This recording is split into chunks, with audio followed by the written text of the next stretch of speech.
Testing, 1, 2, 3. Testing, 1, 2, 3. Testing, 1, 2, 3. Let me know if you can hear me in the chat, and we will get it started. Let your boy know.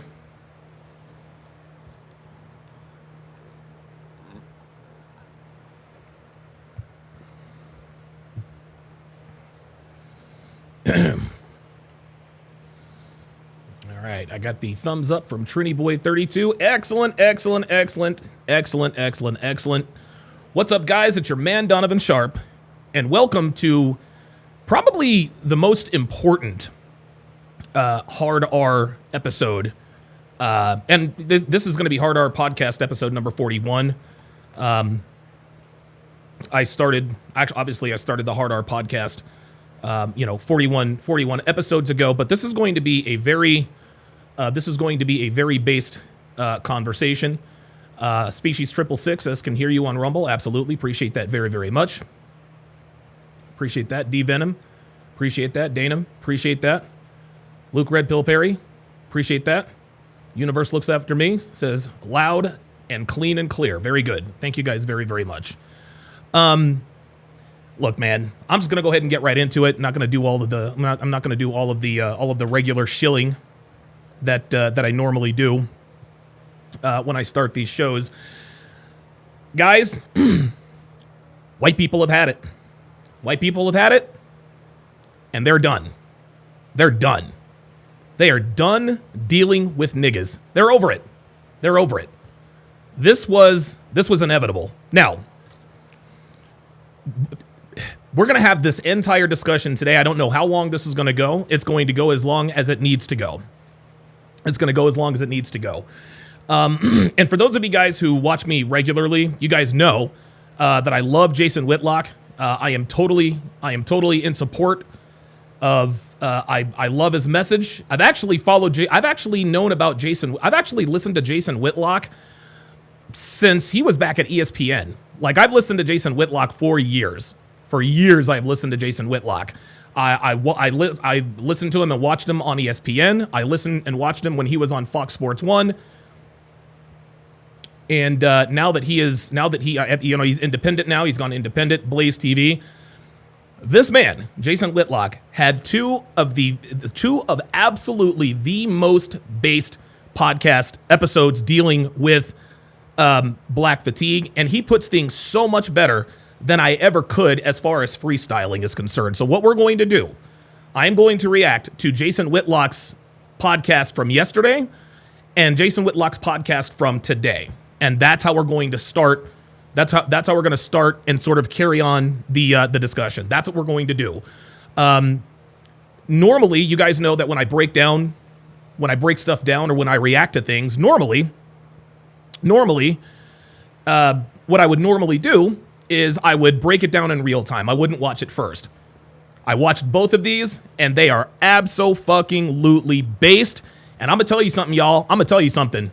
And I'm sure that there are people who have been aware of this for a while. Anton Daniels is a star, guys. Please believe, Anton Daniels is absolutely a star. He is 100% based. He is 100% based, and he absolutely cooked on Jason Whitlock. He absolutely cooked on Jason Whitlock. It was a thing of beauty. I watched it with Devin this morning. He is about to be the guy. He is about to be the guy. He is I don't want to go Kevin Samuels. I don't want to go that level yet, but dude, I'm going to tell you what, man. I'm going to tell you what. He is absolutely based. He is absolutely based, and I think he is definitely next. He is won over Jason Whitlock. So, without further ado, I am going to react to the Jason Whitlock podcast. I have sped it up to 1.25%, 125% speed. You guys can see my face scrolling up and down on the screen. That all of this, along with the copyright disclaimer, I'm doing all of this to keep away from getting a copyright strike. And I don't think I've ever, and it's interesting, I don't think Jason Whitlock has ever copyright strike me. Yeah, Lord Celtic Bats. I can already tell. I'm gonna have to bring you up. I can already tell I'm gonna have to bring you up because I've never seen you in my chat before. I don't know if I don't know if you're a fan or not.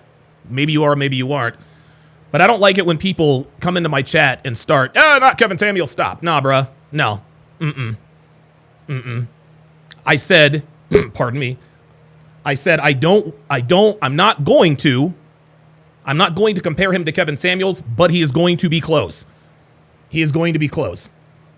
He is going to be close. This is a call-in show. And if you want to call in, whether you agree, disagree, whatever the case may be, I am happy to bring you up and we can have a discussion. And the requirements. And listen, the requirements are very simple. I got to have you on camera. I'm not going to talk to people. I'm not going to talk to people who are hiding behind avatars. We're not doing that. So if somebody gets in the chat and gets to talking shit and this and that and the other and going back and forth with me, I'm going to ban your ass. I'm going to ban your ass and I'm going to tell you to pull up. Show me you're not a coward. Because as we will see in a lot of these videos today, niggas are cowards, man. Niggas are cowards. They hunt in packs. But let me quit running. Let me quit running off at the mouth. Let's go ahead and get this party started. Let's do it. Today's topic, it's a heavy one, and I think we're going to be in this topic for a couple of days. I'm going to unpack it today, and then tomorrow I'm hoping to have a panel on to discuss this topic because I think it's critically important. Black fatigue. If you have not heard the term, if you're not on X, formerly known as Twitter, you may be unaware that this conversation is going on. But if you're on social media and if you understand the impact of X/Twitter and that like the Black Lives Matter movement started on Twitter. Yes, it did. And now there's a response movement being started on Twitter, and it's called Black Fatigue. And it is the antithesis. It is the yin to the yang of Black Lives Matter. It is the yin to the yang of Black Lives Matter. Trader Z RLT says, Mr. Sharp, Myron sent me. Appreciate that very much, man. Love Myron Gaines. Myron is super based. One of my very best friends, one of my closest friends. So shout out to you for being in here. So guys, this Black Fatigue, this hashtag Black Fatigue, this is the boomerang effect. Jason Whitlock is going to explain very eloquently about the boomerang effect. What did we expect to happen having Black Lives Matter and having to deal with niggas and people justifying their behavior? How long was this going to go on? This wasn't going to go on forever. This is not going to go on forever and ever. And Kojo says it's not Black Fatigue, and I agree with you, Kojo. It's not Black Fatigue, y'all. It's nigga fatigue. That's what it is. Let's just call it what it is. Let's call a spade, man. The people that endorse this hashtag Black Fatigue, they know that there are guys like me and guys like Whitlock who don't buy into this crazy, nonsensical, destructive culture. They know that. But once again, they're being indirectly censored by not saying, you know what this really is. You know that there are white people out here. You know that there are white people out here who don't want to call this Black Fatigue. They want to call it nigger fatigue. That's what they want to call it. I'm not going to call it nigger fatigue. I'm going to call it nigga fatigue. Because back in 1996, we all saw the Chris Rock bit. There's a civil war in the black community, and it's between black people and niggas. You have to align yourself with one side or the other. If you are a black person and you don't endorse what niggas do, you're called a coon, sellout, Uncle Tom, Uncle Ruckus, bootlicker, Bojangles, shuffling, blah, blah, blah, blah, blah, blah, blah. Sean Moore says, I've had nigga fatigue since 1990. Glad others have caught up. And I'm going to tell you what, before I continue the video, I've had nigga fatigue since I was a teenager, since I was 16 years old when I became a civilian. When I moved from Altus, Oklahoma to Durham, North Carolina, the nigga fatigue was out. Dude, I was already fed up. I had my classmate, didn't even know who the fuck I was, calling me a sellout. And I'm like, well, wait a minute, how am I a sellout? You guys never accepted me into the community in the first place. There was nothing for me to sell out. That's how that works.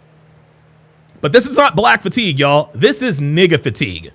And white people have had it. Non-black people have had it. They are pushing back and they're saying enough is enough. But I will go as far as to say that it's not even white people, Mexican or Hispanic people, Asian people. They've all got nigga fatigue. But the group of people that has the most nigga fatigue are black people. Black people, like, dude, we've had, and I'm just like Sean Moore said, I'm glad everybody's caught up. I am glad everybody's caught up. Dude, I've had nigga fatigue since I was 16 years old. Since I was 16 years old. So Jason Whitlock is going to explain the boomerang effect here. It's white people loudly, boldly expressing their fatigue with black people. This is and was inevitable. And that's why I spent so much time during the whole Black Lives Matter psyop, about a decade, saying like, this is crazy. Black Lives Matters is going to create a boomerang effect. It's going to harden hearts. You're not going to host a decade-long discussion on social media and in mainstream media about how awful white people are and what victims we are. And oh my God, once every 3 or 4 months, there's a controversy. Yeah, Sean Moore says they pushed us out and then called us sellout. To make that make sense. I can't, because it doesn't make sense. Police-involved shooting with a resisting career. Textbook neuroticism says, my nigga fatigue has increased exponentially since living down south. That is facts. That is absolute facts. Criminal.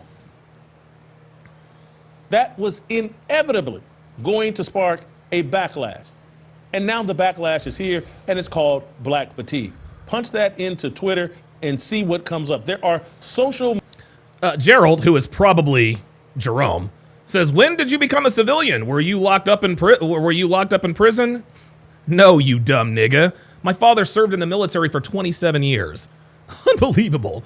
When you get out of prison, they don't call you a civilian. They call you an ex-con. Jesus Christ. Man, look, man, already, we already got the niggadar. Already got the niggadar going on, man. 2 seconds into the podcast. 2 seconds into the podcast, we already, listen, if you have a problem with what I'm talking about, hashtag pull up. Oh, I've got some. King G Groove 713. I'm going to come to you in just 1 second. I'm going to do some on-screen production. Yes, sir. There it is, y'all. That's the niggadar. Hashtag get the periscope. We got the niggadar. There it is. You know who you are. You niggas know who you are. All right, let me bring up King Groove 713. Who's looking like, bro, you look like Eazy-E, man. What up, Donovan? What's going on, man? What's on your mind, brother? Hey, chilling. Look, man, first off, I just want to say glad to be chatting with you again. You know what I'm saying? Bro, I'm glad you're doing the work you're doing, man. Because if it wasn't, these other races would probably try to exterminate us all, man. Yep. Straight up. Absolutely. So what are your thoughts on this? I'm sorry, go ahead. You know what I'm saying? Another voice that lets them know that there's decent black people out here who ain't on that nigga tree like the rest of these fuck ass niggas out here. That's right, man. So what is your response to the hashtag black fatigue? Because what niggas are out here saying, and the black community has women that are also niggas, please believe. They're out here saying, well, all this black fatigue is the reason why there's black fatigue is because white people are tired of being held accountable. What do you think they mean when they say that? Pretty much, in my opinion, it's like gang banging. You know what I'm saying? Mm-hmm. We've been like banging on a peaceful tribe for so long, and eventually they're like, you know what? We getting tired of that shit. We gonna strike back. I mean, if Gandhi would have kept living, eventually he probably would have fought back too. Ain't nobody gonna keep taking a knuckle sandwich on the chin and just, you know what I'm saying, sit there and act like nothing. Y'all act like white folks can't fight back, man. Come on. Right. And I think you want to know what it means to me? I'll tell you what it means to me, King Groove, and I want you to tell me what you think of this. When they say that this hashtag black fatigue movement is white people are tired of being held accountable, here's what it means to me. Here's what I think. When they say white people being held accountable, that tells me that they justify these random acts of violence that black people are perpetuating on white people. That is how they are holding them accountable for what happened back in the slave days, what happened back in the days of the civil rights. The so-called black community, the nigga community, they see anytime there's a savage beating of a white person, and we're going to see, listen, please, we are going to see all of that. Anytime they see black person injures, kills, whatever, a white person, they rush to justify it because they see it as revenge. So when they say that hashtag black fatigue is white people tired of being held accountable, that says to me that black people, that niggas this is their way of holding white people accountable. It's just by picking random white people, stabbing, shooting, whatever the case may be. What say you? I mean, I'm going to say I agree with that, bro. And I'm going to be honest with you. You know what I'm saying? Like we said before last time I talked to you, you know, most of these motherfucking niggas don't know no parts of the ghetto. They don't know what the fuck they're talking about. Nope. If you remember when they were doing the street polling for the 2016 election, it was the hood dudes who was like, had a decent job and trying to, you know, live a better life, who had actually been through some shit. Those were the brothers who was on the Trump train way back in 2016. Right. It's these little Carlton Banks, Steve Urkel, suburban motherfuckers, these Colin Kaepernicks, these silver spoons motherfuckers. Them the ones talking about Black Lives Matter and all this bullshit. Because if you ever grew up in the hood, you know Black lives don't matter. Not to niggas. Straight up. Oh my God, I hadn't thought of it that way. Look, that's why we know that is one of many reasons Black Lives Matter is a scam. Because we got niggas in the hood talking about Black Lives Matter, and then they take out a 9 and cap somebody. Make that make sense. Make sense. While George Zimmerman's still walking around, he sold his piece on eBay. Ain't nobody got no smoke for him. Nope. But they want to go out and looking for some nigga who slapped the shit out of their ratchet ass sister because that bitch needed to be slapped. Yeah, that's right. Church. Hey, look, that's what it is. Listen, anytime, and this is why at some point I'm going to do a podcast episode, but on this, and I'll get you out of here on this because I've got somebody else. I think that the so-called black community has so much more in common with feminism than we realize. Because anytime you mention or talk about unflattering truths about women, what do? They come out in packs, you're wrong, blah, blah, blah, blah, blah. It's the same thing with niggas. Anytime you point out unflattering truths about niggas, they come at you in packs. I'll give you the last word. Okay, here's the funny thing about that. And also, thanks for having my cousin up, Brian Turner. He come up there, holler at you sometime. Yeah, yes, sir. Of course. Oh, man, yeah. Let me say, bro, you already know. I've been rocking with you since day one. You feel me? Appreciate it, man. Since like 2011, 2012. Wow. Got the using the room, had the chevrons on the wall. You feel me? You know what I'm talking about. Come on, man. Oh, my God. Yo, my first studio was in my bedroom, man. Me and Devin's bedroom. I was on our computer. That was great. It was clean. You had that computer and the little game thing set up. I was loving that shit. But no, what people fail to realize, people who try to call you a coon, no, this is the progression of the bullshit. This is Donovan's response to all this niggatry and all this fuck shit. Yep. People even coming at him because he's with a white woman. So what? He's with a white woman. And see, the crazy thing is, if you was with a white dude, nobody wouldn't have no problem with that. Nope. Nope, they wouldn't have a problem with that. Yeah, dude, that's exactly right. That's it. And that's the same hypocrisy that, quote unquote, the women who call themselves divestors, that's the same bullshit they talk about. Yeah, but see, here's the thing. And this is what get me, though. Now, you are, an American black man. Okay, So we all know that when children are born, the DNA and all that, is determined by the father.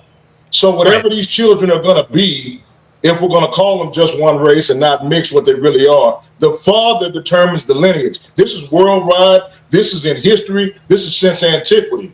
So since you are a black man, I don't care if you get a bitch from Jupiter with 3 titties pregnant, like them bitches from Total Recall. You feel me? The child is still going to be a little black child. So I don't no, you did not go there. They talking about save the black race. You are saving the black race. But I'm going to say this, though. Save yourself, black man. Leave these straggle daggers alone. Leave these ratchet bitches. Fuck Keisha and her kids. I'm out. Woo! King Groove. Let me give him a Don motherfucking DeMarco. He dropped the bars. Straight bars on that one. Straight bar. And then he did the walk-off. All right, let me bring up Jay Blaze. Oh, wait a minute. Let me remove him from the stage. All right, Jay Blaze, what's going on, brother? How you doing, man? Hey, I'm going to just disagree a little bit. I think it started in Oh. 2008 with the election Oh. of Barack Obama, because Okay. somehow we became more racist when we had a black president, when That's we right. voted in a black president, because Wow. he pushed all the victimhood stuff. He elected a bunch of judges to, I think, to get in line for Black Lives Matter. Yep. And he was elected twice, and somehow we had the greatest race relations in the 2000s, and Yep. ever since he got elected, he took back race relations. That is a very good point. I had not even thought about that, because and look, and for my money, I think intellect wise, I can be objective enough, I can be objective enough to compartmentalize my politics. I like Barack Obama as a person. I really do. I thought he was a cool president. I thought he was sort of a breath of fresh air. I didn't vote for him, but I didn't vote for Barack Obama, but I'm not going to sit here and tell you that it was not one of the coolest things that I had ever witnessed in my lifetime when he was being sworn into office. I was like, you know what? I didn't vote for this guy, but God damn it, guess what? He's my president.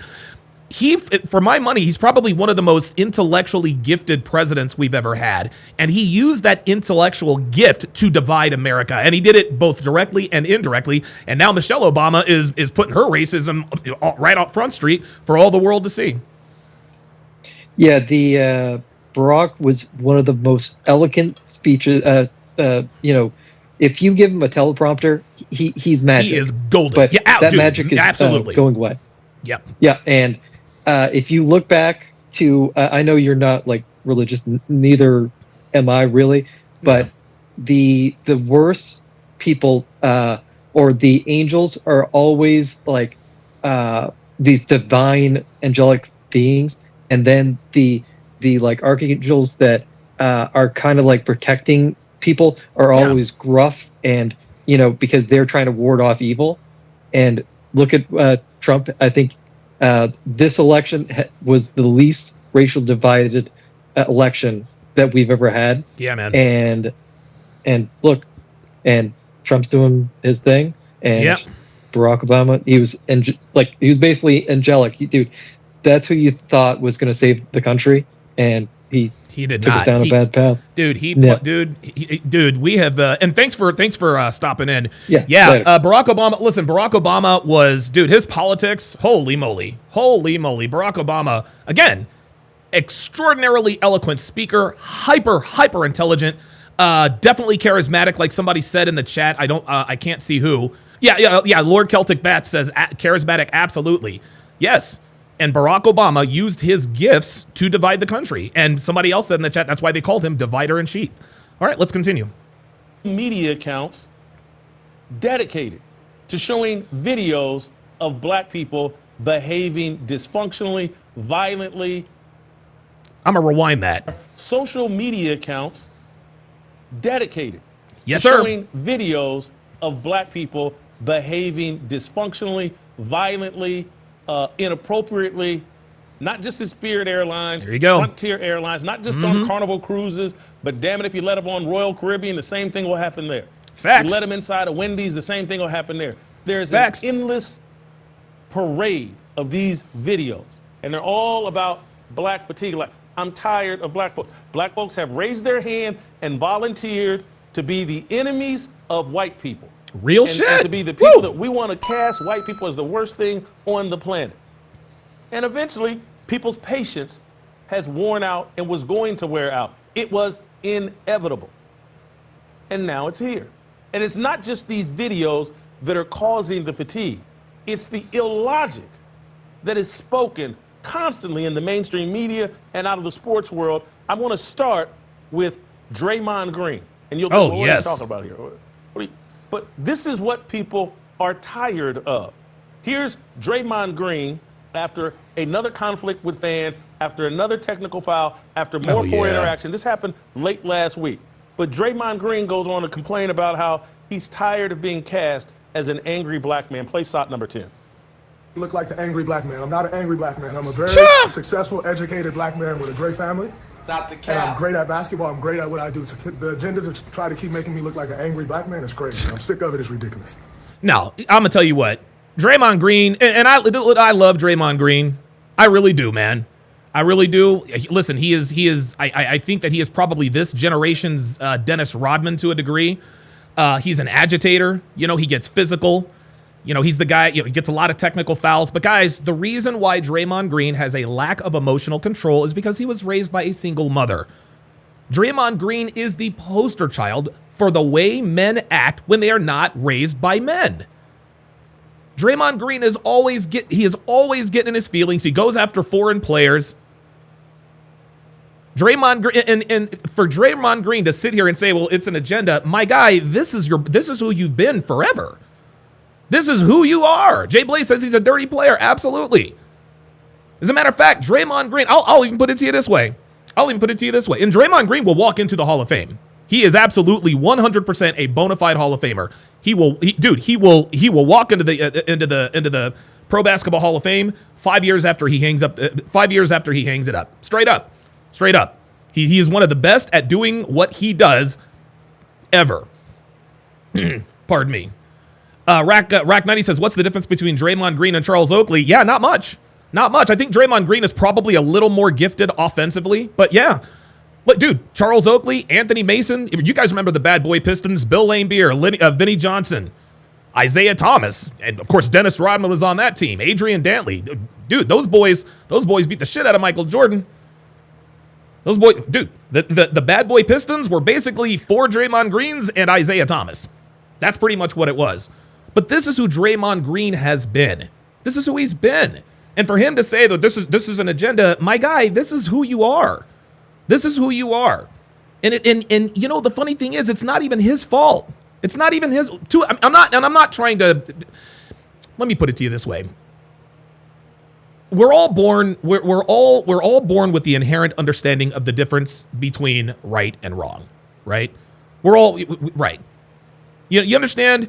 We know the difference between right and wrong, but when we are not raised with a strong male figure, those lines are blurred. You don't learn how to control your emotions. I was in that camp, guys. I used to be a nigga, guys.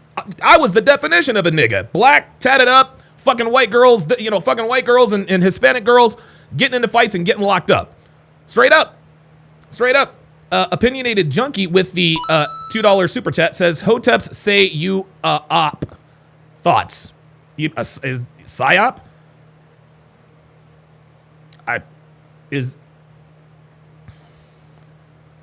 I don't.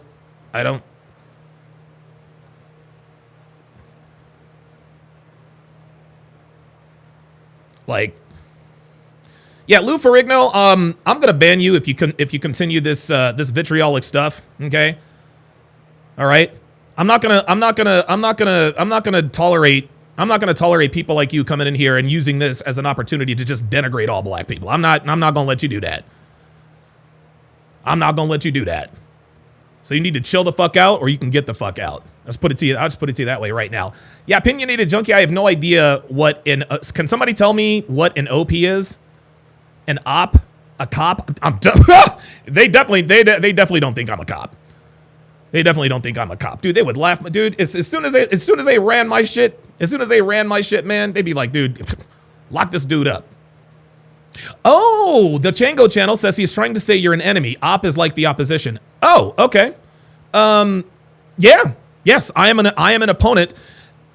I am an opponent to the way some Hoteps think, and I will definitely get into that a little bit later. So yeah, there you go. Let's continue.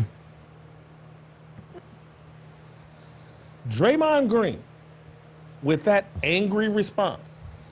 Yeah, next time, guys, just can you spell it out for me, please? Hoteps say you a op. Just say Hoteps say you're an opponent. Like I don't speak nigga, y'all. You're killing me. And his angry. Lou Ferrigno says you put Black 15 in the title. You asked for it. Fuck off, loser. See you later, Lou. See you later. Fuck out of here. No, I don't ride like that, Lou. I don't ride like that. You can go call black people niggers on Twitter. You're not going to do it here. Free behavior. He's painted himself this way. There is no agenda.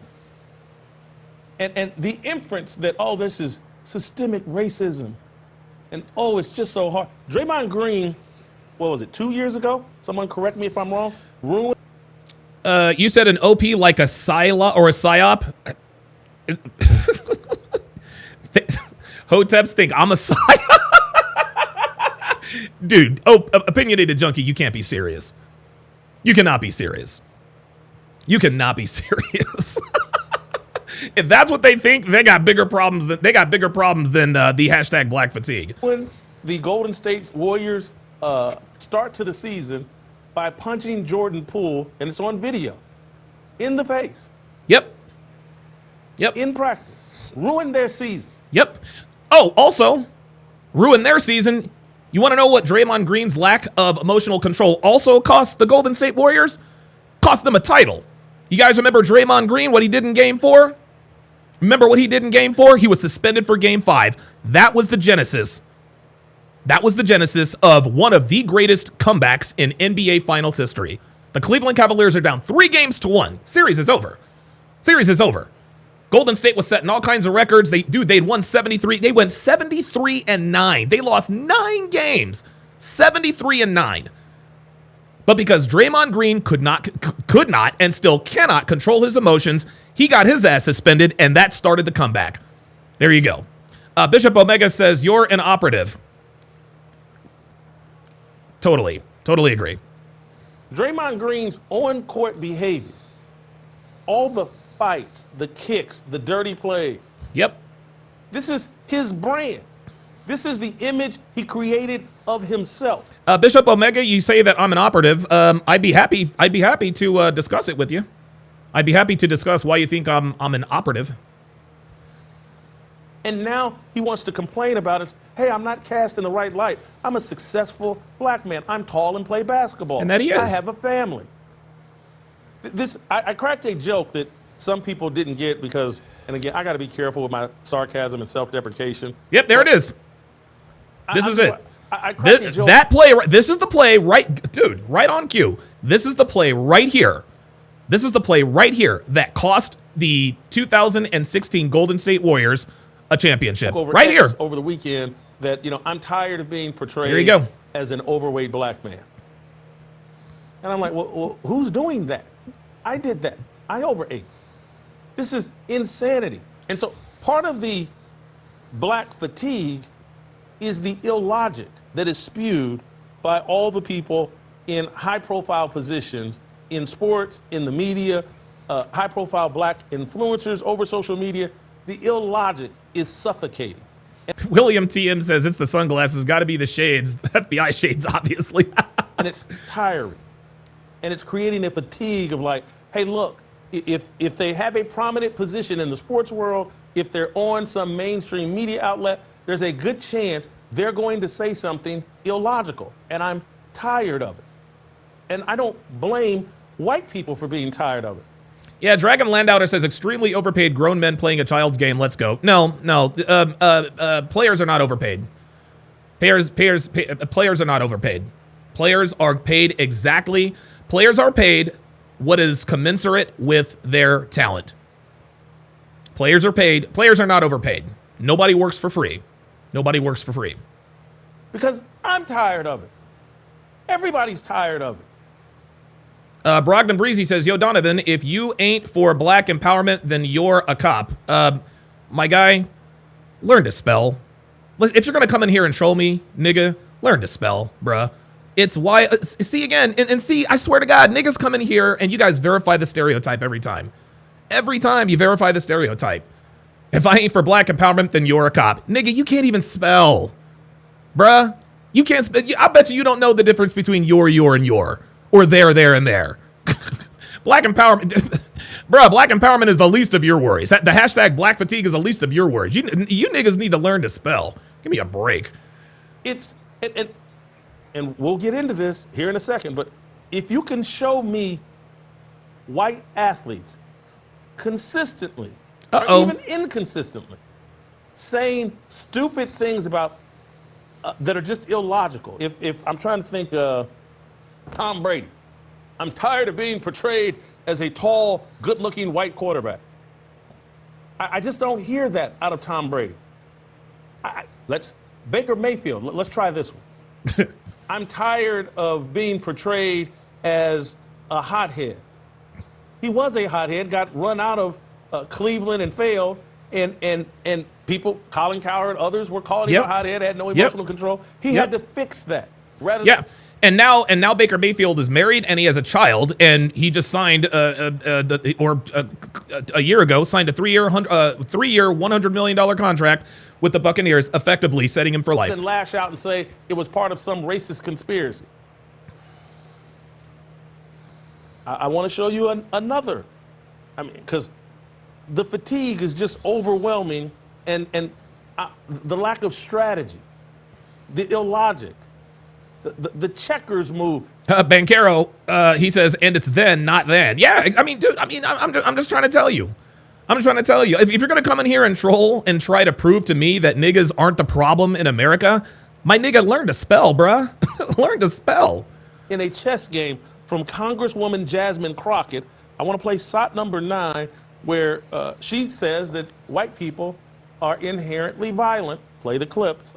I mean, I'm not going to say that like a left-leaning person cannot be violent, because that would be like crazy to say that somebody can't be. But baby, y'all got the white supremacists galore, okay? Like all of them. You got the Proud Boys. You got the neo-Nazis. You have people that literally should be classified as domestic terrorists, because yeah, you want to know something?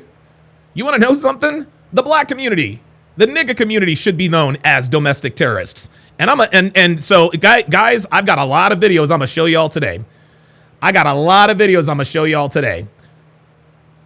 Let me pull this one. Let me pull. No, that's not the one I want. You guys already know what it is. Let me. So she wants to talk about domestic terrorists.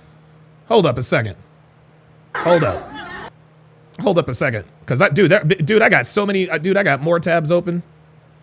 Hold up. Man, I wish I had the. Well, anyway, well, I can't do that. Jasmine Crockett wants to talk about domestic terrorism. Yeah, she wants to talk about domestic terrorism. I'll show you domestic terrorism. Watch this. Oh, let me get the bingo out. Ah, crap. Sorry, guys. I do apologize. I know this is bad radio.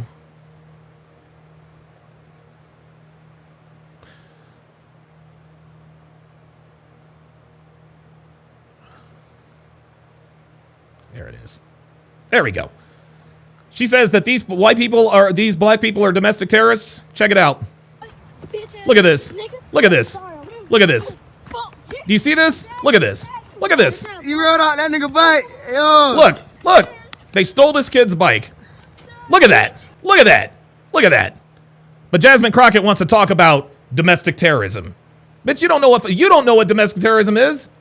You don't know what domestic terrorism is, dude. Niggas are domestic terrorists. Guys, there are videos all there. Okay. Oh, wait a minute. Is my sound down? Okay, can you guys hear me now? Okay, all right, sorry about that. She wants to talk about they should be labeled as domestic terrorists. Guys, the video that I just showed you, that little excerpt of the video, that is domestic terrorism, my friend.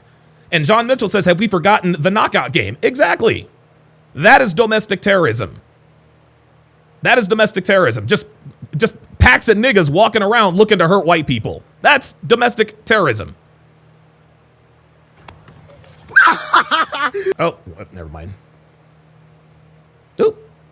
a lot of times that is what they are doing. They are engaging in domestic terrorism, and guess what? They all align with your side. Yep. Including the KKK. So, like, I mean, this is who aligns with that. So, like, and guys, this is a congresswoman. This is a congresswoman. Inherently, in like who you are, y'all are violent. Y'all are violent, she says. Y'all are violent. Y'all are violent. Yeah, I think she needs to watch the Hard R podcast when we actually break down these videos. This is so illogical. The KKK, started by the Democratic Party, she's blaming on Republicans and conservatives. It's and the ghetto-ness of her presentation, that she's a congresswoman, and she's presenting herself in this super ghetto fashion. If you're not fatigued by... Yeah, Josh Bordex says, yeah, there's like 20 KKK members. Yeah, the KKK doesn't even exist anymore. It doesn't even exist anymore, man. Dude, it's like 8 members. Fuck out of here, man. Jasmine Crockett. What planet are you living on? Y'all are violent. What? You can say, well, she's no different than Marjorie Taylor Greene. I guess you could make that argument. Panda Trucker with the $5 super chat says, Black Lives Matter are domestic terrorists by definition. Facts. Nope. Oop, I mean. Yep. Yeah, sorry about that. Argument, but I don't buy it. Marjorie Taylor Greene is not that kind of illogical. Nope. And Marjorie Taylor Greene isn't doing some cosplay. You can find videos of Jasmine Crockett sounding and presenting herself in a very intelligent, non-ghetto way. This is an act, and everybody knows it. And people are fatigued by it. I want to thank my team for reminding me of things that I forgot to remind myself and forgot, but they've, before I got sick last week, a gentleman sent me an email, and I was going to use it in the show, and my team is... The Northern Gentleman says, Jason got destroyed by Fuentes and Lily Gaddis. Nope. Nope, you're wrong. Put it up in prompter for me. Thank you guys so much for having my back and covering for me when this is helping me make my argument. This is an email I got, and I hope if we put... Oh, this is incredible. Dude, wait till you guys hear this email. This is heartbreaking. Put it on screen, which I kind of hope we don't, because I don't want to put this guy's full name on screen. There we go. Okay, good. We blocked out the name. Hello, this is an email I got last week from a gentleman, and it struck me really, really hard because he mirrors a lot of my thoughts and what a lot of people... This fatigue goes well beyond white people. Yep. Black people have black fatigue. Yes. Our brand hell has yeah. been destroyed. Yep. Completely destroyed by this matriarchal feminist culture and these unfathered people. But let me read this email. Hello, Mr. Whitlock. My name is so-and-so. I'm a 42-year-old Christian husband, father, black police officer in Mecklenburg County, North Carolina. I've done this. I know exactly where Mecklenburg County, North Carolina is. Mecklenburg County, that is the county that has Charlotte. That is where the city of Charlotte, North Carolina is, in Mecklenburg County. Job for more than 8 years, and I'm tired. I first heard of your show after Will Smith slapped Chris Rock. I was scrolling YouTube for coverage on it and came across an episode you did on it. I was hooked on your show ever since. I enjoy hearing someone put God in the conversation. Why am I writing? I have no outlet. I have nowhere to turn. The past 5 years have hurt me personally and professionally. I really... Somebody explain to me what a Cosby Kid is. I'm not exactly up on that. Eben Zuer, member for 51 months. Says, unbelievable from that ghetto congresswoman. I can't even believe she's in office, man. I really can't. I can't believe it, man. really saw the hatred in the hearts of people ever since St. George Floyd. So many things were wrong in this case. The black community only saw a white cop kill, in quotations, a black man. That's what the media showed them. Never mind the officer's body cam, the training manual showing the technique performed, the autopsies, and the level of fentanyl in his system that is a direct link to the cause of death in the autopsies. You know this already. I'm upset because of January 6th, not the event itself, but the selective outrage over it. Everyone immediately forgot the entire second half of 2020 nationwide. There you go. I'm upset because of Yaqub Talib killing a black, only mentioning color to show the selective outrage, father of Mike Hickman in front of his son. You covered this for about a week. Crickets from the mainstream. Crickets from the community. Salute to you for covering that. The hatred of police. Yo, what he is talking about. What was that? Yaqub Talib or whatever the fuck his name is. Whatever nigga name his mom gave him. Yaqub Talib. He is the brother of Aqib Talib. Aqib Talib's not in the league anymore. He might be he could be a Hall of Famer. But his brother at a Pee Wee football game shot and killed a Pee Wee football coach. Shot and killed a Pee Wee football coach. Shot him like 5-6 times. Right in front of his son, no less. Okay? Had Mike Hickman been a white guy, I can guarantee you, every nigga you can think of would be lined up. Say, well, He probably called him the N-word. That's why he got shot. He fucked around and found out. Or maybe it was self-defense. Maybe the white guy that he made Swiss cheese out of, maybe he put hands on him. This is what niggas do. When black people commit crimes against black people, they use common sense. That's the only time they're objective, is when it's black on black crime, because their feelings are out of it. All that goes right out the door when a black person commits a crime against a white person. When a black person commits a crime against a white person, niggas all want to find some way to indirectly justify it. That's how this is. That's why nobody talked about Yaqub Khalib, shooting and killing Mike Hickman, because Mike Hickman was black. He was a black man. But had Mike Hickman been a white man, you better believe the niggas, the hoteps, they would have all come up with 101 different excuses as to why he was justified in putting 6 bullets in a Pee-wee football coach at a Pee-wee football game. The fuck you bringing a gun to a fucking Pee-wee football game for? Nigga behavior. Police officers has really scarred me.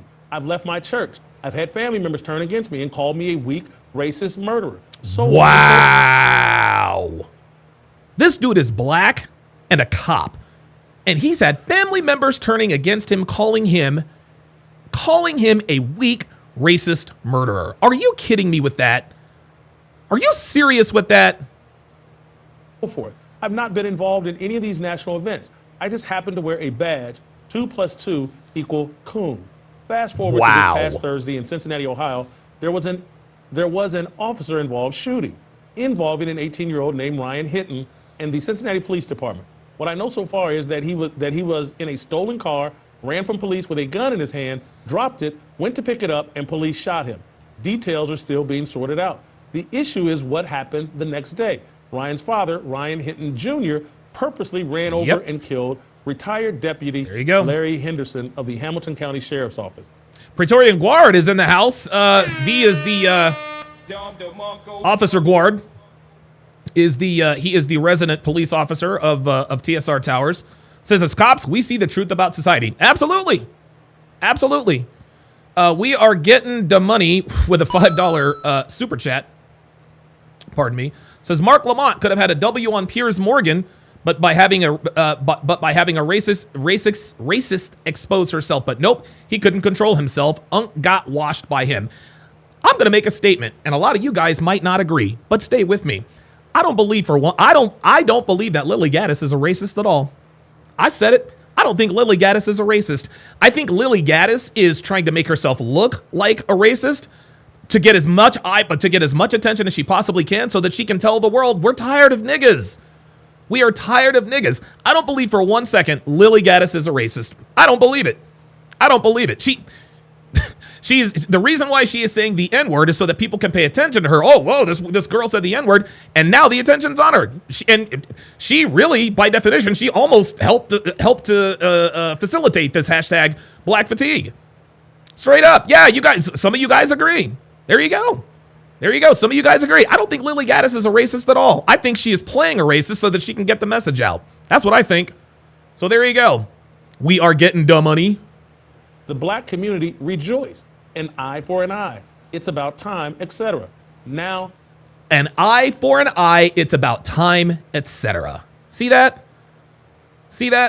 And guys, at the end, guys, anyone who either directly or indirectly justifies the murder of Austin Metcalf by Carmelo Anthony, they've got that eye for an eye mentality. They did that to us. But what are you talking about? Black people have been being killed by white people and no. Black people kill white people at an accelerated rate. It's not even close. It's not even close. But we want to justify Carmelo Anthony's actions. Sorry. It puts me in a place where I wonder why I still do this. Racial idolatry is strong where the... And by the way, listen, you know how the saying goes. The black community wants revenge for things that happened in the past. That's what this is, guys. Anytime niggas and hoteps justify crimes of black people against white people, it's payback. They're justifying this with payback. Now, they're not saying this. And that's where the disingenuousness, that's where the coming into the argument in bad faith comes into play. They are, and when they justify this stuff in their minds, that's the motive. An eye for an eye. Okay, those 4 cops beat the shit out of Rodney King. Cool. We want OJ to get off for killing Nicole. Carmelo Anthony is almost like this century's OJ to a degree. That's what it is. That is at the foundation. This is at the foundation of every black person who justifies black people committing crimes against white people. They see it as revenge. They see it as reparations. They got us all those years, and now it's our turn. This is why they rejoiced when OJ was acquitted. This is why they're riding for Carmelo Anthony. They see it as revenge. Full stop. That's what this is. They're not going to tell you that. And I'm gonna tell you what. We can all say what we want about that nigga in the subway that Sneeko interviewed. We can say whatever we want. At least he's being honest. At least he's putting it out on Front Street. He's like, look, man, I want him to get away with it. I want him to go home. He said it'd be cathartic in a way, in an OJ kind of way. Hey, man, look. Obviously, I don't agree with that mindset, but he's at least he's being honest. But then we got niggas like Beans coming in here acting like Beans. And Beans, my guy, I'm gonna get to you a little bit later. Belief in Christ isn't. Why does my demographic not accept any accountability? Why are we so violent and always claim victim? Why is the community that hates me the most need me the most? I'm tired of having to defend my job and existence to people who have never done anything of significance for anyone. Wow. I'm expected to do that while never getting any credit for it. I guess I'm writing because you turn on the camera and assign accountability where the mainstream doesn't. I respect you for that. A few of my colleagues tell me to turn on the camera and just go. I think about it sometimes just to have an outlet. Anyway, thank God for your courage, humility, and desire to grow in Christ. Respectfully, so-and-so. All right, got somebody who has pulled up. It is Timothy Jones. Let me add you to the stage. All right, good stuff. All right, Timothy, what's going on, man? What's on your mind? Hey, I'm in agreement with you for the most part, but I guess I got some questions that may lead to not an argument, but more of a debate. So, if we look at history, and I'm not real quick, Tim. DJ Beefit with the $5 super chat says society is so safe. Even in a white supremacist town, you won't be harmed. Just called the N-word to provoke you, but it's oddly civil, even respectfully rude. Mike Hawk has gifted 1 Donovan Sharp membership.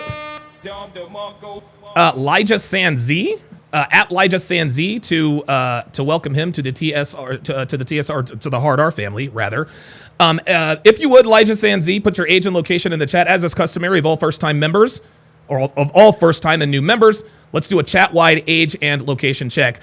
So, Timothy, right off the bat, anytime somebody says to me, I'm experienced enough to know that anytime somebody says to me at the beginning of a discussion, I agree with most of what you're saying. That to me says that you disagree. So, what is your disagreement with what I'm talking about here? I guess what's really going to happen? Like with everything that's going on, because if you look at it, it's only a small percentage of people doing stuff, right? So it's kind of like, okay, stuff happened before and stuff's happening now. Mm-hmm. It's more of a question of what's really going to happen besides people just making videos about this. It's more of a question, not like a disagreement. Oh, okay. So in other words, what's the solution? Not really. Like, what do you see happening? Not so much a solution. It's like, what do you see happening as a result? I think white people are going to start to retaliate. There are videos. How? There are actually. Say again. How? Violently. Timothy, I think. Let me ask you a question. Do you not realize that white people are the majority in this country? Do you not realize that we are a minority? All white people have to do is decide to start defending themselves, and there's going to be nothing we can do about it. That's all there is to it.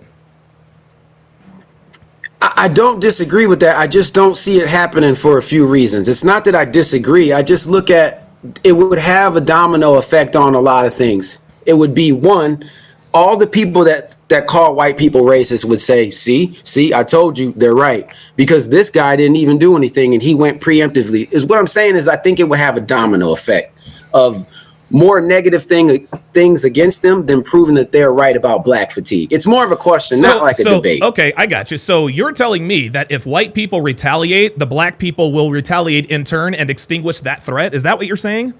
No, Okay. I'm saying the domino effect would be like in sports and entertainment. So you have, you know how liberal the NBA is. Of It'd be course, all the NBA players, they would be advertising. The NFL would be advertising. And I mean advertising for all the ignorance is what I'm saying. Sure, And I I just got want you. to be clear. I don't agree with anything that's happening. I'm just saying sure. there's more support for the degeneracy than there is Yeah. for the For the law-abiding, upstanding civilness. citizens. Yeah, absolutely. Yeah, I think, listen, white people are going to start to retaliate, man. Dude, there are now hundreds of videos on Twitter of packs of black people savagely beating white people. Like, it's like, and it is absolutely incredible. And I'm gonna tell you what, Jason Whitlock is going to show another video of some kid who got sucker punched by a fucking teenager. These kids have parents. These kids have parents, man. And you can't, I'm telling you, you cannot realistically believe that you can continue to assault, kill, maim, beat the shit out of white people and expect them to just take it. They're not going to turn the other cheek forever, man. And it's already happening on Twitter. I actually saw a video. I've actually got it up here. I can't show it, but it was at a gas station. A black person literally started kicking this dude's truck. Just started kicking it. Dude pulled out a gun and shot him right there. That's what's going to start happening because I'm telling you, white people have had enough. Yes, they are going to start retaliating. And here's another thing. And this is going to be hyperbolic, but I truly believe that we could be potentially looking at this. If Carmelo Anthony is acquitted, we may very well be on the brink of the second Civil War. Dude, I absolutely said it. Timothy, there are only because it's Texas. Only because it's Texas. Okay, well, speaking of Texas, pardon me, there are groups of militias. There are groups of militias all over the United States who have prepared for stuff like this. They're prepared for an outbreak or some sort of zombie, whatever. Dude, they call these people preppers. They've got all millions of rounds, millions of magazines. They've got entire arsenals. These people, I'm telling you, white people have been preparing for this. And if black people continue to assault white people unprovoked, stabbing and killing, killing white people at this accelerated rate, at some point, I believe these militias might actually start to take. I believe these militias might actually start to take some revenge. So don't you believe this will have more of a economic reaction? In other words, they divest completely from black people instead of it being a violent reaction. In other words, they're just going to stop dealing with black people, period. Is that more likely than a violent reaction? I think they're both very. That's a very good question, because and here's the thing: they're already divesting from black people. Okay, black people are divesting. There are people you can see in the comments, man. Hey, stay away from these people, those animals, blah blah blah blah blah. They're already divesting, and black people continue to up the ante. There's no more divesting, Timothy. The divestion. I don't know if that's a word. They've already divested, and they're still being attacked. And I'm telling you, at some point, there are going to be white people that say enough is enough. If you come for one of ours, we're going to come for one of yours. I'm telling you right now. I'll give you the last word. Well, and again, it's not so much an argument. I just look at it as a numbers thing. They're magnifying a small percentage. I don't think that we have enough people to continue. And I'm not saying we as a people like you and I'm saying the black people that are doing this. I don't think there's enough for them to continue to keep doing this consistently. Listen, is it all black people? No. Is it most black people? No. Is it half of black people? Probably not. But Timothy, it's enough black people. It's enough, man. And listen, baby mama culture continues to churn out these kids. Dude, we looked at a video the other day about a 12-year-old who was involved in a murder. Like a 12-year-old involved in a murder. Dude, he shot some white girl in the side of the head. It's gonna get to a point to where white people say, you know what? This person did that to my child. He better hope the cops get to him before I do. No, I agree with you there. I agree. I agree. Well, thanks, but do you think that it's going to be ahead. more of case by case like that, or is it going to be a grand scheme? Okay. No. It's going. This is, and it starts with hashtag Black Fatigue. I'm telling you right now, man. There is a silent majority There are groups of people who have been waiting and training for this. And here's the thing. They didn't realize what they were training for. Now they do. All the preppers with the, we're going to get our guns, we're going to stockpile our guns. This is it. These militias that these people form, this is what they're there for. And I believe that if Carmelo Anthony is acquitted and the video shows that it was not self-defense, I'm telling you, we are going to be on the verge of Civil War II. Okay. Hey, I want to say one last thing. I disagree with you about OJ for one reason. He didn't have enough time to do all that. You'd have to be super nigga to kill 2 people by yourself. No, Timothy, you said you'd had to be super nigga to kill 2 people by yourself. My guy, OJ Simpson was a retired football player. He was super nigga. He was super nigga. I get that. OJ absolutely positive. Now listen, was he guilty? No, he was not guilty. He was acquitted by 12, a jury of his peers. OJ absolutely did it. I think he was at the crime scene, but I don't think he did that by himself. I'm sorry. I just can't see it. Logically. You don't think he did it by just himself? So Hold on. So some of them, bro. There is overwhelming. Do you not realize that they found OJ? Do you not realize they found Nicole Brown and Ron Goldsman blood in the Bronco? Are you not aware that there are bloody footprints that lead from the Bronco with all of that DNA into his house after the murder? Are you aware of that? They also took his blood to the crime scene, and they had no proper lab procedures doing all that. We don't know how they came up with all that stuff. Oh my God, this is unbelievable. So you think OJ's innocent, and this is exactly no. What I said was I don't think he did the murders. I think he was involved. I think there's a level of responsibility. Do I think he wielded that knife by himself? No. In what way? In what way do you think OJ was involved? I think it was a cartel hit, and I think they let him know that time is up, and they told him that it went down, and I think he showed up. And Timothy, are you serious? Yo. Oh my God. Hold on 1 second. Hey, Dad, did you hear that? Unbelievable. A cartel hit? All right, Timothy, look, I appreciate it. I appreciate you being respectful. But this conversation's over, friend. Thanks for coming up, man. I appreciate it. A fucking cartel hit? My guy? A cartel hit? What? Dude, guys, listen. I have heard a lot of crazy OJ conspiracy theories of, in terms of people trying to say that he was innocent. A cartel hit? So OJ paid the cartel so OJ paid the cartel. And here's another thing. If it was, see, this is what people don't understand. Nicole Brown, she was stabbed so many times in the neck, he almost decapitated her. It was a crime of passion. Okay? Cartels don't show up. When there's a cartel hit, they are not messy. They are very, very clean. Bullet to the back of the head, and then they dump you in the East River. A cartel. Dude, cartels don't stab women in the neck 40-something times. Sorry. Panda Trucker with the $5 super chat says, I want to debate Timothy. Nah, dude, I can't take... Look, I'm glad he came up. I can't take him seriously. Like, dude, come on, man. Give me a break. Wait a minute. Hold up. We Get Into Money had another super chat that I did not read. Oh, DJ.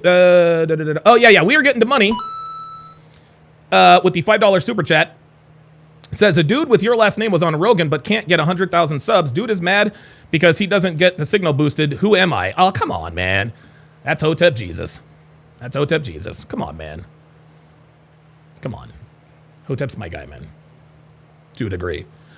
We Are Getting the Money with the $2 super chat says, Timothy got that Hotep brain conspiracy. Bruh. Oh my God. A cartel hit? Cartel hits are not messy. And if it was a cartel hit, how did... Again, I can't even do it. All right. Brian Turner, if you want to come up, my guy, you're going to have to be on... Oh, there he is. All right, very good. All right, Brian Turner. All right, Brian, what's on your mind? First off, always a privilege, Mr. Sharp. Absolutely. Thanks for coming up, man. Now, I just want to be sure anybody can call, because I agree with everything you're saying. I would hate to come up here and I'm not going to disagree with anything, but I just wanted to add on to what you were saying already. Okay. First off, shout out to the last caller. I disagree with a lot of what he said, but I do appreciate how respectful he was. You know, yeah. I mean, I do appreciate that, but a lot of this fatigue is not just because of the violence we're seeing. The fatigue is coming from the fact that you can't reason with a lot of folks in our community. You know, yeah. As a black man who, again, I grew up in Baton Rouge, Louisiana. I grew up in a black community. I went to a black high school, went to a black university. I'm a man who, my black experience is pretty authentic, right? And also I'm a person who, I've done the work to be as rational and as reasonable as possible. Right. But this Carmelo Anthony situation, along with the situation with the young man in Ohio, it's taught me something. Well, not so much taught me, but it's revealed something else to me. A lot of folks in our community are dangerously immature. Yep. They're coming from everything from a high school perspective, man. Yep. What's becoming apparent is it's very, very, very difficult taking a lot of our people seriously, but it's also showing you that there's a lot of folks in our community who, at the drop of a hat, will flash out and do something crazy. Yep. Yep. You know, so for example, a friend of mine who's been on the show before, he just had a simple disagreement in regards to the Carmelo Anthony situation. All he said was the same thing I said. How can we justify the young man? And the facts of the case will come out eventually. Hey, sure. Unlike you, we're gonna see. Hey, I'm a thinking man. You were thinking. Exactly. Man. If there is video that comes out that exonerates Carmelo Anthony, I'll be the first to come up here. Hey guys, we got it wrong. We got it wrong. Absolutely. But guess what? But here's the difference between us and niggas. There is no world. And I actually put that. You remember the guy Beans? I asked him straight up, what would you have to see? What would you have to see to be convinced of Carmelo's guilt? And he said nothing. Niggas, I'm telling you, that is disingenuous and it's in bad faith. They want him to skate. It's extremely dangerous. Because again, we had a situation in Baton Rouge, as you know, is a very it's pretty turned down here. Yeah, man. We had a situation in Port Allen, that's in West Baton Rouge. A young man around Carmelo's age, he got into a fight, he lost, he shot someone. So if you could and I said this before, if you can justify the young man Carmelo bringing a knife to a fist fight to a young man he didn't know, you have to justify school shootings. You have to justify any type of excessive violence whenever you lose a fight. And let me tell you something, black neighborhoods are already dangerous enough. Do you really want a situation where we're justifying you feeling played, you lost the fight, and your son or daughter is subjected to get shot by somebody over them losing a fight? I'm telling you, man. And this is why I think we could be on the brink of a civil war if Carmelo Anthony is acquitted. If Carmelo Anthony is acquitted, you know what that also sets? That sets precedents. Okay? Yes, we got niggas out here wilding out already, randomly beating the shit out of, shooting, stabbing, committing crimes against white people. They are unafraid of the consequences. If Carmelo Anthony is acquitted, it will literally be open season on white people. And like I told Timothy, at some point, white people are going to stand up and say, you know what? Enough is fucking enough. You guys are doing that to our people. We're going to start doing that to your people. And it's going to be a fever pitch. It's going to escalate, and it could possibly escalate into a war. I'm trying to tell you. Yeah, and I'm gonna leave you with this, Mr. Sharp. You know, again, I'm a lot like you. I'm a thinking man, and I'm just somebody who I try to be as rational as possible. Check it out. I believe the situation with Carmelo is a situation of a young man who's way too emotional. Yep. I don't know nothing about the kid other than what people have told me. Some folks are telling me he's an honor student because, like I said, he's from Baton Rouge. He's from North Baton Rouge, which is right. Yeah, and I remember you telling me that the first time. He's from a little section called Valley Park. I asked a few people from there who I know from around the way, and they told me that, like, some folks say he's a good kid, other folks say he's the type of young man. He gets a little spirited sometimes when he doesn't get his way. That's irregardless. All that matters is this situation. And in this situation present, it looks like he made a really bad decision because he felt kind of played. Maybe he didn't think he could win the fight. Maybe in his mind, the only way out of the situation was to slash his way out. I don't know. But all I know is this, like you mentioned before, The precipice this sets, the precedent this sets, is that all I got to do is feel some type of way, not know. That's right. Feel some type of way. I can commit irrational violence. That's not fair. You have a great day, Mr. Short. Brian Turner, I appreciate it, man. Very, very good takes. Very, very based. Thank you very much. All right, let me go to the next. Let me go to Chongo. Chongo, what's going on, brother? How you doing, man? Oh, unmute yourself. Hey, what's up, please. brother? Can you hear me? Yeah, I got you, man. Hey, what's up, Donovan? No, I was just gonna say, I'm down here in Houston, Texas. I've been here since like 2014, but I grew up in Elizabethtown, North Carolina. I don't know if you've heard of Elizabethtown. I know exactly where it's at. I know back in like 08, I know there was groups of dudes, like groups of old redneck white dudes who was gathered up ready for stuff like this, and that was like back in 08. I'm telling you, man. Yo, dude, there are white people around the country who have been preparing for this moment. And like I said before, they've been preparing for something. They didn't know what for, but now they know what they're preparing for. Yeah, I know for a fact in 08 there was groups of guys that had gathered together like just for something like this. So I know they're ready. And one thing too, another point that I was thinking about was with the Carmelo and Metcalf thing. It really surprised me how kind of passive Metcalf's dad was. I can't believe I can't believe how peaceful and kumbaya he's been about the whole situation. Because I would have been ready to get it back in blood if it was me and my kid. Yeah, dude, and I think unfortunately Jeff Metcalf is a direct result of the hashtag Black Fatigue. I'm sure that Jeff Metcalf is very, very angry, and he said he's already forgiven Carmelo. I don't believe that for a second. This man, this kid stabbed your son to death. He stabbed your son to death. I'm sorry. He came out the very next day and said, I forgive Carmelo. And the reason why he did that is because he knew what the backlash would be if he was out here calling. Jeff Metcalf honestly, Jeff Metcalf probably said, you know what? If I come out and tell people how I really feel, it might set some people off. It might set some people off, and it might set some riots off. So he said, you know what? I got to take the high road. I got to tell people, hey, I forgave him, God's word, and this and that and the third. But dude, deep down inside, no man whose son was stabbed to death by another student is going to forgive him the very next day. I'll give you the last word.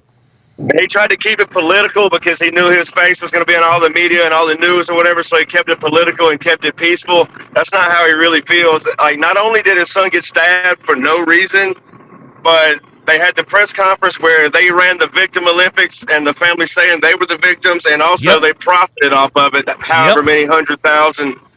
So they stabbed him, they profited off of it, and then they claimed that they were the victims, and Jeff Metcalf was actually doing them wrong by showing up to the press conference. It's like, bro, I would have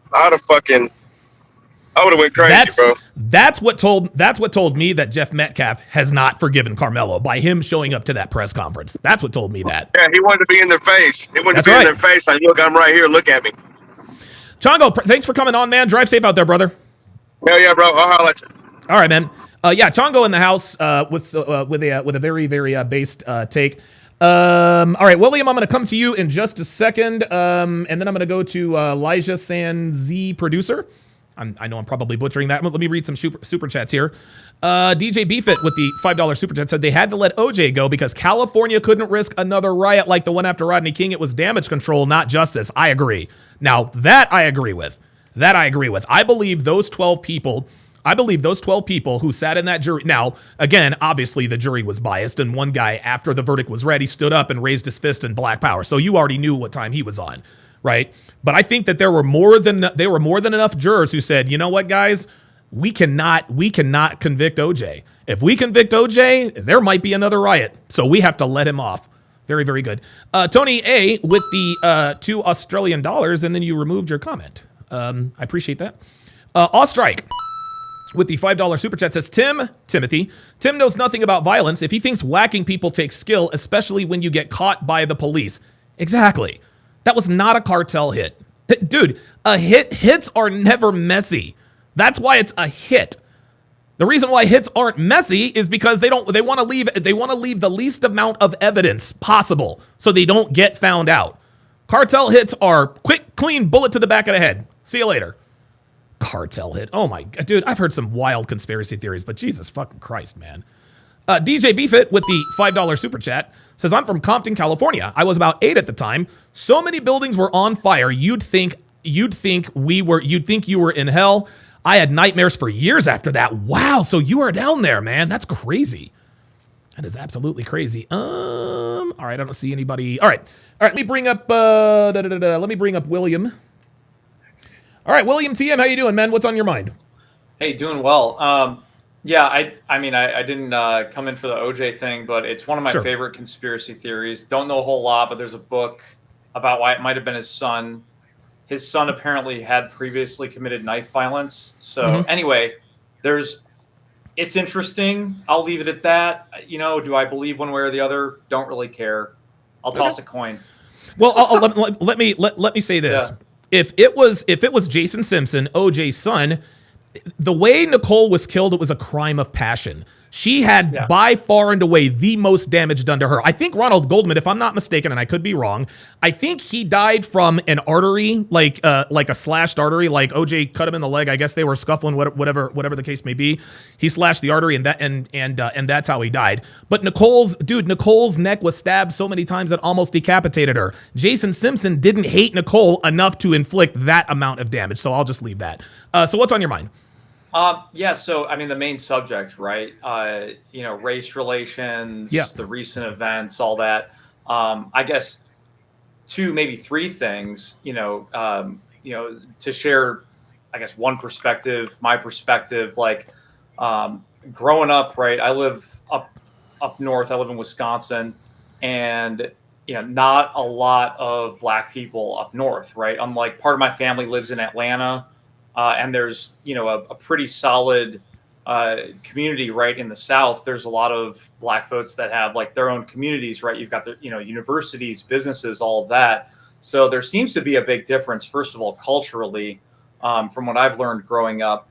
Sure. And on the schoolyard, it was like there was a certain amount of like, don't mess with the Black kids because like they'll go all in a fight. They won't fight a little bit. Like they'll go all in to the death. So you're better off just running away. But if you get in a fight, like get ready to be looking over your shoulder for a while. Okay. So there was that bit of a difference. And growing up, I joined the U.S. Navy and had a different experience where there was a little bit of. I come from I'm like almost fully Irish. Okay. So and a weird thing is when race relations started to go south in the Obama years. Growing up, I was told stories about the civil rights movement. My family took in, Black families. 2 seconds, William TM. Random Tactical Adventures. Pull up, my guy. Yeah. Pull up. Go ahead and pull up Random Tactical Adventures. He says Donovan doesn't know. No. I'm talking to the chat. Yeah, Donovan. No. You don't have to do that. You don't have to. Don't time him out. He says. He said, bingo. Donovan doesn't know about this case. He is just loud and thinks OJ did it. A mob hit, like, dude, you sound like my detractors. Now, someone said, so Luke Perry says Myron said it was the son. And so I might actually go check out that video. I know that Myron is unbiased. I know that Myron is unbiased on all things law. So I am more than willing to go over there and watch that, and I'll make my own call on that. But just because Myron said that OJ's son did it, that doesn't mean he did it, guys. That doesn't mean he did it. All right, please continue. Go ahead. Yeah, and he'll probably quote that book by William C. Deere quite a bit. Okay, if he's because that's the one guy who dove into it. But anyway, yeah. So in the Navy, I had a different kind of relation with a lot of the Black folks on the ship, and it was just like the relations that I had with white people, which was the kind of person who you meet them where they're at, right? The guy who I knew in the nuclear reactor compartment, who was a brilliant guy. It was like I related to him on one level, like we were both nerds. And then when I was working in the kitchen, when I first arrived at the ship, I I related with those guys in a different way because they're different people, right? And so it's weird, it's tragic what happens when people have this perception like people are different because of this, modern concept called race, whatever. Really, it's ethnicity, it's our language, it's how we use language. So respect on your whole, I laughed hysterically when you were talking about, you're going to come in here and talk, and then you don't even know how to spell words, right? Yeah, so, right. That's real. Other things are not so real, but people will react to them. So, the whole thing that I disagree with you on one thing is I don't think there will be a centralized nature of the conflict. And that's unfortunate because it's a lot easier to stamp out organized violence to a certain degree. It's a lot more, vicious, you could say, on one level. Sure. But what I think really is going to suck is that a bunch of stupid white people are going to be watching social media. Yep. And finally they're going to go, you know what? Screw it. I'm going to tit for tat as well. I'm going to go out and we're going to get together with my buddies in a car and we're just going to go out looking for some prey. And unfortunately, there's a lot more of us than there are of y'all. Listen, hold on. I don't like the prospect of this. Look, listen. That's what I was saying. Black people in this country seem to have forgotten that we are the minority. There are more of them than there are of us. There are a lot more of them than there are of us. If even an infinitesimal percentage of these people who are these preppers decide to go out and start handling business, I'm telling you right now, it is going to be big. It is going to be big trouble. Well, it's preppers, but it's also a bunch of these young guys who have nothing to lose, right? They see all these girls on OnlyFans. They see all these, they see all these guys who are millionaires or whatever. They're buff. They're the alphas, and they've got 100 girls that they're able to get, and then they go out and they try to get one and they can't get one, and they're out there trying to succeed, and they see all this despairing media about you can't buy a house, you can't do anything these days, and some of that stuff might have an element of truth, but come on, who cares? Go out there and do what you can to make something of yourself. Right. But yeah, at church I see a lot of these young guys, they're coming in, they have despair, and we try to build that out of them. We try to help them get out of that mindset. But, for every one of them that's trying to do something about it, trying to go to church, trying to make something of themselves, there's a bunch of them who, I don't know what it takes, but it takes one or two too many social media videos. Yep. And, all of a sudden they're just going to start popping off. I'm telling you, man, white people, at some point, white people are going to say, at some point, white people are going to start saying enough is enough, man. They're going to start saying enough is enough. I got to jump, man. I appreciate you coming on. And you know what? I'll tell you what. What is the name of? Listen, I'm willing to have my Walter. God damn it! Come on, man. Fucking hell, dude. I swear to God, my cat. I love Walter, but he drives me fucking crazy. Anyway, listen, there are a lot of people in the chat who are saying that it is possibly that they think OJ's son did it. And I had always disagreed because I just didn't know. But if you're telling me that there's a book that details this, and Myron, listen, I respect him. I respect him to the nth degree. He's one of my closest friends. Big thing. Okay. One big thing that it explains is the slow car chase, which the theory is that was him giving his son time to get away. Okay. All right. Well, I'll check it out. I'll check it out. I threw it in the StreamYard chat. Perfect. Perfect. Yeah, I'll check that out, and I'll check out Myron's chat. Thanks for coming on, William. Appreciate it. Yeah, Donovan. Thanks. All right, man. Appreciate it. Ice Dragon Kid says Walter attack number 1. Dude, he fucking comes over and steps right on the soundboard. Ay. My God. Random Tactical Adventure says, look up Faye, Resnick, and Nicole's cocaine debts. So now Random Tactical Adventures is telling me that he thinks it's also a mob hit. So you're telling me that Jason Simpson killed Nicole because of her cocaine debts? Is that what it is? If you think... Look, man, I'll read the book he recommended. I'll actually just have a conversation with Myron. I'll have a conversation about Myron. Somebody in the chat says OJ is innocent. No, he's not. OJ's dead. OJ's dead. All right, let me bring up Elijah Sands producer. Elijah, you there? Yep, there he is. What's up, brother? Make sure you unmute yourself. Unmute yourself. Wait, hold on. Let me unmute you. There you go. Right, hey, there we go. Man? I got you. What's going on, brother? How you doing, man? Oh, nothing, man. First of all, thanks for having me on, man. Just getting off work. Sorry about that. No, it's all right. So what's on your mind, man? Bro, a lot. First and foremost, I know, I might be a little informal with this, but until black people can get comfortable with white people saying the word nigga, we ain't gonna solve nothing. That's all right. I done had plenty of, because I got white friends, I call them my brothers, Sure, of course. My back for them speaking out against it, but in reality, it's a psychological thing that's been taught since we were young kids. Cause I remember growing up, and then, me and all my black homies, we were like, oh man, I wish white people would try to put us back in slavery. I'll shoot everybody. We joke about it, but sure, in reality, you grow up talking about that type of stuff. Yeah. So it's really like a mind game. So, and another thing I wanted to speak on was that who's going to be affected the most from all this, if it is a fallout, is single mothers. Woo! So you better preach. You better preach. They are creating their own downfall, because in the end, if let's say the race war did supposedly happen, sure, right? What black man in his right mind, unless he's married, of course, and have children, is going to want to go defend some single mothers who always give him lip and always disrespecting him? You know what I mean? So they're gonna be left out on their own, and they're not gonna have nobody to protect them. Man, and they're the reason why they're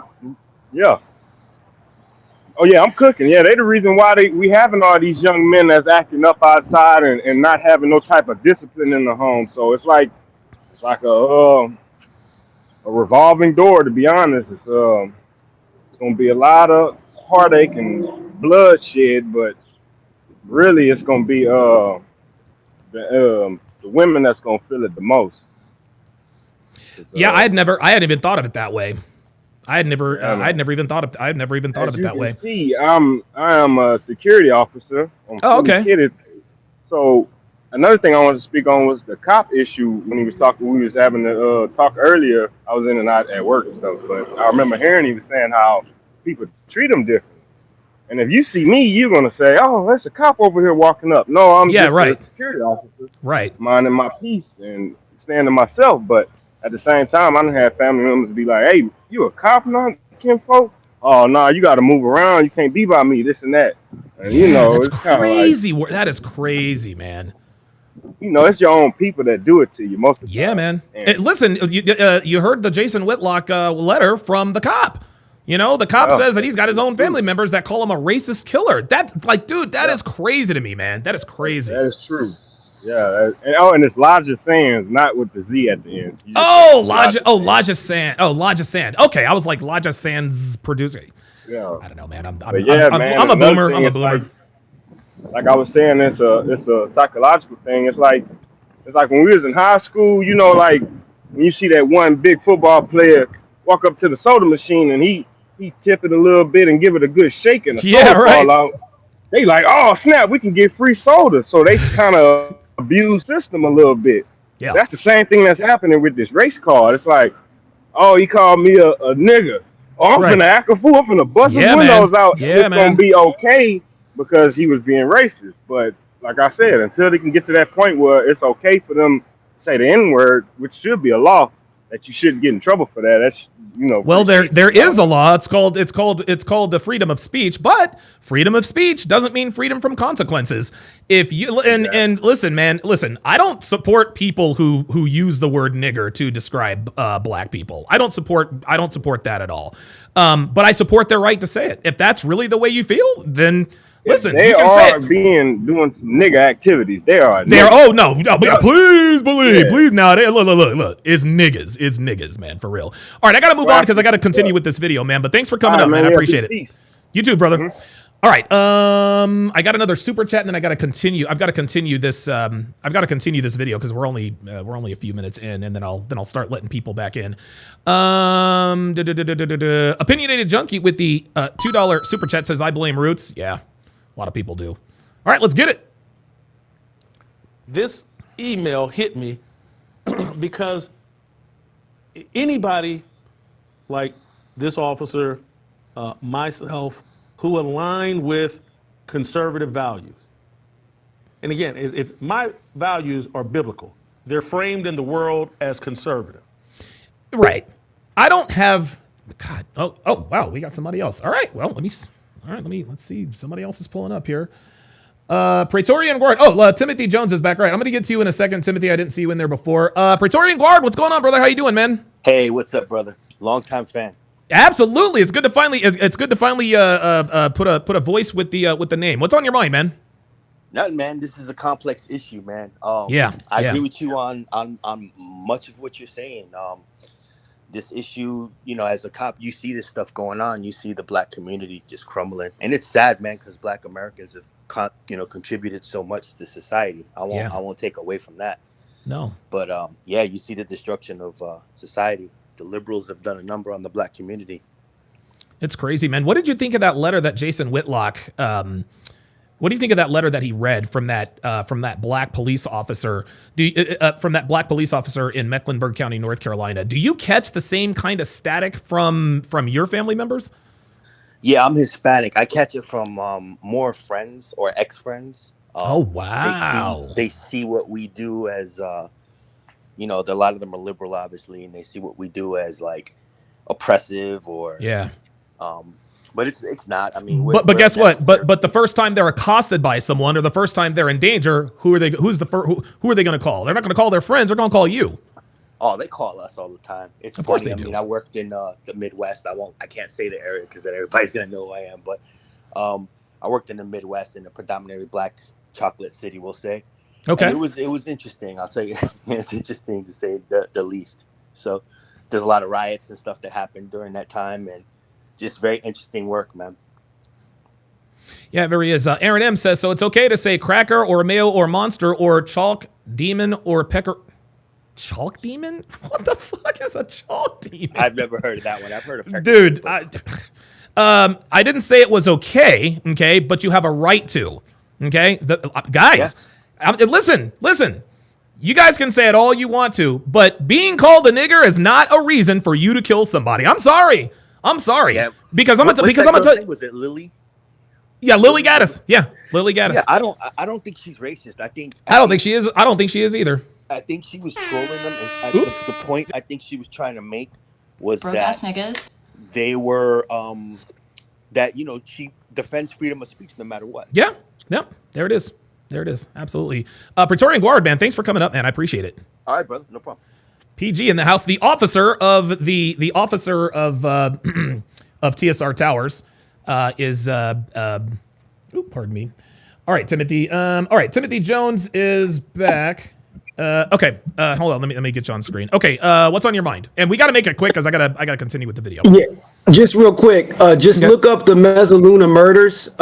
It was a hub for cocaine back in the day, and Ron Goldman was heavily. Yeah. So what we end up seeing is there were several murders that were similar to what happened to Ron and Nicole. Michael Nigg was one of them, and then there was another gentleman, and also Faye Resnick, who was living with Nicole at the time, who had incurred a great deal of debt. People were calling looking for her. Okay. So I went down a rabbit hole on this. There's a theory that people were looking for Faye, and they hit Nicole. Yeah, listen. I've got people in my own chat, and now one of my best friends thinks that it might have been the son. So yeah, listen. I mean, I've had my feet dug in the sand on this one. I'm okay if I'm wrong. So I'll look it up. What do you think it was though? Like more likely than anything. What do you think? Really think? What do I think he did it based on the information that I have. Okay. Look, I'm not going through this. I'm not going to go through this. I'm going to do the research. I'm going to go into it in good faith. And if I see and read and watch things that convince me that OJ didn't do it, I'll be the first to come on here and say so. But I'm not going to discuss this with anyone but one of my best friends, Myron Gaines, who is a former Fed. His perspective to me is really the reason why I'm going to go down this rabbit hole. But thanks for coming up, man. Appreciate it. All right, man. All right, appreciate it. Yeah, man. Like, guys, look, man. At this point, I've got a lot of you guys in the chat who are telling me that it might have been his son, or that it's his son, whatever the case may be. there are clearly things that I don't. There are clearly other things that I don't know about the case. So it looks like I maybe need to revisit that. This is what men do. Okay, let us continue with the breakdown. But anybody with my skin color who aligns with conservative values is constantly dragged and reviled and looked at as an idiot, not just with a stupid criminal element, but even among their family, even among their so-called friends. Okay, guys. Okay, let's stop with the OJ talk. Like, I'm not going to make this about OJ Simpson. Let's stop with the OJ talk. Come on, man. Listen, whether OJ, I'll put it to you like this, guys. You know what? This will be the final word on all things OJ. Whether OJ Simpson did it or not doesn't matter. The black community wanted him to be innocent because of revenge. That's what it is. That's the whole point. The reason why they celebrated his acquittal wasn't because they really thought he didn't do it. No, they celebrated it because, yes, we got retribution for Rodney King. One of us got one of theirs. That's why. That's my point. Panda Trucker with the $2 super chat says, if it was a quote hit, then why did OJ run from the cops? You know, the slow getaway to let his son get away. I don't know. I'll do my research, but that's my whole point on OJ is that people, the so-called black community wanted OJ to be guilty because Nicole Brown Simpson was white. Had Nicole Brown been black, nobody would have cared. Nobody would have cared. Just like nobody cared that Yaqub Talib shot Mike Hickman. They don't care that he shot and killed that dude. Why? Because Mike Hickman is black or was black. God rest his soul. Right? And like I always say, black people lack the ability to compartmentalize, objection from subjection. Black people can only be objective when it's black on black crime. They can only be objective when it's black on black crime. When it's black on white crime, they're not objective at all. That's my whole point. All right, let's continue. There's a price, and it's comical. People will argue like, Jason Whitlock and this police officer, they've sold out. They're doing it for money. Someone made this allegation at me this weekend and said that, Aaron M., shut the fuck up, dude. You're in here just talking a bunch of shit. Shut up, man. I'm just trying to please my audience. Jesus Christ. And my audience is these white people out there. Tyne says, was the NBA draft rigged? No. If the NBA draft was rigged, then the Philadelphia 76ers would have gotten the number 1 overall pick, not small market Dallas. I think they said, again. And I'm just like, what are you talking about? There's so much more money. Hang on a second. Because he just said something. Or they said to please my audience. Hold on. People will argue like, Jason Whitlock and this police officer, they've sold out. Yep. They're doing it for money. Someone made this allegation at me this weekend and said that, I'm just trying to please my audience, and my audience is... I don't even know what the fuck you're talking about, dude. These white people... Aaron M., pull up, man. God damn, I swear to God. Niggas, bruh. Niggas. Aaron M's a nigga. I already know. Jesus Christ. In here talking, dude, like we're in here talking about black fatigue. You're talking about fucking SpaghettiOs. Get out of here, man. Can't stand you niggas. I think they said, and I'm just like, what are you talking about? So Jason Whitlock just said that a lot of people say, well, the reason why you think the way you think is because you want to appease to your white audience. As if to imply that we don't really think this way. We're only doing this because it's for the white audience. And Jason Whitlock is about to lay this out. There's so much more money. Thank you. For arguing that white people are evil. Thank you. And the devil. There you go. And are inherently racist. So much more money in mainstream media, in every aspect of the media. If you're black and willing to go on TV there you go. And scream and yell that the white man is the worst thing on the planet and that we need to remodify the Constitution, and a lot of this stuff in the Bible is outdated and doesn't work now. So much more money for that than standing on some sort of biblical worldview or conservative worldview if you're black. What you're left with is to be reviled even in your own family. There you go. Don DeMarco. And this is something, it's interesting. I remember when I crossed swords with Gerald. a little while back. And I remember we were going back and forth, and I remember he says, you're doing this for your white audience. And he says, that little crocodile Dundee thing on your neck, that's a whistle. That's a whistle. Yeah, that little crocodile Dundee. Yeah, that's a whistle to let us know where you really stand. I didn't really think much of it because I really just didn't give a shit because at that point he was crashing out anyway. But you want to know something? He's right. Jerome was right. Jerome was, and it's funny. The more I thought about it, the more I thought, you know what? You're right. Yeah, the stuff that I wear, it's because I like it, and some of it has like symbolic meaning.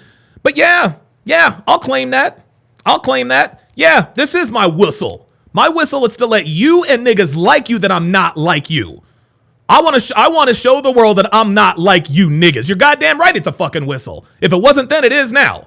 Crocodile fucking Dundee. Chop, chop, motherfucker. You're goddamn right it's a whistle.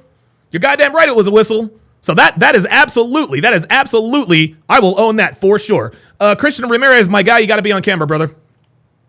And it creates a fatigue that is I sit and I'm looking at white people tweet out things and I'm like, man, I got the same fatigue. And I saw, we didn't call for this. Random Tactical Adventure says, Donovan Sharp pause. Did I say a guy was... All right, we'll clip, and I don't need it, but Mike... Crossed swords. God. Jesus Christ. Locked horns. How about that? Jesus Christ.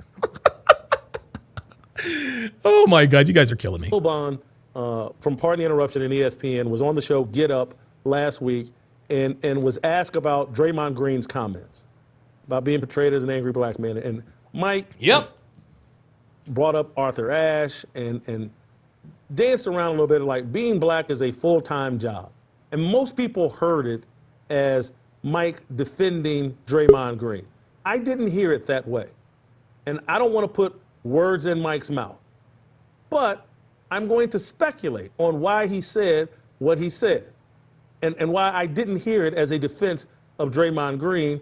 I heard it as, okay, I can only go so far. I work at ESPN. I don't want the headache of a Twitter Black Lives Matter tweet storm. I have an 18-year-old child who carries my name. I don't want him in the crosshairs. I don't want people going after my child, my wife, my extended family. So I'm going to try to cleverly say what I really think while providing myself cover and so that me and my family won't come under attack. And so he said something about Arthur Ashe and how Arthur Ashe back in the 70s was quoted as saying, being a black man feels like a full-time job. And that he could relate to Draymond Green and he could understand why black men were angry. That's the gist of what Mike said. And people tweeted me, did you see what Wilbon said? And I went and listened to it for myself. And people aren't hearing what I heard. And I could be wrong, but this is my speculation as it relates to Mike. He has a fatigue. Oh my God, dude, I will never, ever use the term cross swords ever again. Jesus. With carrying the burden of being an educated, accomplished black man. And there is a burden because he's locked in a box that he has to be careful. Oh God, Panda Trucker says, Donovan did say he'd catch less hate for crossing swords with a white man. Oh, all right, let me have it, guys. Let me have it. What he says at all times. He could put his young son in the crosshairs. He could put his wife in the crosshairs, put his brother, his extended family in the crosshairs. These social media demons could come after him and his extended family and his immediate family. And so it's like he's walking through a landmine and he can't say. He can't say what he really feels. This is what I heard. I'm not saying this is what he said, but this is what I heard. Man, I work at a network where I went to Northwestern University, graduated, put together a Hall of Fame sports journalism career at the Washington Post. One of the 15, 20 most accomplished sports writers of my era at the Washington Post. Absolutely, yep. I came over to ESPN with Tony Kornheiser, and we created a show, Pardon the Interruption, that has been the most dominant ratings driver at ESPN 100%. for 20 consecutive years. Yes, sir. And this network, my reward for that is this network said, oh, there we are. Mike, that's pretty good what you... All right, I got a couple more people who have pulled up. Let me go to Christian Ramirez first. All right, Christian, you are now on. What's going on, man? What's on your mind, brother? Hey, Donovan. First of all, thanks for taking my call. You know, I'm a Absolutely. big fan of yours, big Thank you. follower. I've been watching the stream on and off, but I have like this quick story that relates a lot to what your topic is. Okay. And just I'm gonna try to be as quick as I can. right. I'm a registered nurse. Okay. I'm new to the medical field, and the other day my charge nurse, he's a white Caucasian, you know, male, like in his 50s, I guess. Okay. He gave me an assignment. He gave me 2 patients, and these patients were very busy, you know, very demanding. I was up and down, running on the floor. Right. And he stops me and he tells me, he's trying to help me and stuff. And he's like, he's like, I'm sorry. He's like, I didn't mean to give you 2 patients that would turn out to be this busy. He's like, it's nothing personal. He said, it's nothing personal. And I'm like, personal? I'm like, it's fine. I'm like, work is work. I'm like, what do you mean personal? And he's like, he's like, I'll tell you a quick story. He's like, during COVID, he's like, we were slammed here at the hospital. He's like, and I made assignments. I assigned patients to all the nurses here. Okay. He's like, and because where I work, there's 2 units. We have the ICU, and then we have progressive care, which is like a unit that's kind of isolated, like around the corner of a hall. Oh, okay, I gotcha. And so he's like, I made assignments, and I didn't realize that all the nurses I put on the isolated unit were all black. Wow. He's like, I didn't realize that. He's like, and all the nurses I kept here on the main unit were Caucasian. Wow. He's like, so I felt bad, and I had to go check in on the guys back there and tell them, do you guys need anything? He's like, by the way, it's nothing personal, and they were like, they said the same thing as me, and they're like, what do you mean by that? And he's like, well, I realized that, I kind of like segregated you guys, and I don't want you guys to think anything wrong with it. Right. And they were like, no, like, it's fine, and it just goes to show what I'm trying to say with this, Donovan, that white people have all this guilt, Yeah, yes, they do. That even the slightest thing, they feel they have to like apologize and shit. Right. Because it's crazy. That night at the unit, I was only Hispanic. I mean, I'm one of the few, if not only the few Hispanic, most of the time. And so he realized, he had given me a busy team, so he felt he had to apologize. And I'm like, dude, it's ridiculous how far this has gotten, And I just wanted to throw that in there, Donovan. Yeah, man. Very interesting. Very interesting story, man. It's like they feel like if they offend you even a little bit, they have to apologize. It's absolutely crazy, man. Right. Exactly. And I'll finish with this, not knowing that sometimes the most discriminative people, or the most, racist, I would say, is our own, I've seen it as a Hispanic, like the people that will talk the most down on you or like look down on you for the most part are our own people, Yes. It's like, it's fucking crazy. ridiculous. It's stupid. That's why, I'm able to relate a lot to what you're saying, Donovan, even though I'm not black myself, I'm first generation Mexican, but it's the same shit in our people, It's like, if you say anything conservative, any thing that goes against their fucking their narrative, brainwashed mind, exactly, it's crazy. They'll man. call you, I guess the Mexican version of an Uncle Tom. They'll say you're a fucking sellout. You're a coon and this and that. Yeah. Absolutely, and it's ridiculous, But thank you, Donovan. I just wanted to throw that in there, and appreciate what you do. Big fan of yours, and you have my support. Thank you. Thanks, man. I appreciate that, Christian. Thanks for coming up. Dude, very, very interesting story there by Christian. Yeah, I mean, dude, white guilt is absolutely real. I'm going to bring up Jamie here in just a second. California All-Star says, I love D Sharp, but you are playing into the race politics in America, just causing more division, but I get it with fatigue. I'm not playing into any sort of race politics. I am simply telling you what's happening. I'm telling you what's happening. Call it what it is.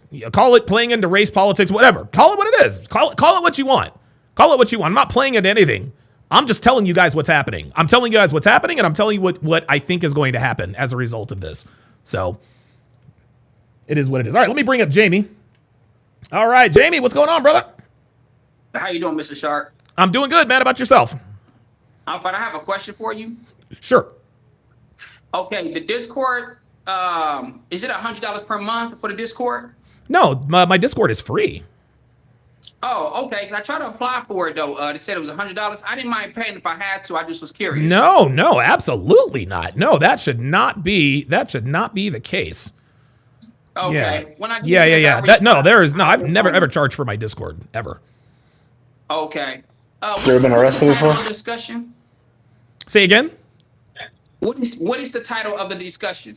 Black fatigue. Black fatigue. Yep. Is this a situation to where white people are getting fed up with black people? Yep. White people are getting fed up with niggas. See, that's the thing. White people can't say what they really want to say as far as the fatigue, so they had to call it black fatigue. And even in the name, black fatigue is an example of black fatigue because they really want to call it nigger fatigue. We call it in this community nigga fatigue. Right. Well, to add my 2 cents to this, if there was a race war that happened, and I hope it don't happen. Me too. White people will wipe black people straight up off the face of the planet Earth, and I'm gonna tell you why. More white people, white men in particular, they have a military background. They have more military experience than black people. Mm-hmm. They know how to before they shoot their guns. They know how to aim at their target before shooting them. Yep. And then I'm gonna tell you this: what's the dangerous thing? These white men, they're teaching their white little boys and white little daughters how to shoot at a young age. I'm trying to tell you. To the woods. I'm trying to tell you.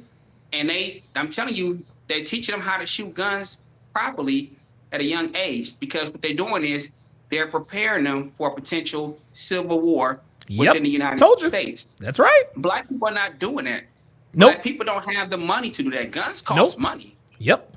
Especially the type of guns you obtain, and they don't understand that. Now, if it came to like a fist fight or something like that, if you put 10 white men against 10 black men, 10 black men can beat up at least 8 white men. Sure. On average. Right. All things being equal, right? But at the end of the day, white men are not going to fight you. No. With fists. They're going to fight you with dick. That's right. That's exactly right. Same thing with the white. Same thing white. If you put 10 white girls versus 10 black girls. Oh my God! Dude. About at least 8 black girls are going to beat up those white girls. Yeah, dude, I'm going 10 for 10 on that one. I'm going 10 for 10 on that one. To the point, they're not going to fight you. No, they're going to shoot you. Yes. Yeah, they're not. Look. White people aren't going to. White people aren't going to walk around jumping people. They're going to be in the wood. They're going to be picking us off, bruh. Yeah, they practice the law and they know how to use the law. Yes, they do. Their advantage. Black people don't know how to do that. You got these black dudes, especially these gang members. Yeah. They shoot guns sideways. Yeah, all sideways and shit. Yeah. And they more like to hit an innocent bystander. Yep. Innocent bystander. Than their target, as they often do in their gang-affiliated warfares. How many times have we heard young innocent bystanders shot in a drive-by shooting? Yeah, there's a lot of stories out there, and it is coming to the point where white people, they're getting sick and tired of being victims in their own country, a country that they built, by the way. Yep. Not being able to speak freely. And at the end of the day, like I told you in my last conversation, you don't have control over what comes out of a person's mouth. I've heard and seen white people use the N-word. Yep. Now, one time that I approached them and tell them, hey, don't use that word. I don't like it. They didn't use it directly towards me. People can say what the fuck they want to say. I don't you like don't it. Just have it just the choice to tell somebody what they should have said, not say. Not only that, it just doesn't mean anything. Like Lude, I told you that story about when I was delivering mattresses down in Atlanta. me and my partner Jeff, we walk into this old timey country, gas station. We were getting hot dogs and potato chips and all that good stuff. And I pulled out I paid with $100 bill. And he says to me, he's like, well, I didn't know niggers had $100. I didn't know niggers carried $100 bills. I said, yep, we do all the time, and handed it right to him. It literally meant nothing to me. And now, of course, I knew he was trying to elicit a reaction so that he could reach behind the counter and put a hole in me. But if I were to react like a nigga, that is probably what would have happened. It's just a word. If I was in that situation and he talked to me like that, I would just walk out of his establishment, never go back. Yeah, well, I never went back, but I just wanted to show him that it just didn't affect me. I wouldn't have spent no money in his establishment. I would have walked out and never came back. You don't talk to me like that. Yeah, that makes and listen, if I lived in that town, I certainly wouldn't go back in there. That's for sure. But me personally, a white person using the N word, whether it's nigga or nigger, it doesn't really bother me. I'm not going to react to it. I'm gonna just look at you like you crazy and be like, you better hope you don't use that to another black person because they'll beat the crap out of you. I'm gonna tell you what. White people can use the N. White people are safe using the N word around black people. They are not safe using the N word around niggas. And at the end of the day, white people are getting tired of being victimized. You already know that black people commit way more crimes against white people. Yes, sir. That's right. I told you that black people commit the most hate crimes in America. That's right. They commit crimes against every other race of people. And white people, they starting to have this bravery, this courage, this fortitude, this assertiveness to stand up for themselves because they feel like they're being victimized and attacked in their own country. Yeah, man. And they're not gonna lay down for that. Jamie, white people are not going to continue to allow. And listen, when we are seeing videos of kids. There's going to be another video. This stuff is happening at schools now. Do you honestly think, dude, somebody is going to fuck around and beat the shit out of the wrong person's fucking kid. And one of these parents is going to come up. They're going to come up to that school and they're going to start spraying. I'm telling you, please believe. I'm telling you right now, Jamie. They're not. You cannot expect white people to just turn a blind eye or turn the other cheek forever. I'll give you the last word. Yes, sir. And I'm telling you right now, in the future, if a civil war or race war was to happen between black people, and I want to tell your audience, especially black people who disagree with me, who disagree with you, I'm telling you, if a civil war or a race war was to happen in the United States between black and white people, black people are not going to win. Nope. You don't know how to strategize. You don't know how to orchestrate plans. Most black people don't have a military background. They don't have the same type of firearms and gun power that these white people have. Black children are not being taught how to shoot guns at a young age. These white girls, these white boys, they're going into the woods. Their their white grandfathers who are military veterans are teaching them how to shoot guns. They're taking them hunting. They're experimenting with using all type of firearm. I'm trying to tell you, if there was a real race war, black people we'd be in trouble. We would be in trouble. And me personally, I believe that the United States should remain a majority white country because to me, white people, white men in particular, they're the only race of people who know how to get it right. Because black people, that goes for the men and the women, because we have a matriarch in the black community where black women are taking over the black communities. But as a collective, they don't know how to run nothing. You look at every black community within the United States, trash, garbage, vacant lots, abandoned houses, hood rat, thoughts, poor living conditions, roaches. Crazy, man. They don't even do something as decent as throw their trash away. When you go to white suburbs, most white communities clean, nice and neat. They throw their trash away. Beautiful homes. Most black communities in the United States, it's the total opposite. It looks like a third world country. Yes. Oh, yes. Black person of good character, I would tell any man or woman, any black person of good character, get the fuck out of the black community. Straight up. Get out. Get out. Listen, I say, and thanks for coming up, Jamie. That was a fire take. I'm gonna tell you something. Because a lot of people sort of disingenuously ask, well, you guys are talking about all this stuff, going on in the black community. What's the solution? My nigga, there are no solutions. The black community is cooked. The black community is absolutely cooked. It's over. It's done. It's over. It's done. So what needs to happen is, like Jamie said, if you have any character, it's time. It is time for black people to divest from the black community. I said it. Real shit. It is time for black people to divest from the black community. I did it a long time ago. I divested out of that shit. You know how black women talk about, well, I'm a divester and I'm dating white people and this and that and the other, and we all know that that's a sham. I'm a divester. I divested from nigga culture. I don't want nothing to do with those people. I want nothing to do with those people at all. And all of the what Jamie said, if there is a race war, if there's like a race civil war, guys, we are cooked for every reason that Jamie said, but he didn't mention the most important reason. There are simply more of them than there are of us. There are more of them than they are on us. Than there are of us. Cash Kid Kevin, I gotta have you on camera if I'm gonna let you up. Oh boy. There's Panda Trucker. Panda Trucker, what's going on, brother? How you doing, man? Hello, you there? I can't. Oh, something happened. Oh, there we is. go. There it is.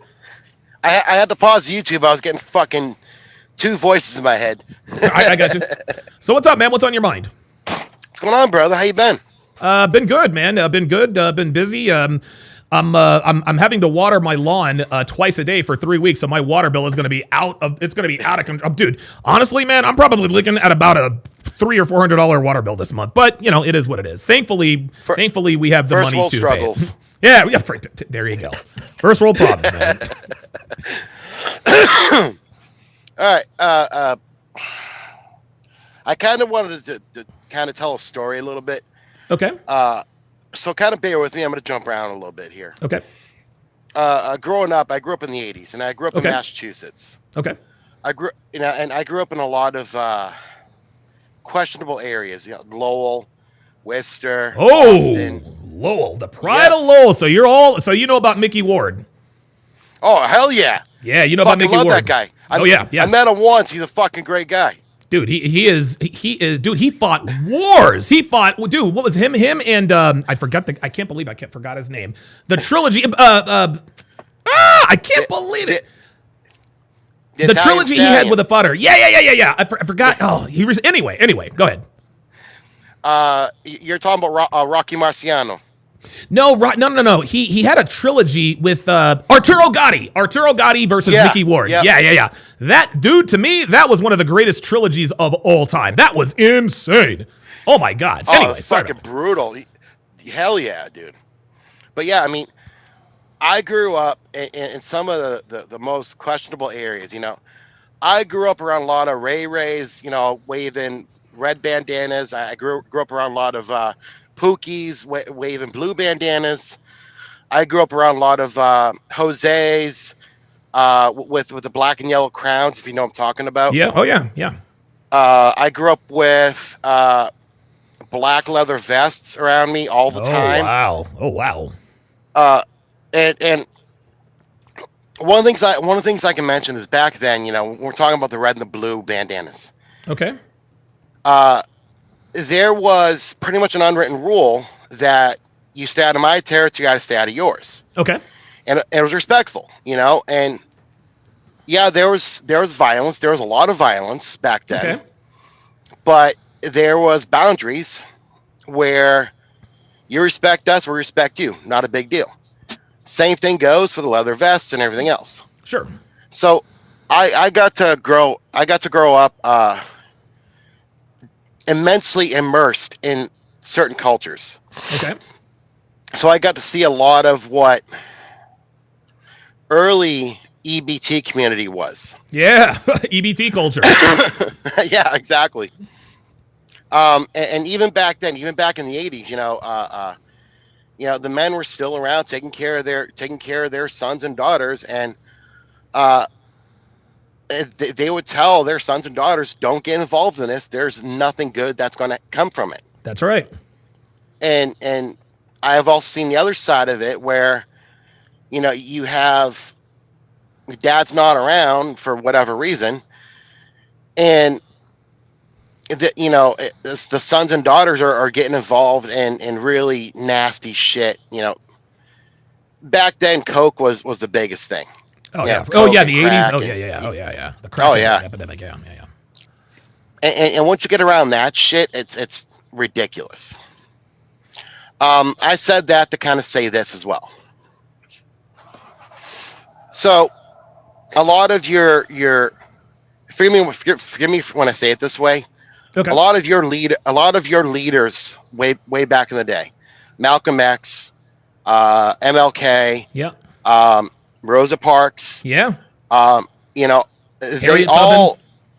yeah, Harriet Tubman, yeah. I'm sorry, I forget that guy that got beaten to death by the cops. Oh, Rodney King. Yeah, Rodney King. Thank you. Yeah. How did I forget him? Anyway, all these individuals all came together and pretty much had the same message, and said, "Hey, we're not subhuman. Treat us like humans and give us a chance to show everybody what we can do." Right. So, my community, if you will, I'm trying to be gentle. Sure. And my community said, okay, we stepped aside, introduced the Jim Crow laws. Okay. And said, okay, show us what you can do. Now, I went to boot camp, and again, I grew up in that area. Okay. Of a lot of the yo-yo, ninja yo-yo type.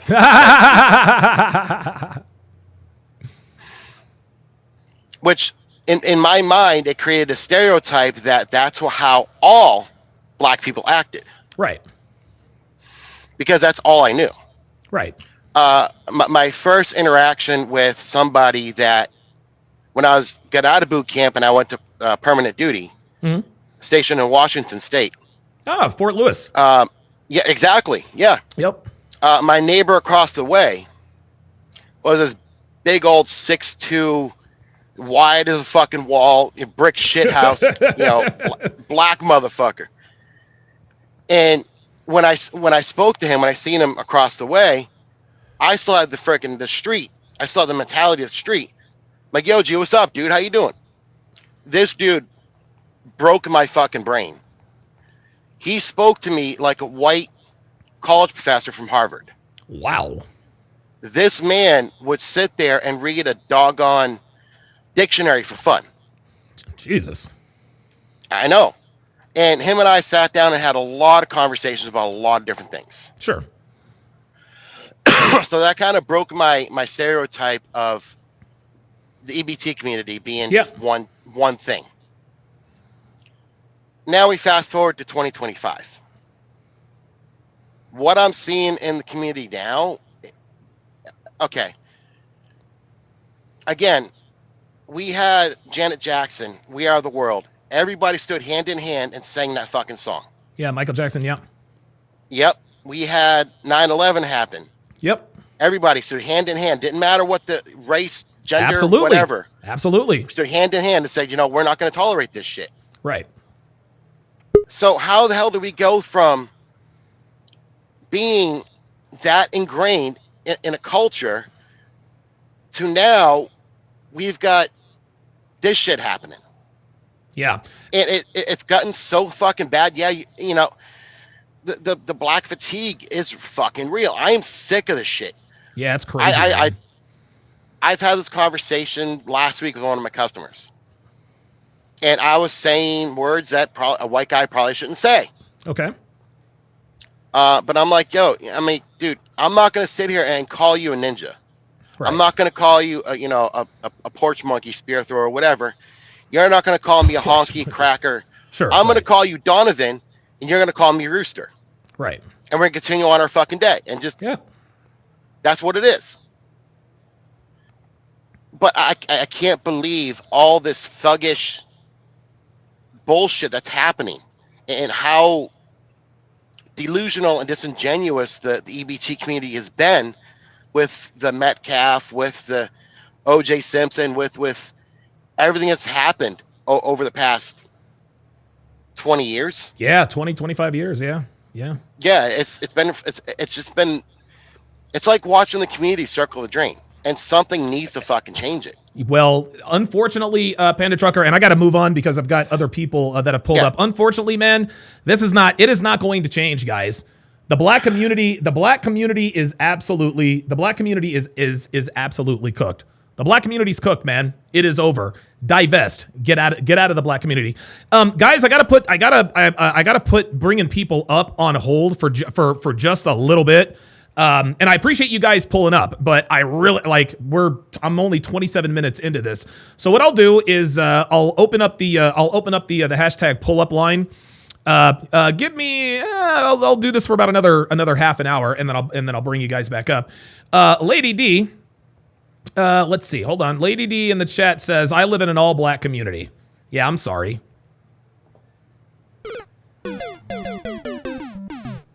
Yeah, I'm sorry. I'm sorry that you live in an all black community. I really am. Let's continue. Oop, wait a minute. What the hell is that? You did. There it is. But do you see this clown over here, Stephen A. Smith, who fabricated a college basketball career at Winston-Salem State? That Winston-Salem State, in comparison to Northwestern, he's just keeping it real and factual. Take out the racial idolatry. Stephen A. Smith didn't get half of the SAT score necessary to get into Northwestern. He had to go all the way down to Winston-Salem State, where they let anybody with a heartbeat and a 2.0 GPA or a 1.0 GPA into school. He fabricated a basketball career. Facts. He's fabricated a journalism career.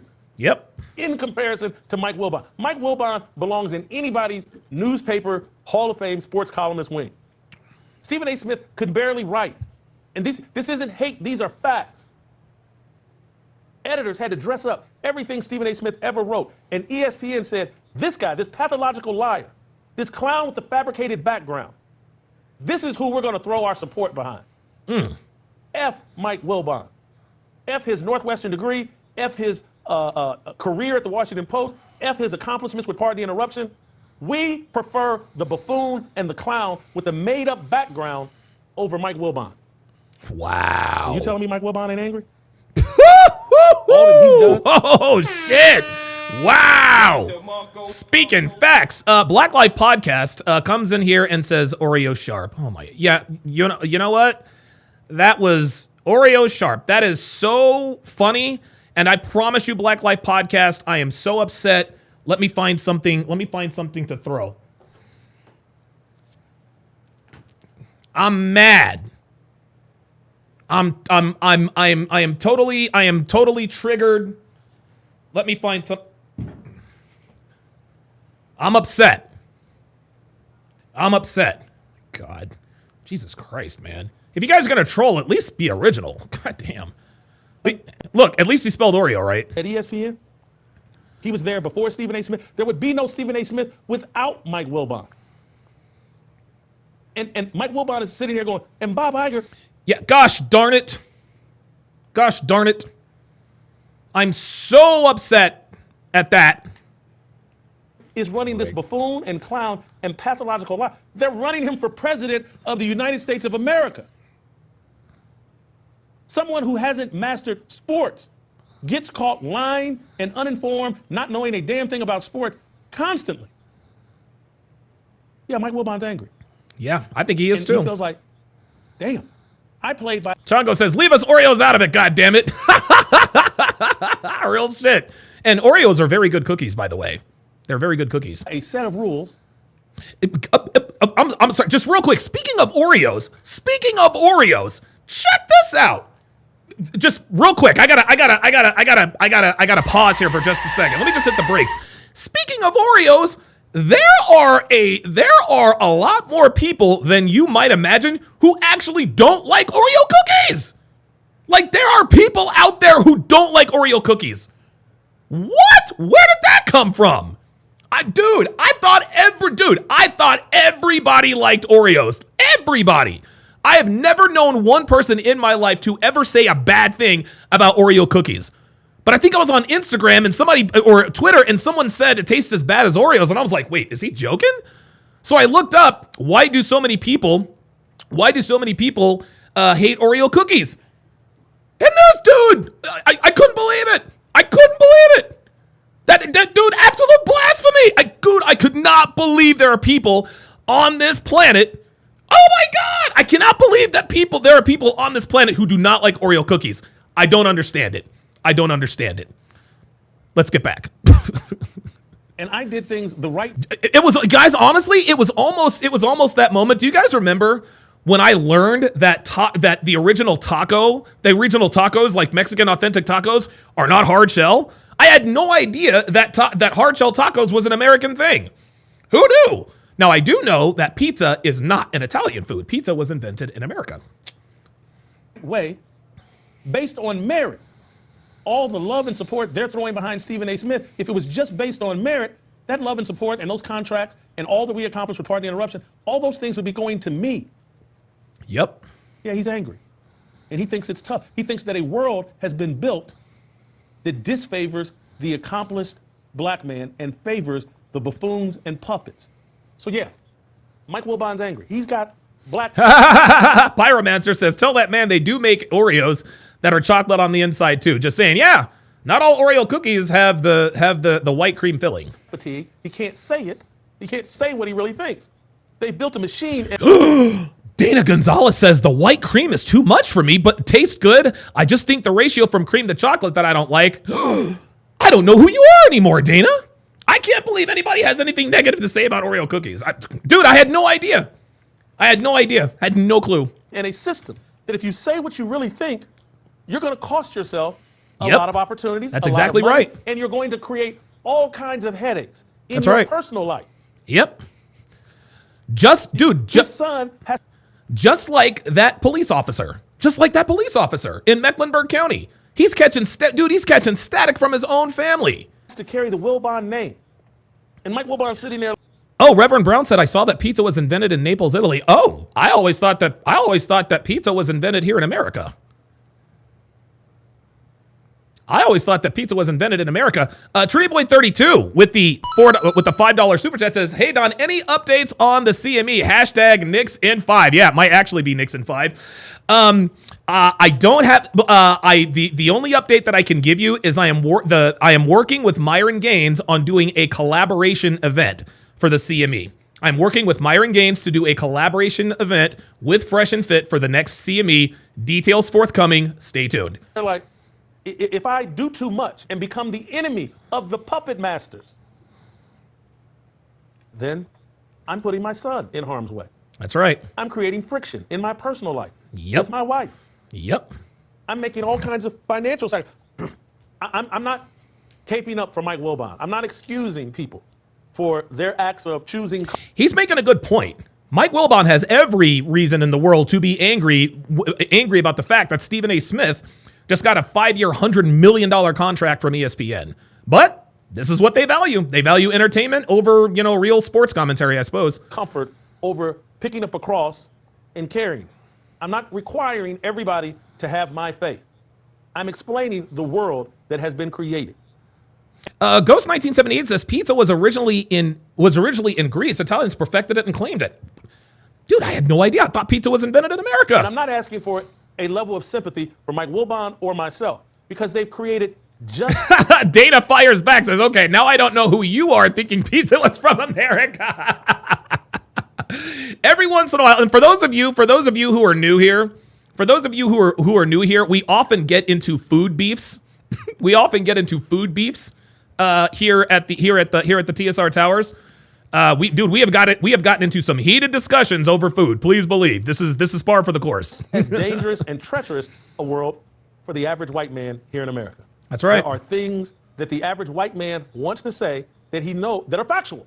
There you go. That he knows come with a price tag, not just for himself, but for his wife and his kids and his extended family, and he could compromise his social. Absolutely. Erie Pages says, I have hashtag black fatigue as well. This includes fatigue from mixed blacks as well. Any anti-white person I no longer have patience for. I'm with you, man. People want to enjoy their time here on Earth. Yugi456 says, America's pizza is better. Italian pizza sucks. Is that true? I don't think I've ever had Italian pizza. And if you pick up this cross and you just stand on truth constantly, your level of enjoyment, worldly enjoyment, is going to decrease. That's right. He can't be truthful. Now, people have been so bullied the white man has been so bullied that he's finally bucking up and finally like, hey man, I'm over it. This is my silence is way too dangerous. My kids are in jeopardy. Yes. If I'm silent, my kids are in jeopardy. If I speak out, my kids are in jeopardy. Woo! You better preach. You better preach. What the so-called black community has done is they have put white people in a catch-22. If white people don't, start speaking out against this, if they don't start speaking out against this, it's going to continue to get worse. And at some point, they are going to retaliate. I'm telling you guys right now, at some point, there are going to be people that retaliate. So I might as well speak out. And I have to, I'm here for it. I think it's great. I think it's inevitable. I think it's necessary. And if you're a black person listening to this, and you're upset and you're bothered, I don't want you to go anywhere because I want to paint a picture for you on where this is headed. And I'm going to draw an analogy between Native Americans, the Indians, and American black people.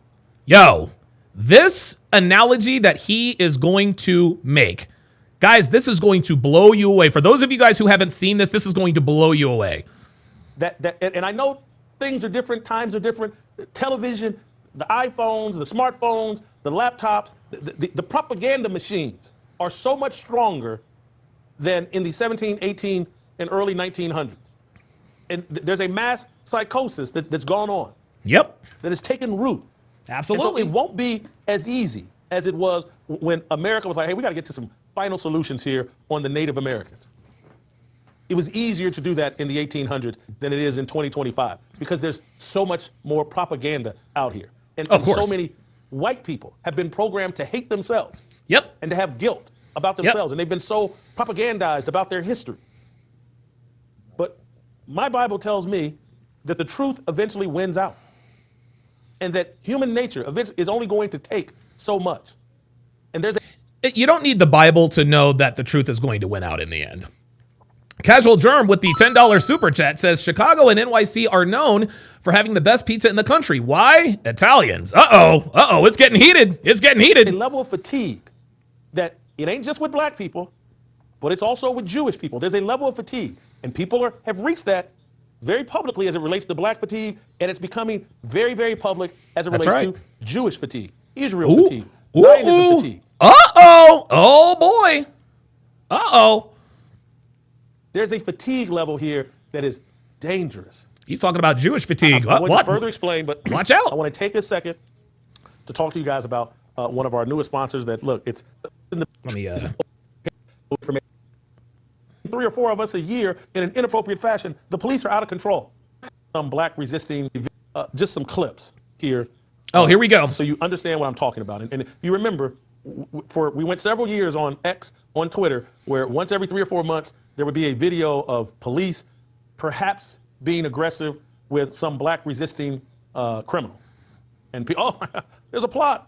They're killing black men once every 3 months. It's a genocide. At this rate, by the year 50,000,026, black American men won't exist. They're killing 3 or 4 of us a year in an inappropriate fashion. The police are out of control.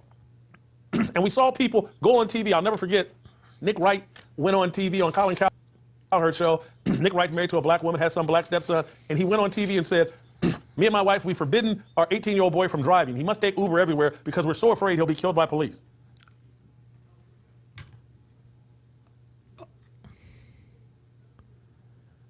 Are you kidding me? Are you for... Really, nigga? Are you kidding me? Check this out. Nick Wright, who's married to a black woman, he's a white guy who's married to a black woman, said that they forbid their 18-year-old son to drive. He must take Uber everywhere because we're afraid he's going to get killed by the police. What in the white guilt nigga shit is he talking about? Are you kidding me? That is the most ridiculous shit I'd ever heard. Get the fuck out of here. John Bobbin with the $20 super chat says, as a white dude from a hard left West Coast state, probably California, I am much more worn out by pasty white leftist Talcum X wannabe racial crusaders and their vapid, clueless virtue signals over any, quote, black fatigue. It's all a psyop. Yeah, a lot of people are tired of them too. Oak on the Rumble side with the $10 Rumble rant says he's right. He's right. We're tired of the victimization. It's time to be accountable for your actions. Love you. Appreciate it, man. Love you too, man. Pause. Damn, I swear to God, y'all don't let me get away with nothing. I said cross swords. Y'all came for me, man. Pause. See? I'm starting to get pause fatigue. God damn it. Do you see how ridiculous this is? Comical. But this is the kind of ill logic. And I know Nick Wright isn't black. I don't think he's white either. I think he's part of a tribe, but who knows? This is the kind of ill logic that was passed around and commonplace everywhere. And so now, white people, there's a Twitter feed by Lauren Witzke, I think. There's one called White Ghost. There's several of these. All they do is pump out black idiocy videos. Reverend Brown with the $5 super chat says, Nick Wright is the biggest LeBron nut hugger that I've ever seen on television. Yeah, he's a LeBron guy. Violence idiot. Black violence videos. Black yelling and screaming in public videos. Black women fighting videos. Yes, here we go. Okay, guys. So now we are about to get into the main event. We are going to see videos. We are going to see videos that are starting to. We're going to see videos that are verifying black fatigue. Really caught my attention this weekend. I'm going to start with the worst case. This is SOT number one. Oh, this young is white boy crazy. On his playground. Looks like he's 10, 11, 12 years old. He tries to walk away from a fight. This is incredible, man. Watch this video. Play something. This is crazy, dude. Look at this. Look at that. Look at this. Look at this.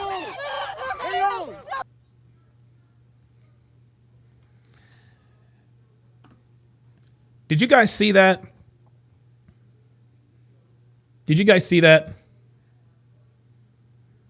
Does that make you angry? The Black Goddess of Life says, Don is a self-hater, wants to be white. Give me a break. I swear to God, you, like trolls. Listen, niggas, the Black Goddess of Life, come up with something original. I've heard that, dude. I've heard the whole self-hate all the time. I hear self-hate all the time. Like, come up with something new. No, the Black Goddess of Life, you are a self-hater because I promise you, you're probably wearing a blonde weave right now. I promise you're buying skin lightening products. It's funny when black women come in here and say we hate ourselves when you guys do everything in your power to try to look more like white people. We're not doing that. Dude, Beyonce is 3 shades lighter since she left Destiny's Child. But we hate ourselves? No, if I hated myself, I would date people like you. Give me a break. Anyway, guys, looking at that video, the kid got sucker punched. And he was laying there leaking on the ground, and everybody is standing around laughing at this. He's fighting. He tried to walk away from the interaction. He tried to walk away from the interaction. Joe Black Tai Chi says whites would have a hard time during the race war if it happened. Joe Black Tai Chi, respectfully, I fucking disagree. There are a lot more white people than black people, my guy. And the sooner you and other people that think like that realize that, the better.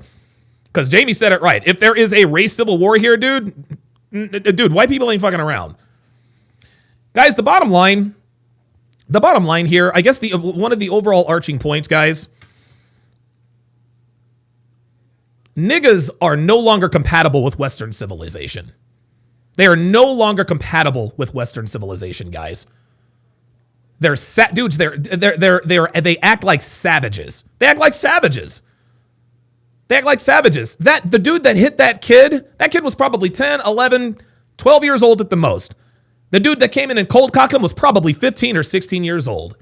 Man, that kid has a family. That kid has a mom and a dad. You don't think that kid's if somebody did that to your child, regardless of race, if somebody did that to your child, you would want to do bad things to that people. People want to do bad. You would want to do bad things to that person. Captain Cisco with the $5 super chat says, "Do you think it's racist to compare black guys to Ninja Turtles? I am personally proud to be a turtle. Turtle power."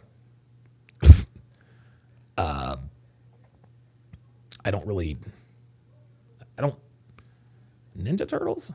I don't know. Anyway. But yeah, man. Like, dude, black people, dude, there are a disproportionate, and again, it's not all black people.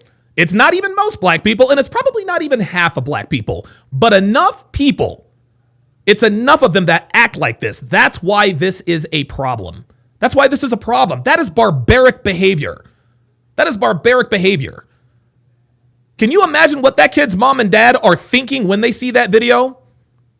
What do you think? What do you think that I'm telling you, guys, I'm telling you right now, they're going to fuck around and do this to the wrong person. They're going to do this to the wrong person.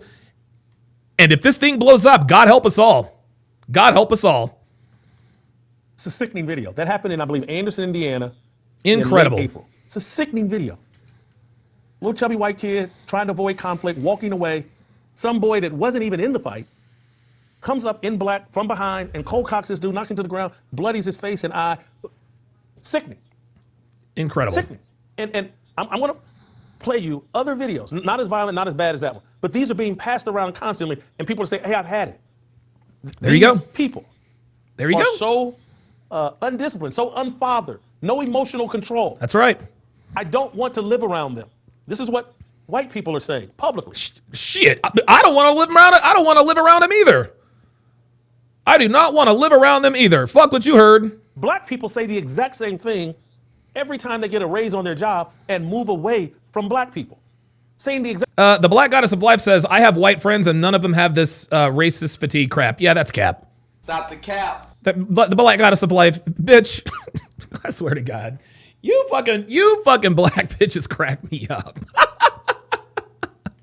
So the Black Goddess of Life, the Black Goddess of Life thinks that we believe, she thinks that we believe when she says, well, I have white friends and none of them have this black fatigue. Fucking liar. You are a fucking liar. You don't have white friends, man. You think you have white friends, but the way you're coming in here talking like that, you're a nigga too. And if you act like a nigga, white people ain't gonna want to be around you. You don't have white friends, the Black Goddess of Life. Sorry. You don't qualify. I swear to God, I have white friends and none of them have nigga fatigue. You don't have white friends, my girl.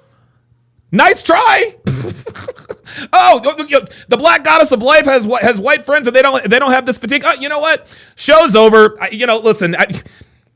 You know what? Maybe this whole black fatigue. Maybe this is all just made up. Because the Black Goddess of Life, the Black Goddess of Life has white friends and none of them have black fatigue. So you know what? Yeah, this is all just get the fuck out of here. People are sick of niggas. People are tired of niggas, man. That's what this is. This whole thing, this whole black fatigue. People are tired of niggas. That's what this is. They really want to call it nigger fatigue, but they're calling it black fatigue. Fuck out of here. I have white friends. Bitch, no, you don't. I swear to God, black bitches think that they can just lie and we'll just believe them. Every time, man. So the fatigue is everywhere. It has to be addressed. We're going to end up the new Native Americans. Uh-oh. And I know many of you have bought the lie that, oh, these Native Americans, these Indians, they were so peaceful and they just wanted to be one with the earth. And these white, evil people came and just took their land from them. And, oh, they met the Native Americans, all they just want to do is sit around and smoke a peace pipe and chill. Right. A few buffaloes. Yeah. This is all lies. Yep. They were conquered. Yep.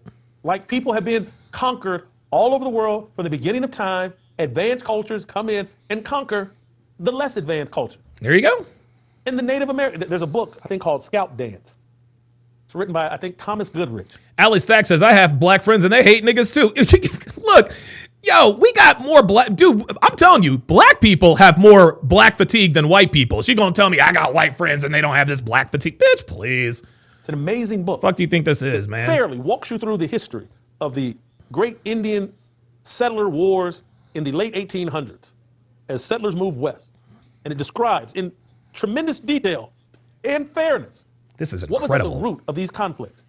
And it wasn't a group of peaceful Native Americans Right. just smoking a little weed, trying There to you kill go. buffalo and eat some buffalo and just hanging with their girls, and all these evil white people. No, this was a savage culture. There was savage culture. Did you hear that? Savage culture. That's why they're no longer, that's why they're almost wiped out. incompatible with a more civilized culture. I'm not talking about white people being perfect because they're not. But I'm talking about Christian culture, as opposed to all them gods the Indians believe in.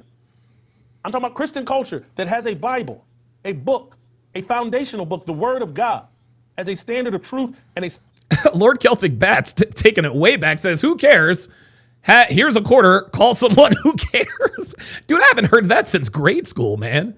standard of behavior, rather than. Oh, am I having sound issues? Okay, all right.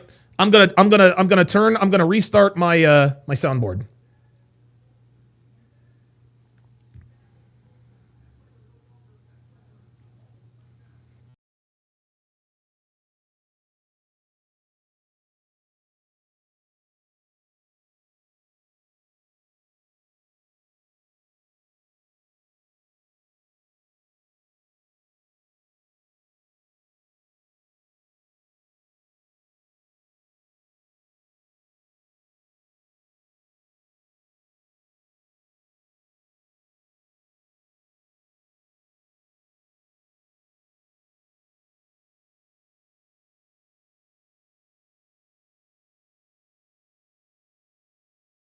Oh,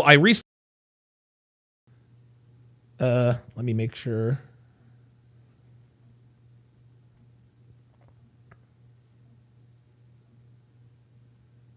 There we go. All right. And we are back. Okay. Let's continue. Sorry about that. People just smoking weed. Oh, wait a minute. The fuck?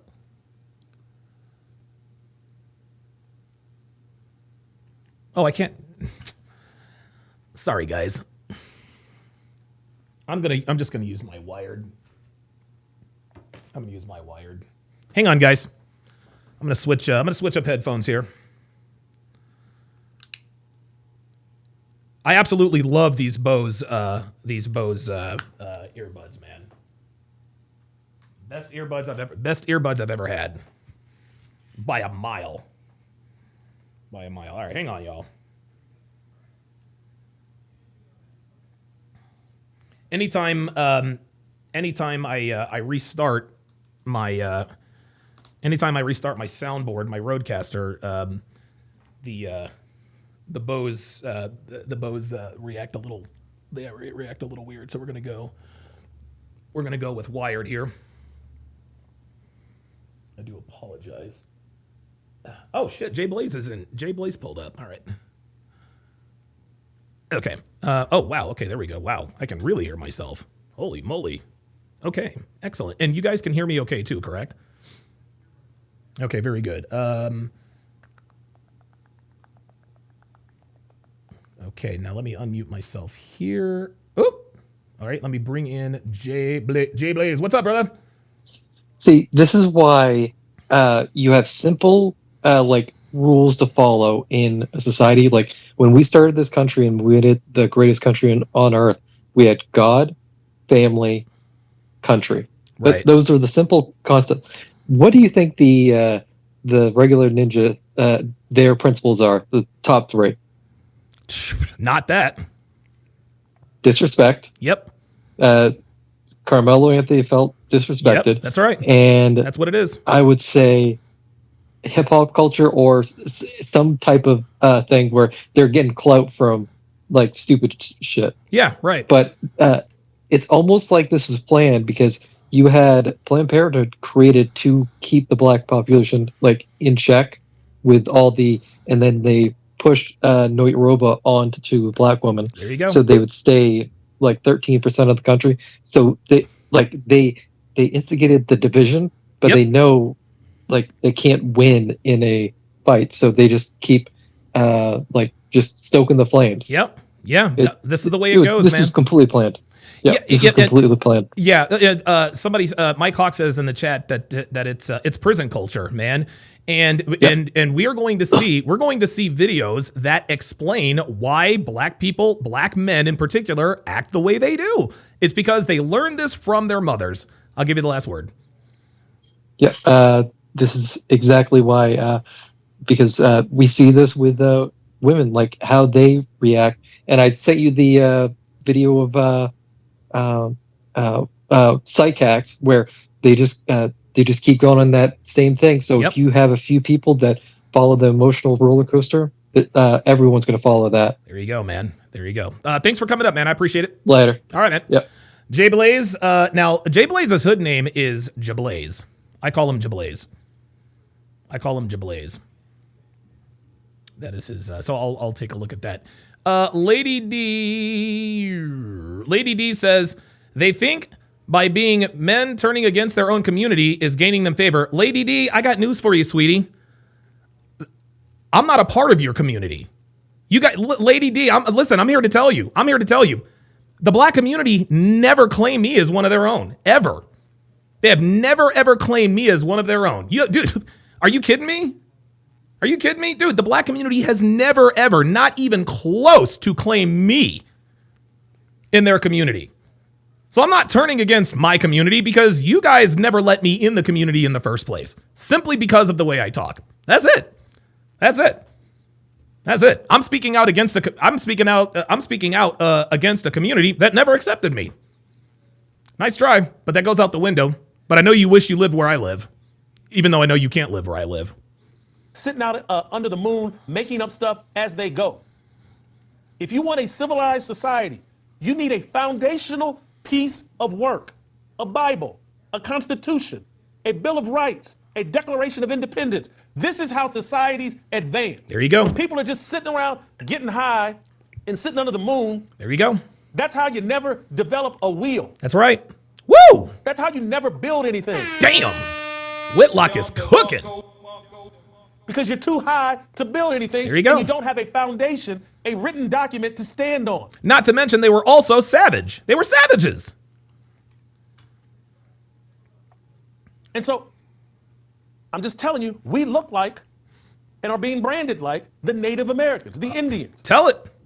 Who had a savage culture. Yep. Sure did. Oh, Whitlock, he's selling out for the white man. I'm sold out for Jesus Christ. I'm sold out for this book, this foundational piece of information. Yeah, people call me a sellout all the time. And when they call me a sellout, see, and this is how ignorant niggas are. Donovan, you're a sellout. So what they're saying is that I grew up in the hood, okay? They're saying that I grew up in the hood, I was a part of the nigga community, I became successful, and now I'm against the nigga community. That's why they call me a sellout.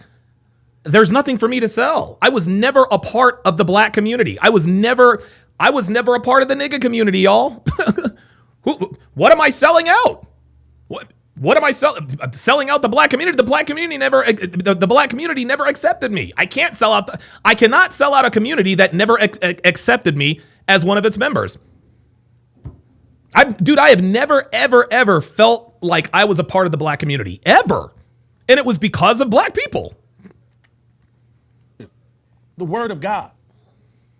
And you can cape up and I'm going to defend these Native Americans. All they sat under the moon and smoked some weed and killed a buffalo. And I wish I was with them. I'd like to be in a teepee. I don't want to be in this air-conditioned apartment. Nana Rich says, Donovan, you grew up in the Army system. Yeah, actually Army and Air Force. My dad served in the Army and the Air Force. And so I lived on military bases from age 0 to age 16. So I was very accustomed. I'm very accustomed to the military life. I don't want to be in this air-conditioned home. I want to be in a teepee smoking weed, laying in the grass with snakes and spiders. There you go. Keep telling yourself that lie. There you go. Guys, check this out, man. Check this out. Like I said before, niggas are no longer compatible with Western civilization. They are similar to the American Indians, okay? And there is a phrase that we have all heard before, and it is playing out right before our very eyes. I didn't know. I had no idea that the Native Americans were savage and primitive people until I actually read about it. I did not know until I actually read about it. Okay? I guarantee you niggas have no idea about the history of Native Americans. Because I'll tell you what, those who do not know or understand history are doomed to repeat it. That's exactly what's happening right now. Black people have no idea the reason why Native Americans were conquered. They were conquered because they were acting like they do now. They're acting like they do now. Later on in the on the Anton Daniels, when he was on with Whitlock earlier, we're gonna react to that.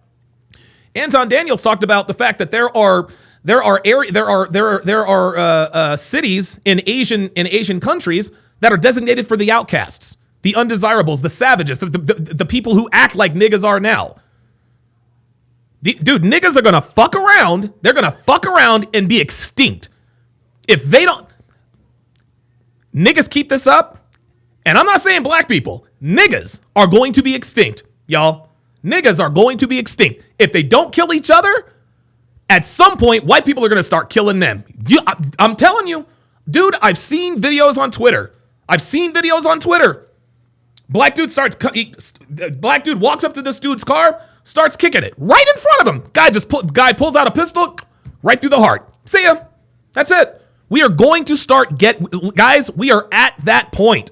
If Carmelo Anthony is acquitted, I'm telling you guys, we are going to be on the precipice of the second civil war. And the reason for that is because a Carmelo acquittal will then be precedent. Black people are committing crimes against white people at an accelerated rate. They don't care about consequences. They just don't care. That's why they continue to do it. Another reason they continue to do it is because white people aren't fighting back. But if Carmelo Anthony is acquitted, that literally gives niggas a license to kill. All I have to do is say, I felt a certain kind of way. I capped some white kid or I stabbed some white kid. I can start a GoFundMe and raise $500,000. Insane. Lady D says, black men, you proud to not own shit? All right, Lady D. You're out of here. Jesus Christ. You're not even, dude, you're not even, see, this is, Lady D's a nigga. Lady D's a nigga. All you're doing is coming in, all you were doing is coming in here and spewing all this shit. If you want to continue to talk, pull up. She says, well, I don't want to, she had an excuse earlier for not pulling up. The reason why you won't and will never pull up is the same reason why niggas hunt in packs, because they're fucking cowards. But like I was saying, niggas are very, very similar. They are very, very similar to the Native American Indians who were savage. They didn't have any laws. Shooting bows and arrows. All they were doing was smoking weed and being savage. This is exactly what niggas are doing now, man. And like I said before, those who are not aware of history are only doomed to repeat it. And that is literally what is happening now. That is literally what's happening now. But we have been drawn into, are defending a savage culture. There you go. A prison culture. That's right. All of these videos that I'm about to show you, this is a reflection of a savage, unfathered culture. This book established marriage and the nuclear family. They didn't establish marriage and the nuclear family sitting out under a teepee. There you go. Getting high.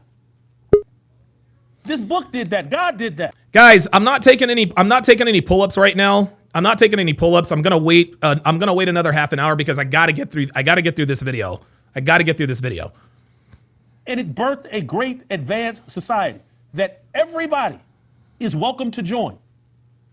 That Christians, people like me, we go out and try. Yep, there we go. Donovan's channel is dead AF. This dude, Don, a sellout white supremacist. Damn it. Don't call me that. Try to execute the Great Commission and invite everyone into our faith. Native Americans, there you go. Somalians, Koreans, Brazil, anybody, come on into this faith. We're not like some other faith where they don't want anybody to join other than them. There you go. They want it all decided off of DNA. We're not like that. You adopt these principles, these values, we're all good. You want to know why I know Donovan Channel is dead AF? You want to know why I know that's a nigga? Because this is so funny. This is why I know he's a nigga. Is because of the way it's because of the way he did the channel. If he were a black person, he would have said Donovan's channel is dead AF. No, he said Donovan Channel is dead AF. That's nigga. That's nigga, my guy. Late last week, or maybe it was early last week, I went to dinner. I don't want to name drop, so I'm not going to. I apologize for not using the name. It'll just sound like, but I went to dinner with someone really, really famous. There was a big group of us, and the famous person, one of his guys that was there with, I think it was his brother-in-law, and this is a famous white person. Brother-in-law came up to me, after dinner we were all sitting around talking, and first thing he's like, oh, you think like me. We think the same thing. We have the same values. And he shook my hand and gave me a hug. And I'm not saying this like, oh, this made me feel so good. I'm saying it because this is... Somebody get rid of this nigga. ...the essence of a fundamental truth. Talk about I'm Latino. Nigga. I swear to God. This is so... Yo, listen, guys, I want you to understand something. What the funny thing about niggas is you can tell they're a nigga just by the way they chat. You can always tell. I'm Latino. No, you're not. No, you're not. Because all you niggas sound the same. What was it, lady, the lady queen bitch? Talk about I have white friends? No, you don't. You don't have white friends. You're a nigga. And white people don't like niggas. Fuck out of here. Niggas think they can. It's so funny. Niggas can't hide the fact that they're niggas, not even in the chat. Niggas, like you can't even, like, it's so funny. Niggas really do believe that we think that I'm Latino. Pfft, totally. Sure thing there, buddy. I swear to God, niggas really think we're as dumb as they are. They really do. If you share the same values with someone, they don't care what color you are. There you go. They care that you share the same values. That's the fundamental organizing principle of Christianity. Ice Dragon Kid says, newsflash, buddy, Latinos can be niggas too. You're right, Ice Dragon Kid. They can be niggas. But when Latinos are niggas, they do it in their own way. See, every race has its own, every race has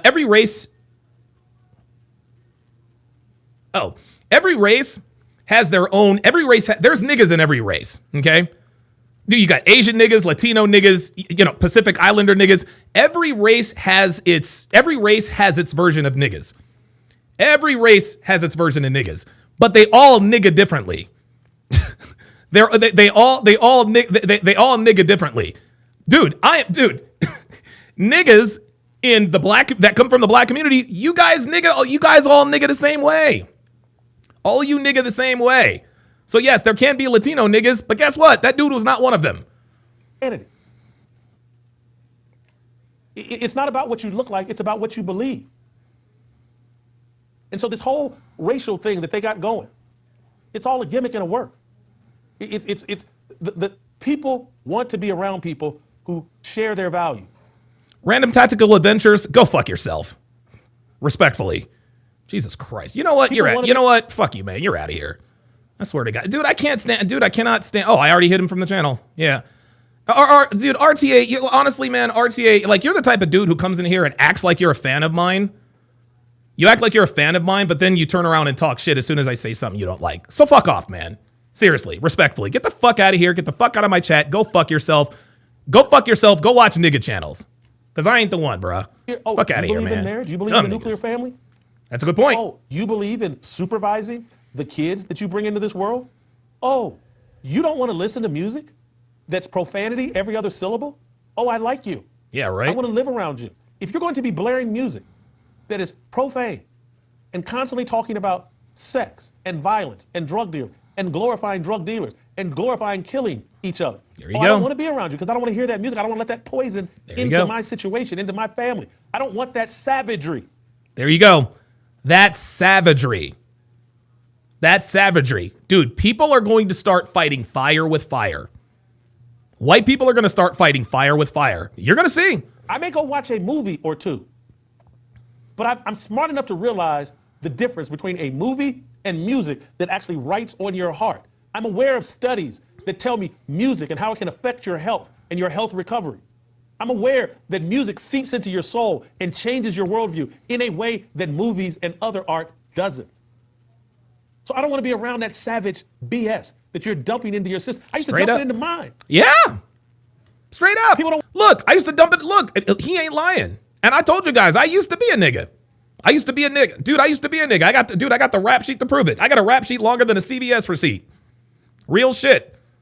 Until I had to wake the fuck up. I want to be around that because I'm going to show you what that savage culture, what it creates. I want to show you what that unfathered, when 80% of your kids are growing up in homes without their two biological parents. There you go. Without a father. I want to show you what the unfathered look like. It's a hot mess. Yep. And people are tired of it. They are. So this is the type of videos that are just everywhere over social media. I just selected a handful. There's 2 or 3 of these a day everywhere.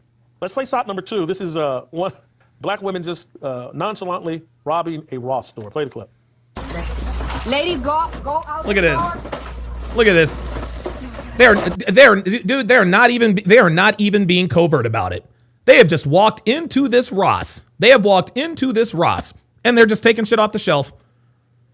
They have walked into this Ross and are literally just taking stuff off the shelf. Nobody's doing anything about nobody's doing anything about it. Look at this. Look at this. Look, they're laughing, chuckling. This is insane.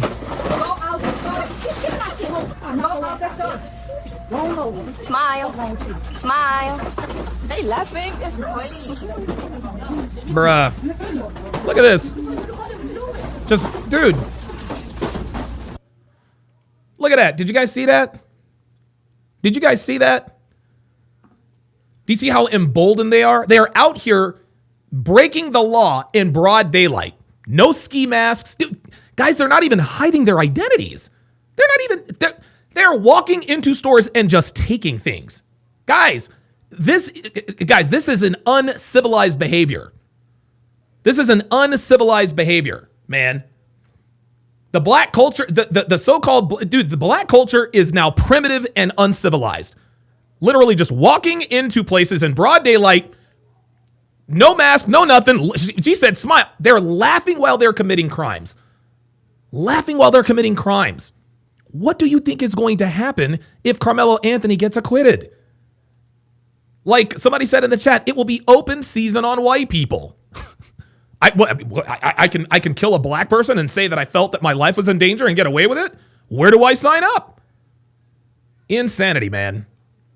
Here, this next clip. Here's some black women wrecking a convenience store. Let's play SOT number 3. Oh my God, this is crazy. Look at this. Insane.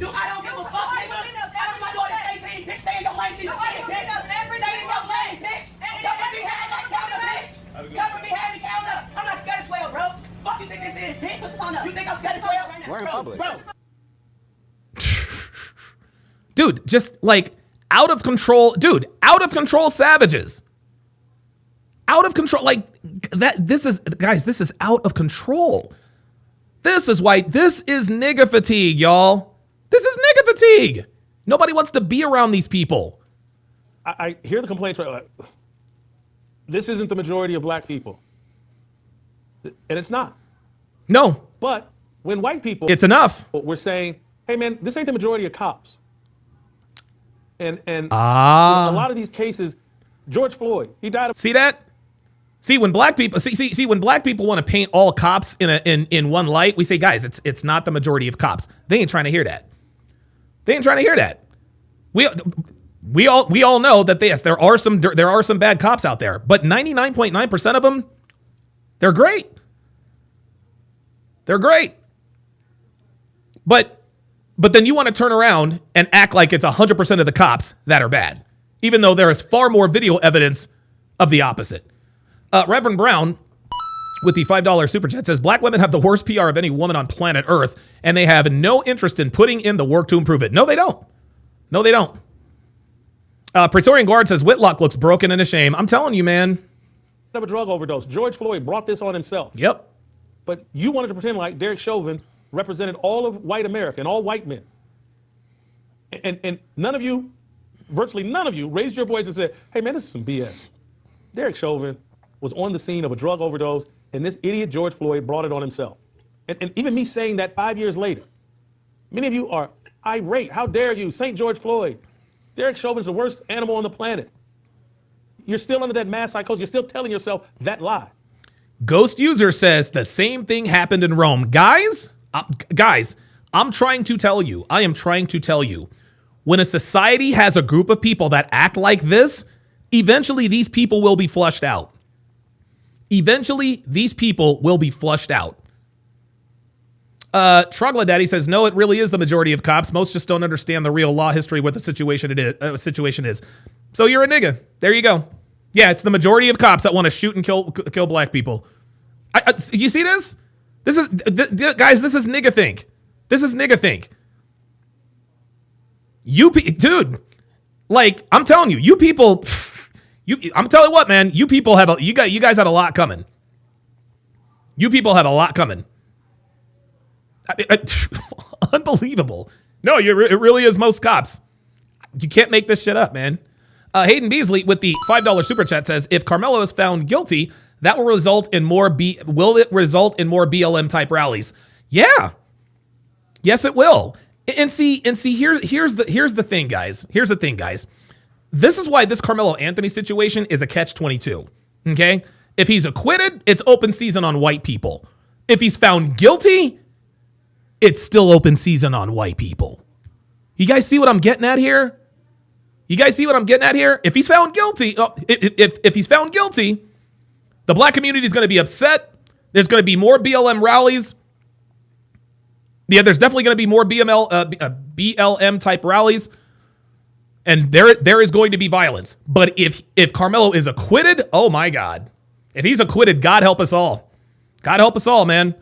But yeah, guys, I'm telling you, when society has an infestation of savages like this, those societies will eventually rid their society of that scourge. Of that, I'm certain. Guys, white people are not going to sit around and watch black people abuse and murder their children forever. They're not going to do it. They're not going to do it. They are not, dude. They're not going to tolerate this forever. Dude, this whole hashtag black fatigue, this is just the beginning. This is just the beginning. But all the police-involved shooting videos, they've disappeared. How come? Jamal Obama says, whenever Donovan disagrees with someone, he calls them a nigga. Yeah, that's, yeah. Mm-hmm. Yep. That's right, nigga. That's right, Jamal. But they got a daily supply of the unfathered acting like wild animals. And everybody's in denial that there's a consequence. Do we have the over the shoulder, the unfathered? That there's a consequence to having all of these somebody get rid of this nigga people running around. All of these people that come from a single parent home, grandmama raised home, we act like there's no consequences to this. When this book is quite clear, the Bible is quite clear.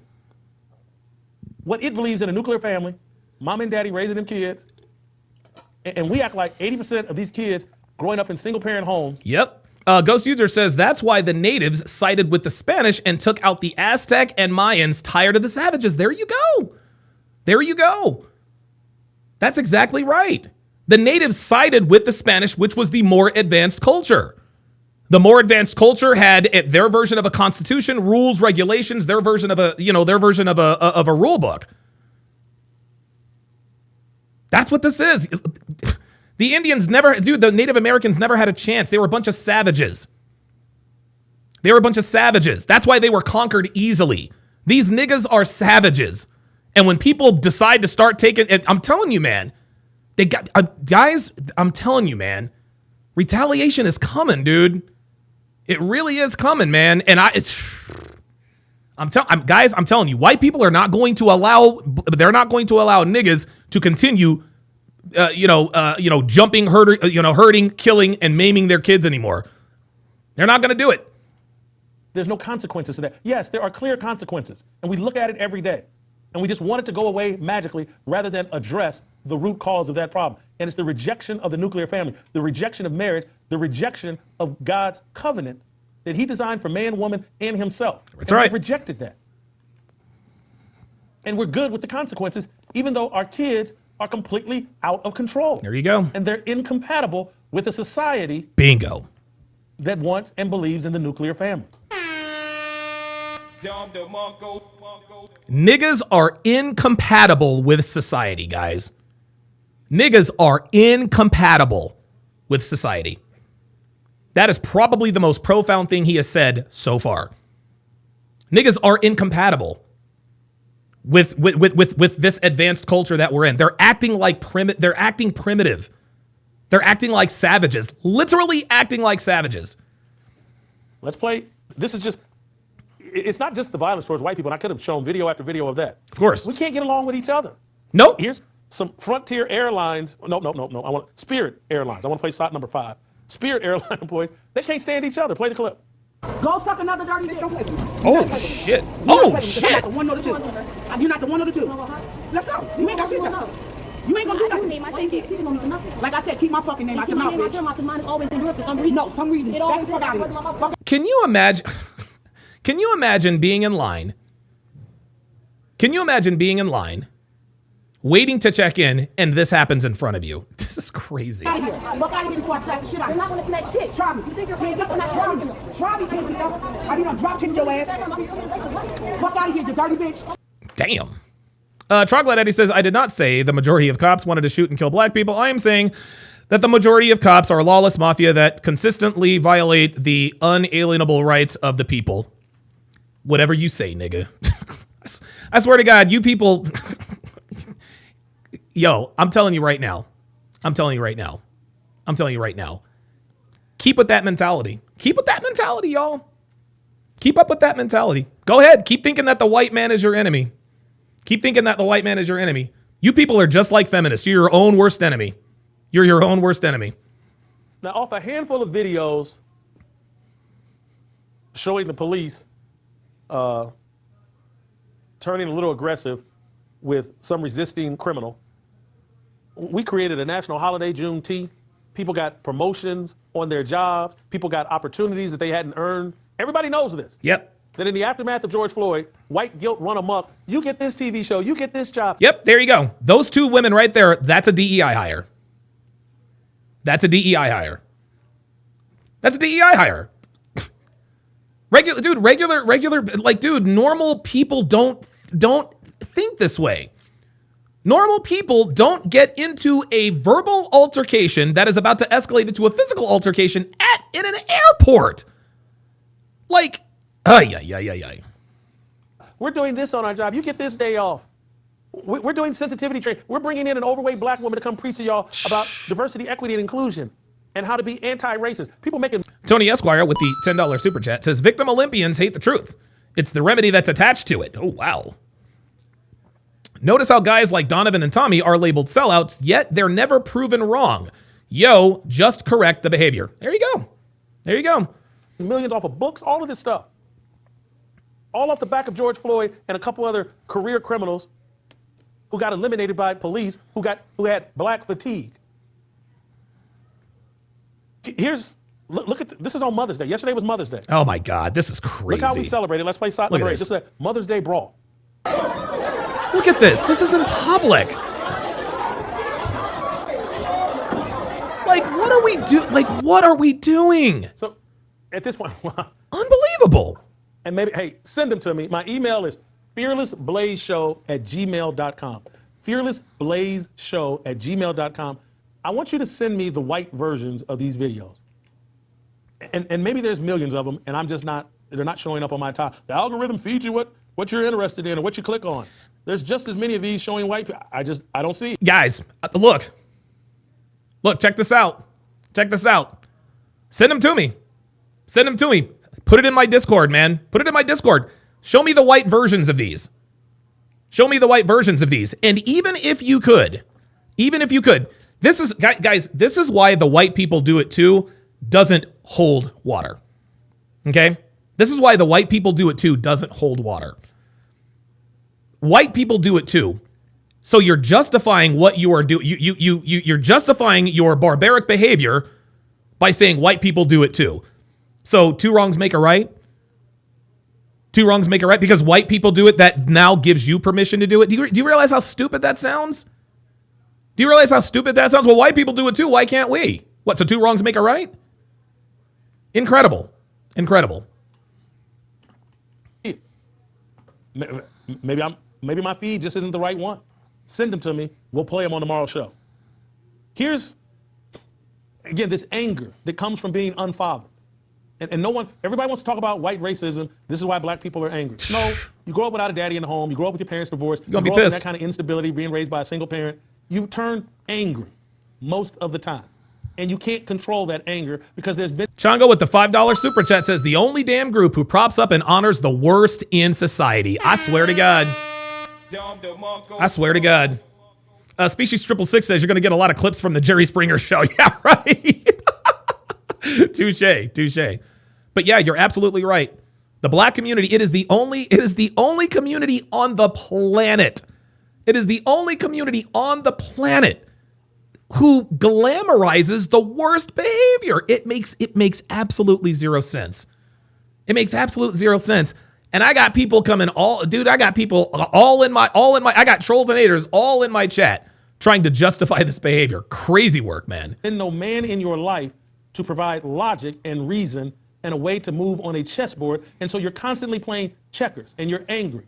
And when you see a white person, you go, oh, that white person, they had a father. I hate them. Yep. And so you start treating them like this Frontier Airlines employees. Could you imagine being on your job, knowing someone's holding up a camera, videotaping you? You got your camera out, videotaping them. This is Could you imagine crazy. behaving this way? Let's play SOT number 4. This is crazy. Like you did, and you think, oh, you're gonna check me in. I bet you won't. I paid for a ticket. And you I paid for a ticket. and you checked in 3 hours later. Hello. I just said that I would pay the And you thought you were gonna get on your flight. And you thought you were gonna get on your flight. And you thought you were gonna get on your flight. Look at this. And you thought you were gonna get on your flight. Incredible. I already paid for a ticket. I'm here 30 minutes. I'm here 30 minutes before my flight, and they're not letting me check in. And you're not getting on your flight. It's a policy. We don't control that. And you will never. You were about to let me check in. You were about to let me check in, and you decided that you ain't gonna let me check in. Make me check you in. You literally work for a company that I bought a plane ticket for. Yeah, I'm 237% certain that those two chicks are absolutely going to get fired. They are absolutely going to be fired. That is the very definition of a DEI hire. That and the Spirit Airlines. When you have people, what these two bitches just did. Let me crayon it down for you. What these two bitches just did is literally the equivalent of going to McDonald's, ordering a Big Mac, paying your money, and then them telling you, we're not going to give you the Big Mac. That's what it is. He paid for a service, and they are straight up telling him, we're not letting you on the plane. We are not letting you on the plane for whatever reason. That's what happened. They did get fired. Okay. Somebody send me a link of them getting fired because I need to see that had a happy ending. That is guys, that is crazy to me. That is absolutely somebody put it in the Discord or send me a message on Discord or whatever. But that is absolutely crazy to me. Not only did they not let this dude get on the flight, they were happy about it. It's like I just don't know what to say anymore. I don't understand how you can be that insubordinate at your job. How in the are you even thinking clearly? You're not even thinking clearly. You're on your job. Did you honestly think that you were going to keep your job after that happened? What are we doing? What are we doing? Yeah, antagonizing him. It's absolutely fucking crazy. And look at Whitlock. Like somebody said, he looks heartbroken and ashamed. Phoenix Light Games with the $10 super chat says in Pittsburgh, separated by districts. If one of them is an African American community called the Hill District, the reality it's a nigga district designed to keep them away from other prosperous districts. Absolutely. You want to know something, guys? They do this around Miami Brickell too. They keep niggas out of Brickell. They do not let niggas, dude, they do not let niggas into Brickell. No, they don't. No, they don't. Sea Devil says, were they fired or just transferred? Yeah, good point. Good point. Angry. Yep, just angry. And I don't know these women personally. They may have had the greatest fathers in the world. But we know they didn't. I doubt it, but they may have. I do know there's a culture, baby mama, matriarchal culture, that black people are herded into like cattle, and they're gatekept, and they're policed into, you must adhere to this culture. And the strong, angry, stand up for herself black woman, I don't need no man, black woman, she rules everything. And these women are behaving in a way that brings honor to black culture. That's no different, or it's just a different form of Native American culture. There you go. A savage culture. No emotional control. Nope. No ability to look at others and, hey, that's my Christian brother, and I'm going to treat them like my Christian brother. I'm going to treat them how I want to be treated. Always assuming the worst.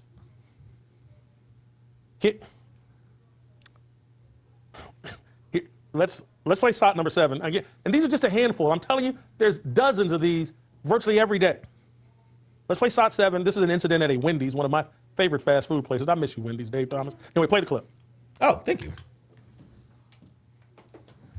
This is crazy work. This is crazy work right here, y'all. Okay, right here. You didn't even tell me how to do anything. Not to rectify the situation. Fuck you, bitch. And you have a face. Somebody give me the number. Who your general manager? Bitch, like I said, every time I come in here, you fucking yelling at somebody. Bitch, I come here every day for my lunch break. Eat me, bitch. You can say that shit walking away. Now, how about that? Fuck all of this shit, bitch. Fuck it all. Look, see, do you see? They are not afraid. They are not afraid. When you threaten to call the cops, dude, look, niggas, guys, warning them that you're going to call the cops, that's not working anymore. Guys, this is why I know retaliation is coming. This is why I know retaliation is coming. Because the threat of the law being called is no longer a deterrent. I'm going to call the cops. I don't care. They do not fear the law. They don't fear the cops. We see it on the Hard R podcast every day. People straight up have no respect, nor do they fear cops. Man, I mean, like, this is absolutely insane. Absolutely insane. Incredible, man. Incredible. Now, pick it up, bitch. Pick it all up. Pick it the fuck up, bitch. I'm gonna go back and I'm gonna play that video, and I'm gonna go back and play that video, y'all, and I'm going to point out something. I'm gonna point out something extremely telling in this video. One of the reasons why, and a lot of you guys compliment me, and you often say that I'm the best at reactions and breakdowns, etc. Right? One of the secrets, and I let you guys in on one of these secrets. One of the secrets that the reason I'm able to pick up on certain things is because I've trained my eye to not watch who's talking. Whoever's talking, we all watch who's talking, whoever's being demonstrative. But I want you guys to look at this. I want you guys to watch something here. And I'm gonna and here's what I'm gonna do. Here's what I'm gonna do.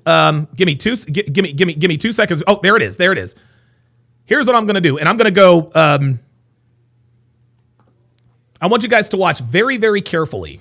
And let me do this, because please stay with me. Stay with me. I know this has taken a while to develop, but just stay with me here, guys. Okay, stay with me. And I should have had this ready. That's on me. I do apologize. But I want you to watch. Give me a second here. I want you to watch the white girl, the cashier. I want you to watch her. This to me was extremely, extremely telling. Okay? I want you to watch the cashier. I'm going to put her down here on the bottom right hand corner. I want you guys to look at her reaction. I'm going to play this twice, and I want you guys to tell me what you guys notice. I want you guys to tell me what you guys notice about the white girl, the cashier. Somebody give me the number. Who your general manager? Bitch, like I said, every time I come in here, you fucking yelling at somebody. Bitch, I come here every day for my lunch break. Eat me, bitch. You can say that shit walking away. How about that?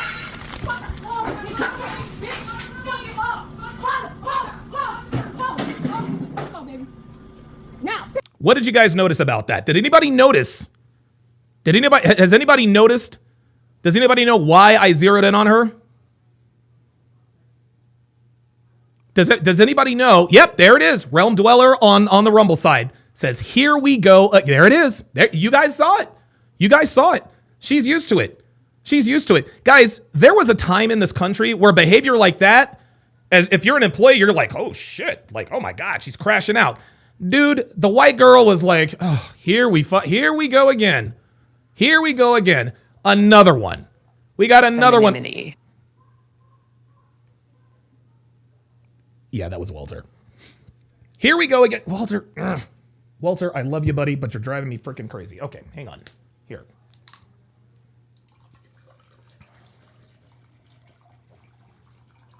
Actually, you know what? I have a better idea, Walter. Hang on. Sorry, guys. Sorry. I got a better idea, Walter. How about we do this?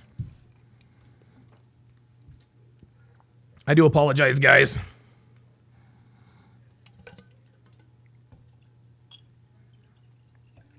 There. There we go. Hey, look at that. Water Bowl Walter. All right. Okay, very good. All right. Oh, yeah. Dude, Walter has main character syndrome. He has main character syndrome. But yeah, she's like, here we go again. See, like I said, there was a time in this country where this kind of behavior was crazy.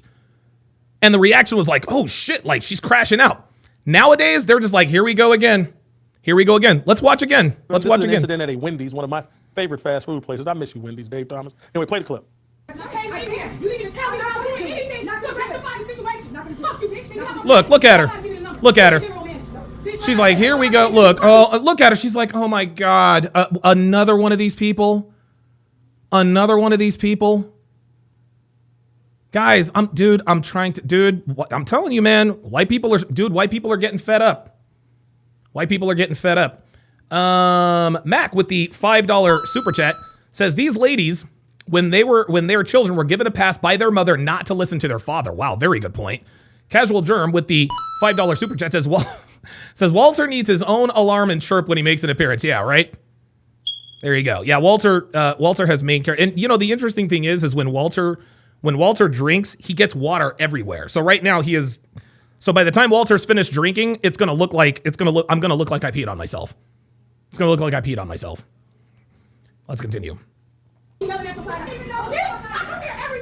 Oh, Luke Red Pill Perry says Wendy's breakfast baconator is fine. Oh, yo, don't get me started. Don't get me started. Dude, yo. You guys remember the Wendy's episode?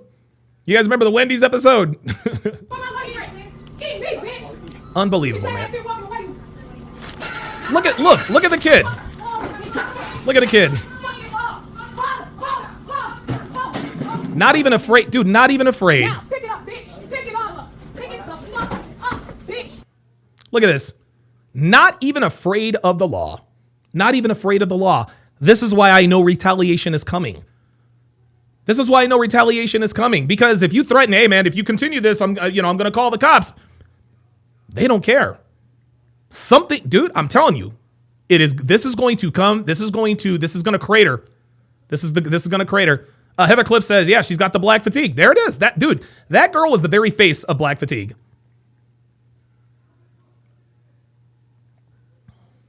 What type of future do you think that young boy has? Oh my God. Wow. That's his role model. I'm assuming that's his mother. Maybe it's his grandmother. Who knows? Maybe it's his babysitter. This woman got her arms all around this baby boy. Yep. And behaving that way in public. Unbelievable, man. What is she discipling this young boy for? What hope in life? That child is mentally abused. Jason Whitlock is right. That child is mentally abused. That child is mentally abused, guys. And when he grows up, see what he's being trained by his mother. Okay? He's being trained by his mother. This is how you resolve conflict.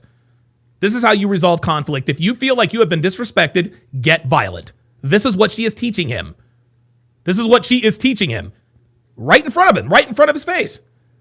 That kid is going to see that his entire life. His mother crashing out over nothing. Quote unquote disrespect.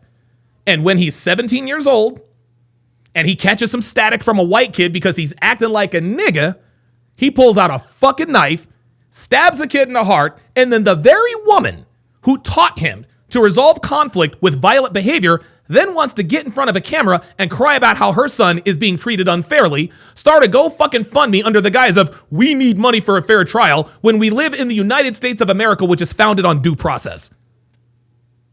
Incredible. Incredible. This is how it happens. This is how it happens. You don't think Carmelo Anthony's mom has never crashed out? Huh? You don't think Carmelo Anthony's mom ever never had a crash out at a Wendy's or something like that?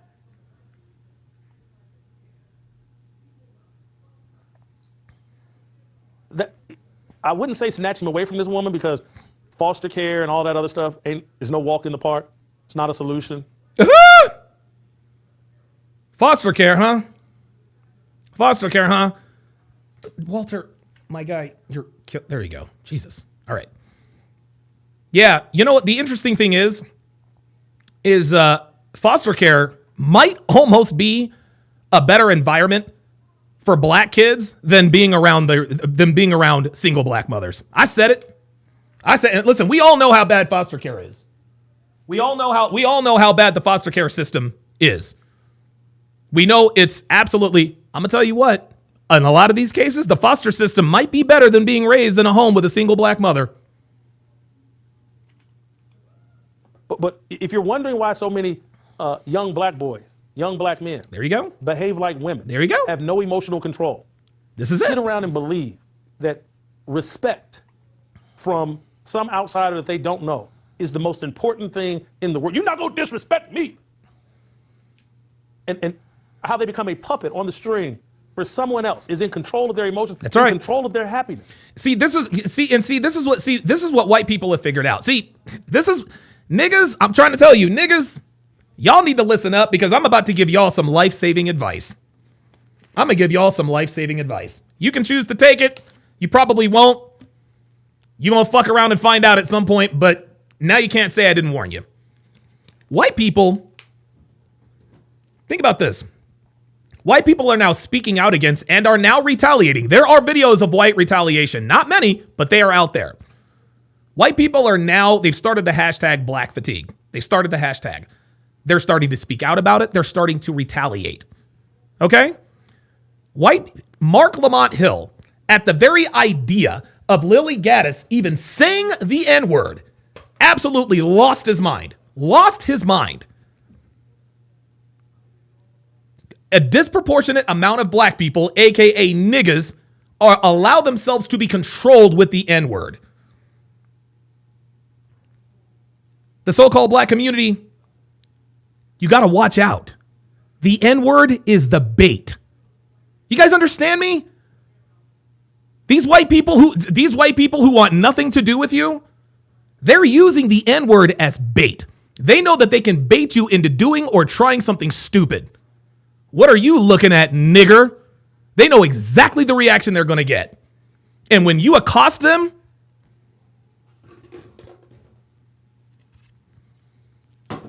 shit like that's going to happen. Call me fucking crazy. Call me fucking crazy. Tell me I'm lying. The N-word is bait, guys. The N-word is bait. White people are going to start using the N-word as a tool to get you to do just like that dude did to me in Jessup, Georgia. He tried to use the nigga bait. Well, hell, I didn't know niggers carried $100 bills. That's bait. You disrespect me, I reach over to grab him, I catch a 12 gauge right to the chest. Self-defense. Self-defense. Tell me I'm lying. Tell me I'm lying. People are going, white people are going to start, they're already doing it. They are already doing it. They are using the N-word as bait. They are going to bait you into doing something that requires them to respond with deadly force. So niggas, listen, you guys can laugh and chuckle and this and that and the third, but guess what? Guess what? The fact that your very emotions are controlled by the N-word, these white people got y'all right where they want you. They got you right where they want you. They got you right where they want you. And you guys don't even know it.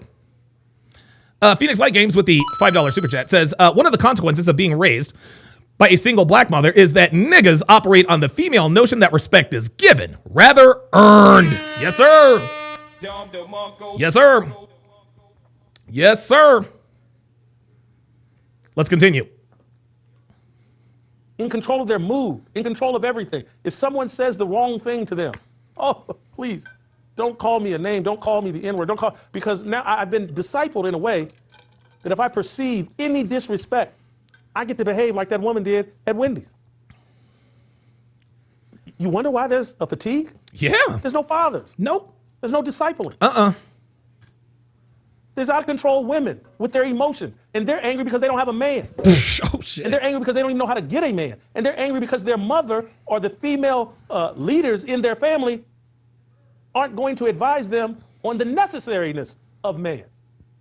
They're going to ignore the Bible and God's commandments, God's advice. They're going to raise their daughter. You don't need a man. You need a job and a white man to report into on a job, and then you need to do whatever the hell you want to with the rest of your life.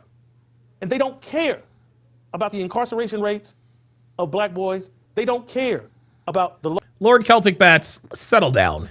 Settle down. You're getting a little out of pocket, bruh. Okay? You're getting a little you're getting out of pocket here, man. All right? This is not like me doing this topic. Me doing this topic does not give you permission to come in here and act like a racist. Low academic achievement of black boys, they don't care. Nope. Because they can't stand men. They bought into feminism. Yep. They can quote scripture, but they don't believe a word of it. Nope. They're unfathered. Yep. And people have fatigue. Yep. I'm gonna give you the last example of the fatigue, because this is where this line is really drawn in the sand. And black people can relate to it. White people are finally finding their voice and saying, there it is. Hey, I'm done. I'm not putting my kids through this. I don't want my kids at a school where the unfathered are also at the school, and now my kids are subject to their lack of emotional control. There you go. Bro, I'm telling you. Nobody wants to be the Metcalf family. Woo! They don't want an Austin Metcalf situation. Oh, wow. Nobody wants to be the Metcalf family. Nobody wants to be the Metcalf family. What was the kid? Ethan Liming, the white boy that died on LeBron James's school parking lot over a squirt gun incident? Yeah. They don't want to be around this and around the people that defend this. There's a fatigue here that is long overdue, but it is here. And once you're allowed to speak it out loud, and that's why they tried to police what you could say out loud, because you can't speak things into existence. Once you're willing to say things, hey, Jason, I don't eat fast food anymore. And I started saying that over, and I haven't eaten at a fast food place in more than 3 years. You can speak, and so now you've been given license in this new world, in this backlash to BLM, you can say, you know what, I'm tired of black folks. Yep. They have a set of values that are incompatible with my values. There it is. Incompatible. That dude, incompatible, man. Incompatible. The rest of society, we use type C chargers. Okay? We use type C chargers. The rest of society, we use type C chargers. Niggas are still using USB-A, y'all. They are incompatible. They need somewhere to stick their USB-A port, and they can't find it.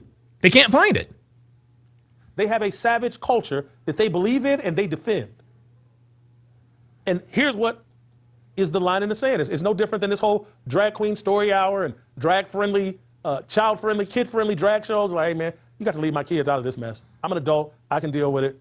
But now that my kids are in jeopardy, now I got to say something, and I got to draw a line in the sand. I got to say something, and I got to draw a line in the sand. Guys, words are going to start turning into action. I want you to watch these teachers attempt.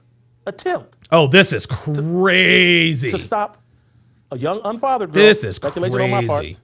lose her mind and try to destroy another student, place hot number 6.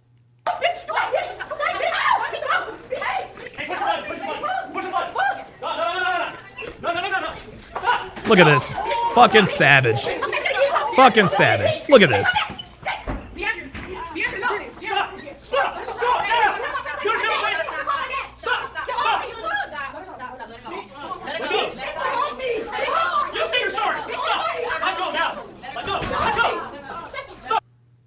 Incredible. Incredible. Complain all you want. What about Brett Favre? Oh, it's just money. If they had more money. No, money don't solve that rappers with problem. gold chains and cash in their pocket have to die, have to be involved with violent crime. Money ain't fixing this. Only a set of values will fix this. That's right. Only marriage and the nuclear family will fix this. They won't allow you to have this conversation on mainstream TV. No. They've hired a bunch of puppets to get on TV. Oh, it's racism, it's racism. And oh, if there was just more money. And it's a lack of money. Oh, yeah, my bad. I forgot about that. There it is. No, it's a lack of values. It's a lack of commitment to a set of values. It's the absence of God, and it's the absence of the patriarchy. Those are the real solutions.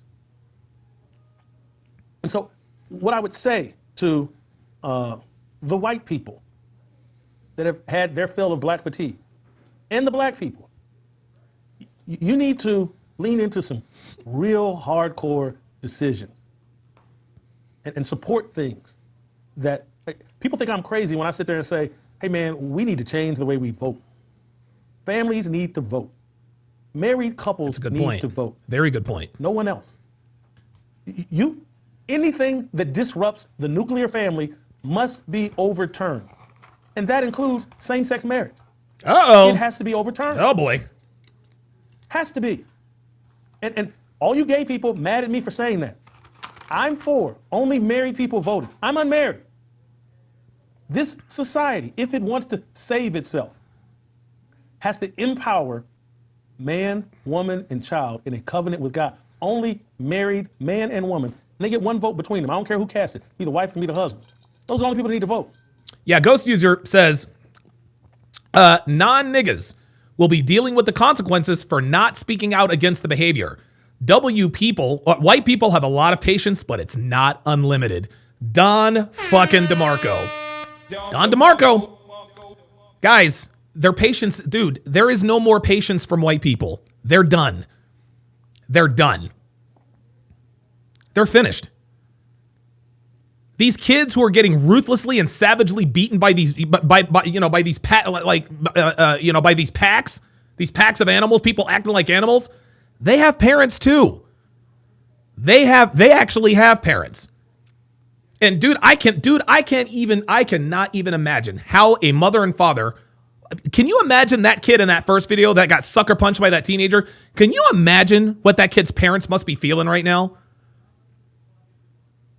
Your kid is 10, 11, 12 years old, getting sucker punched by a 15, 16-year-old. Can you imagine the rage those parents must feel? And his parents are probably decent people, so they probably won't retaliate. But I'm telling you right now, these niggas are going to fuck around and fuck with the wrong kid. They're going to do the wrong thing to the wrong kid. And their parents are going to go hunting.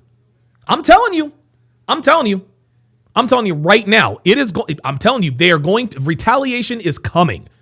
Ghost User is absolutely correct. White people do have a lot of patience, but it is not unlimited. It is not unlimited. And that way, our politicians would be in pursuit of, well, I got to cater all my policies to family. And I have to pursue what's in the best interest of families. I don't have to worry about Jason Whitlock. He's not married. And he's selfish. I don't have to worry about him. These gay people I ain't got to worry about them. These feminist women, I ain't got to worry about them. They're illogical and stupid. And ungodly. I ain't got to worry about them. He said they're illogical and stupid. I ain't worried about feminists. All I have to worry about is man and woman in marriage. Watch how quick things will change. He's right. When you really, really value the answer is the nuclear family. The family. And then you put pressure on people to get involved and get married. Watch how things change rapidly. But as long as we have this society out there where every individual whims and emotions are prioritized and we're out here catering to individuals who all want to live selfishly, we're going to have problems. Major problems. Yes, we are. Big time. And unfathered are going to destroy this country. And that's why the people that want our country destroyed are building statues. Yeah. To the queens of the unfathered. There you go. That's why the New York's Times Square, they got that statue of the fat black woman, single, unmarried, unhealthy. With an attitude. Let's put up a statue for her. That's what we want America to look like and be. Unfathered, with an angry black woman in control. I want to play this last deal. This is where I'm just talking about the illogic. And I believe Paul Pierce, this is the former NBA star, I think his parents were married, but he has no respect for marriage. And this system that we've built, the media system, the influencer system, it elevates this sort of illogic. And yeah, by the way, that statue was sort of the beginning of it. That statue was the beginning of it. The black woman is the reason for the decline in the black community. And what does the United States do? And guys, guys, stay with me here. Stay with me here. This hashtag black fatigue, it's not just black fatigue, y'all. I'm telling you. Black fatigue is the tame name for this. Black fatigue is the tame name for this. There are people in this country, and I'm telling you right now, more people than you think have been waiting for this. They have been training for this. These militias, these preppers, they've been training for this. They've been training for this for years, decades. They don't know what they did. They didn't know quite what they were training for. Now they do. They've been training for this. You've got these white militias who are, dude, they are ready to fucking go to war. And like Jamie said earlier, they're tactical with it too. Niggas just carry nines and pistols and all over. No. Nah, white people don't roll like that. White people don't roll like that, bro. No, they do not. Nah, they're tactical with that shit. If there is a civil war, niggas, you guys will be wiped out like the Aztecs. It won't even be close. It will not even be close. Not a chance. Not a chance. It will not even be close. So these people have been watching. They've been watching white people. They feel like they're prisoners and victims in their own country. They've been sitting here watching. It's the same usual suspects. Niggas. They're seeing niggas attack in packs, killing, maiming, whatever to white people. We all know what the scourge is started by, the black woman. And what does the United States go and do? They erected a statue. They erected a statue of the person who represents the culture of death that affects them directly. Oh no, this is more than black fatigue, y'all. This is rage, gentlemen. This is rage. This is absolute, guys, it's coming. It's coming. Stupidity to normalize this chaotic, unfathered, matriarchal world that we have. Yep. And so Paul Pierce is on his podcast or somewhere, and it goes everywhere, it goes viral. Look at Paul Pierce. He's talking about, you only need to get married when you're 70 years old. Play the clip. Relationships. Let me tell you what marriage is all about. Or let me tell you what marriage is and who's marriage for. Marriage is for old people and poor people. Okay, so let's get into that. Why? Because when you broke, our parents, like my moms and all them, they married on a merit of like, okay, we're going to put our incomes together, have all these kids, and then when our kids, we're going to have 5, 10 kids. Back in the 60s, all them, they got 5, 10 kids so they can work and bring income. Yeah. So you poor. So you married for that. And now when you get old, somebody got to be by your side to take care of you. Right now, my mom got married. My mom never been married in my lifetime. She got married when she was 70. Wow. It was perfect. Sexy Lamb says, nah, yo. Y'all ain't watched Black Panther? We can fight, y'all. Yeah, there's just one problem, Sexy Lamb. White people are not going to try to fight you people. White people are not going to try to fight niggas. No. Nope. Yeah, that's real cute of you, Sexy Lamb. And you might be right. You might be right. You might be right. White people ain't coming. Dude, they are not. They are not bringing fists to a pew-pew fight. They are not bringing fists to a pew-pew fight. White people are not going to use their fists.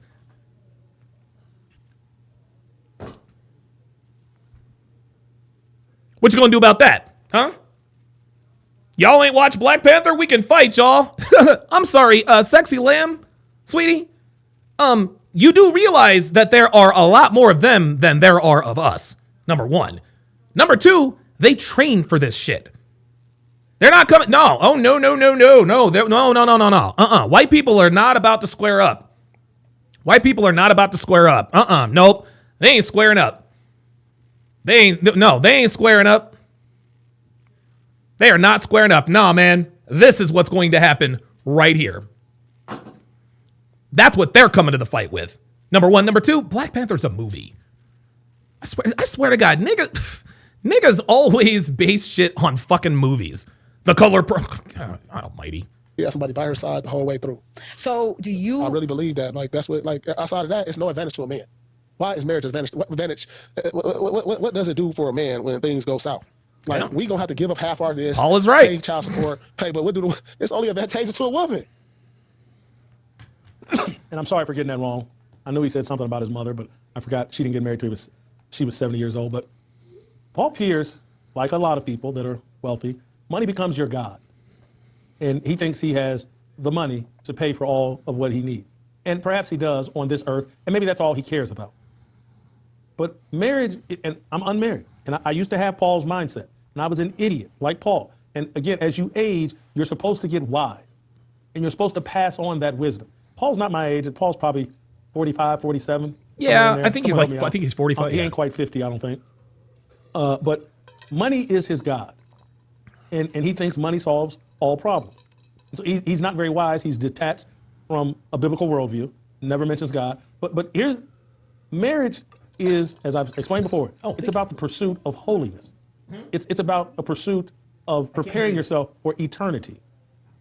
It's about developing, it's about having kids and discipling them in the right way. It's about the birthing and developing and nurturing of your fruit. And if you want to do that properly, you need to be in a marriage. And so Paul doesn't have the ability or doesn't care because he lives in some gated community. He's got millions of dollars. He doesn't care about the chaos that the rest of society is experiencing. He thinks his money is going to protect him from all of that chaos. And it's not. I'm going to imagine Paul's got some kids. They're not going to be protected from this chaos. There's nowhere to hide from this chaos. Kofa J with the $10 super chat. He says, I'm a cop out here in LA and niggas are out of control. I'm trying to tell you. Chaos. And he's looking out, he can't see, like, man, look at these kids. And maybe he's not old enough to remember, but he should be. To remember, like, hey man, there used to be a time where there was a gay kid or two in a class, but now they got all these young people.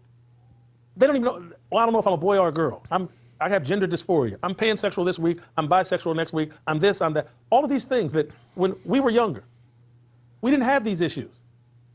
We didn't have this kind of chaos and gender dysphoria so pervasive throughout all of our classes and our school experience. This is all a consequence of the unfathered, the unmarried, the destruction of the patriarchy. Paul, I got enough money. I don't care that these women that are illogical are seizing more and more power and creating a more chaotic world. He doesn't care. He's got enough money. He hit the Shamanic Revenge says, my problem is that I'm not hearing any remorse, only fear from not accomplishing their oppression since we overwhelmingly elected the great white leader. I don't know why I'm having, that flew over my head. I don't understand what that means. Shamanic Revenge, reword that. I don't know what you're talking about there. Genetics lottery. He's 6'7".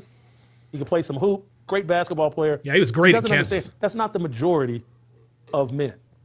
That's not the majority of people. They're not going to hit the genetics lottery. His kids likely won't hit the genetics lottery. But he doesn't care because all he cares about is Paul Pierce. And as long as he's good, he couldn't care less about the rest of society. And he doesn't care. He doesn't believe in an afterlife. He doesn't believe in eternity. He believes this is it. And so he's going to try to have as much sex as he possibly can while he's here. Make sure. David says, people with money don't act out. If they gave black people their 40 acres, then things just might be better. You can't tell me I'm lying. No, you're full of it, dude. You are lying. So you just want to throw more money at it? Is that it? You just want to throw more money? Is that at it? Is that it? There's a reason why. I think it's like 50% of lottery winners end up in more debt than they were before the lottery. The solution is not to give niggas more money. Because if you give niggas more money, they're going to do more nigga shit. All money does, money magnifies who you are. It doesn't change you. It magnifies who you are. Okay?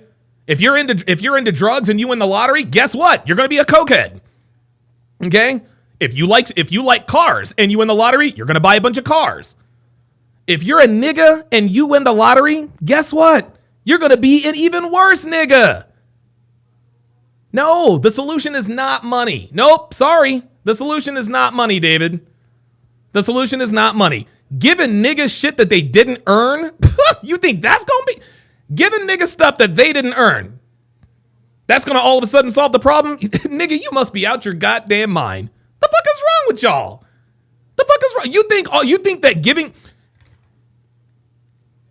giving the Native American Indians a bunch of land and reservations, do you think that made them less savage? Oh, well, all of a sudden they're going to act civilized? No. That is going to magnify the problem. Yep, yeah, exactly. That's right. We got the niggadar. Yeah, David's been in here a few times. He's been in here a few times with those L-ass takes. Oh, just solve the problem. Just give niggas more money and more land. Get the fuck out of here. You serious? He smokes enough weed, drinks enough, throws enough parties, and that's it. That's all life is about to him. If you're interested in pursuing holiness. Yeah, Spankin' Mad says nobody appreciates what you don't work for. That's exactly right. If you're interested in maintaining a great society, in being a part of creating one of the greatest societies in the history of the world, you have to pursue some level of holiness. And when you don't care about those things, that's where people reach a level of fatigue and will say, hey, we're not pursuing the same things. We're incompatible. There you go. We are incompatible. Reverend Brown with the $10 super chat says, I remember when Tommy reacted to Tariq Nasheed back in the day, saying we can't give reparations to black people because they will waste it on frivolous things, i.e. weaves, BMWs, and BS trips. Guys, usually right around April 15th, tax season, or tax season between January and April, you see a lot of niggas getting hood rich. You see a lot of niggas driving a lot of baby mamas driving BMWs, Lexuses, blah, blah, blah, blah, blah. Right? They get that money and they waste it on frivolous things. And then say right around Christmas time, you see a lot of those cars getting repoed because they've defaulted on the payments. Money doesn't change people. It is a magnifier, like somebody said in the chat. Shamanic Revenge says censoring me. I don't know what you're talking about. Oh God. All right, fine. Shamanic Revenge, whatever. You're smart. Got it. And eventually, and it's much tougher to do, but it's like I look out and I go, okay, Paul Pierce and everybody that thinks this way, let's put you on a reservation somewhere so the rest of us can get back to building and maintaining a great society. There you go. And I'm going to tell you what, man, it's going to come to that, y'all. It's going to come to that. It's going to get to a point to where they're going to start rounding up. They're going to start rounding these niggas up and putting them on an island. They're going to start rounding up niggas and putting them on an island. Real talk. David says black people deserve to live comfortably too. No, you don't deserve anything. You got to earn that right.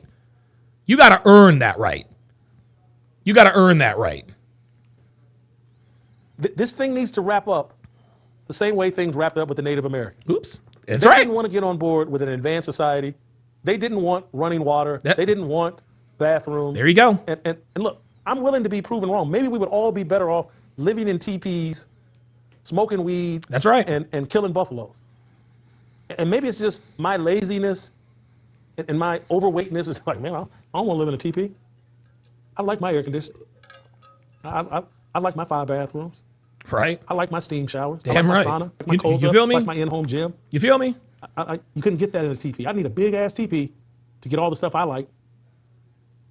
And I didn't. Native Americans weren't interested in that. They wanted to smoke weed and drink alcohol, and they live out on reservations, and they're good with that. And I look at us, Black Americans, and I'm just like, is that what we want our future to be? And look, and maybe we're already there. They just call them Section 8 housing. Oh my God. Oh my God. Oh my God. Maybe we're already there. Maybe it's Section 8 housing. Wow. Wow. Unbelievable.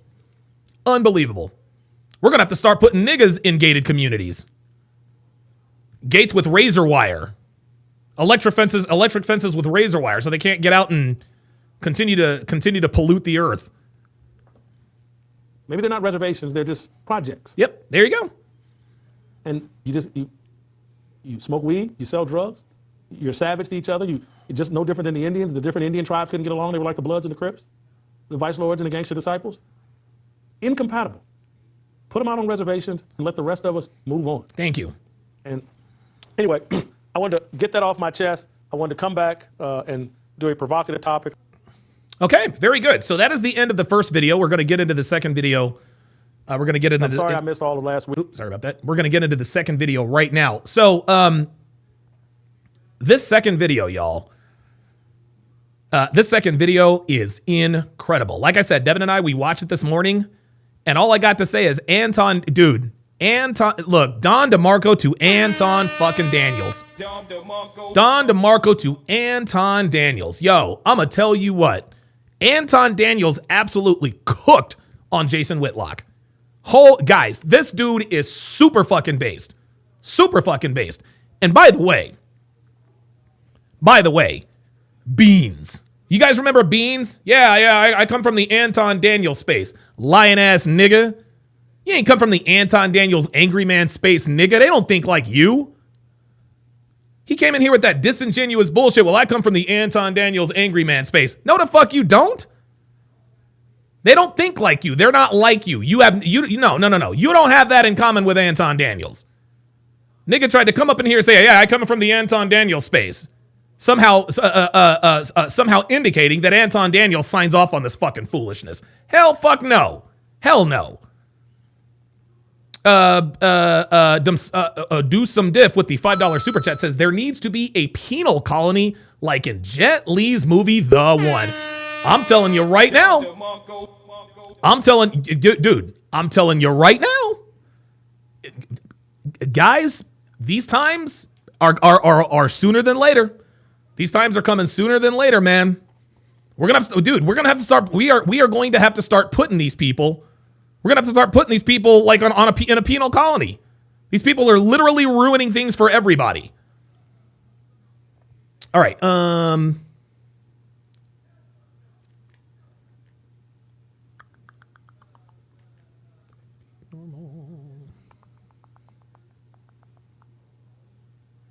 2, 5. There we go. All right, so this next video, the one was really, really good. The one was really, really good. I'll open up the pull-up line. I'll open up the pull-up line here in a little bit, guys. But I want us to get started on this next video, because if you guys thought that Jason Whitlock was based, yo, buckle up. Here we go.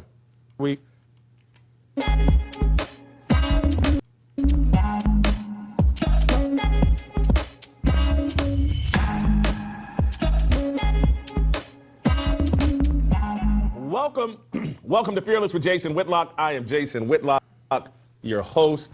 Thank you so much for joining me today. Happy Tuesday to you and yours. Awesome show for you today. We're going to pick up where we left off yesterday with the discussion of C Double says deportation to the Great Serengeti. Yeah, they want if they want the smoke and get all the smoke they want out there. Black fatigue, except you won't be hearing from me as much as you did yesterday. You'll be hearing from a panel discussion. We're going to go full-blown Piers Morgan, and I think I have a 4-person panel. Anton Daniels from the Millionaire Morning Show, Dr. Boyce Watkins, you guys know him. He's been on the show plenty. Shamika Michelle, obviously, Virgil Walker. They're going to join me in a long-winded discussion about reacting to some of the things I said about the whole black fatigue phenomenon that's going on over social media. We'll get their take and insight on that. David, let me ask you a question, just out of curiosity. Do you condone the behavior that we're seeing with niggas? I just need to know. I just need to know, David, because you seem to have a lot to say, and you think you're smarter than you are. Do you endorse nigga culture? Do you endorse black people perpetuating violence on white people?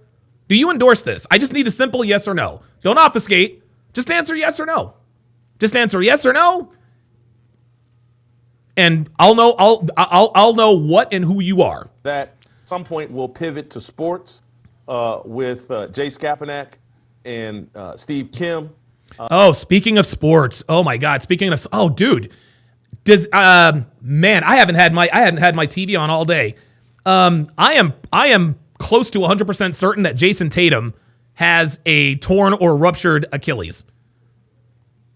John 2M80K says hello there. I'm catching troll vibes from John M2K. John 2. I'm getting troll vibes from John 2M80K. I'm getting troll vibes. When somebody comes in here that I've never seen before and says hello there, I don't know.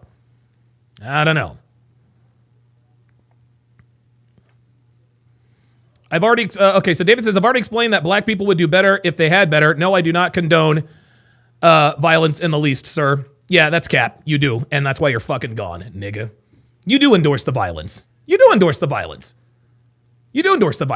can guys. Again, we can say whatever we want. We can say whatever we want about the nigga that Sneeko interviewed in the subway. He can say what you want about him. That dude was honest. He wants Carmelo Anthony to get away with it. David, you want Carmelo Anthony to get away with this crime. And so you do endorse it, sir. Anyone who either directly or indirectly is making excuses for Carmelo Anthony's actions, you condone this. You condone the violence. You condone the nigga behavior, which makes you a nigga. You can't tell me that you don't condone the violence, but then say Carmelo Anthony was acting in self-defense. You can't. No, sorry, David. You're the fuck up out of here. Beat it and go talk, dude. Beat it and go watch O'Shea Duke Jackson. But niggas, might be man. A minute before we get there because there's a lot to discuss as it relates to the black fatigue topic. But we will get to sports and about the Dallas Mavericks winning the rigged lottery and things like that. We will get to that. And I want to talk with Steve Kim about Rich Eisen's going back to ESPN. Yes. And is Pat McAfee perhaps exiting ESPN? Oh, wow. We'll get to all that in the second half of the show. But we want to start where we left off yesterday. And before I do that, I want to thank our great friends, one of our newest sponsors, Relief Factor. Do you wake up every morning wondering how pain is going to affect your day? Deborah Ann from Massachusetts used to, but not anymore. Let me tell you her Relief Factor story. Deborah Ann was dealing with severe hip pain. It didn't turn to all right, let's get into this panel discussion about black fatigue. Let me welcome Anton Daniels, Boyce Watkins, Shamika Michelle, and Virgil Walker. Anton, have you been on the show before? I can't remember. I think you have. I know everybody. Obviously, you have not? I haven't. First time. Oh. And listen, Anton's sound is going to be a little shitty for like the first few minutes, but he'll have his microphone. Well, welcome and long overdue. So glad you're joining us. And so, Anton, since you're the rookie, I'm going to let you answer the first question and then everybody jump in. I will ask, because there are so many of us, that everyone try to not filibuster and, I'll pass the ball back to you often. Let's try to speak in 2 minutes, 90 seconds, 60-second sound bites, and you'll get the ball often. Guys, I have years of experience moderating panels, both live and on the internet. It is not easy to be a moderator. I said a bunch yesterday. I want to hear from you all. And so, Anton, I'll just start here. The whole concept of black fatigue, is this a real concept, or is it just something that's happening, or is it just a social media hashtag? No, it's something that's been bubbling up behind the scenes for an extended period of time now. And I don't even think it necessarily should be labeled black fatigue. It's the easy way for us to categorize it. I think that it's more or less about N-word fatigue. Oops! Uh-oh! There it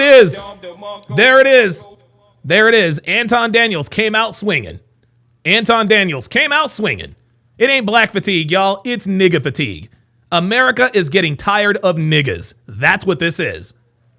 And I don't know, I'm not going to go as incendiary as I would usually go on my own platform, but I think that it's N-word fatigue because all cultures don't necessarily deal with everybody within their culture and then categorize or become responsible for everything within a culture, right? When you look at Asian culture or you travel overseas or you go to Japan or you go to some of these other places, there are entire cities that are designated for the outcasts or for the people that can't participate in society, and for them to hold themselves accountable and to truly be able to do things that is conducive for the group as a whole. But we are one of the very few cultures, especially here in the United States of America, where we find ourselves somehow. Guys, I'm gonna tell you what, man, and like I said, I've watched this before. I've always had a profound respect for Anton because the guy is smart, dude. This is why I'm telling you guys that this dude Anton Daniels, I'm not saying he's going to be Kevin Samuels, but I'm telling you, he's got that potential. Anton Daniels is a fucking superstar. He is a fucking superstar. And this was the podcast that solidified that for me. He is going to be making, trust me, he's going to be making more appearances on Whitlock. Please believe. Having to patronize black businesses that's not necessarily anybody that we would rock with, or we find out later that somebody's not doing what they're supposed to do, or somehow we're not invited to the barbecue if we don't find ourselves wearing bonnets at the airport, or when somebody is loud, we can't be very matter of fact and direct and holding ourselves accountable. We celebrate the most degenerate of our society, whether it be our music or the things that we really champion and make famous on social media. And the minute that we then say that we want to have a difference of opinion, which diversity, equity, and inclusion is something that we champion within the black community, even though it doesn't really benefit black people as a whole, but it has benefited white women more than anybody else. Diversity of thought is only conducive. I do too, Nain Rouge. If it's somebody that agrees with you, because if you, somebody like myself that is a conservative or a Republican, regardless of what your results are, married for over 20 years, successfully married, no children out of wedlock, never had an arrest, no problems, no trouble. But when you contribute into your economy and you say... Brother Ken says, I'm a middle-aged black man, and to be totally honest, I don't blame white people for feeling anger. The shit I see and hear, the shit I hear and see makes my blood boil. He says, I don't give a good goddamn what their ancestors did to us. The bottom line is these people aren't responsible for our ancestors. Real talk. Real talk. What niggas are doing, they are exacting revenge for things that never happened to them personally.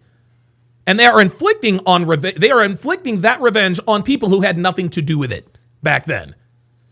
That's the justification they're using. Home in Detroit, Michigan, and you do the thing that's right, somehow you get called a bootlegger or a coon. So straight up, what I've seen from people that don't look like us is that they are tired of acquiescing or acting like that there's not a real issue with black people when we are some of the most racist people that we've seen on the face of this earth. If you go into any black household or living room, one of the first things that they're gonna tell a black man is make sure you don't bring a white woman home. That's right. One of the first things that they're gonna say is make sure that you vote for Democrats regardless of whether we are conservative in how we live our lives. So what white people are finally starting to do is get the courage to say, nah, we don't necessarily agree with you. And sometimes it comes out in some of the most incendiary ways, like the whole Shiloh situation. But now you're seeing an overcorrection from a long time of bad behavior from a lot of black people. Boys, I'm going to ask you the same question, but I'm going to put a little twist on it. Is black fatigue real, or is it just a social media hashtag? And if it is real, are white people justified for having it? Is it real? I think that things are real if you want them to be real. Oh, that's it. That's it. Already. Did you hear that? I think things are real because you want them to be real. So Dr. Boyce Watkins does not believe that there really is black fatigue. He doesn't believe that there's really black fatigue. And you are going to watch him because he's an educated man. He's a smart guy. Okay. He's an educated man and he's a smart guy.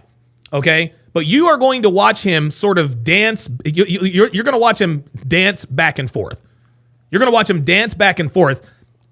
Dude, just watch. Yeah. Ice Dragon Kid says he didn't answer the question. No, he didn't. Answer the question. He doesn't believe that he thinks that black fatigue is all made up. No, it's all made up. It's all a figment of your imagination. All right. Yep. I know black fatigue because I've experienced that. I have a type of black fatigue that I still have to confront, but it's not from the things that are listed under the standard definition. From what I saw, black fatigue. See, there it is. He has black fatigue, but it's not because of niggas. Here we go. Fatigue is rooted in the feelings about systematic racism, microaggressions. Here we go. Things that tend to be very political. Like I saw George Floyd get killed, and it traumatized me because I could get killed by the police. Whoa. No. George Floyd died of a fentanyl overdose, my guy. See, here we are. Here we are. A nigga.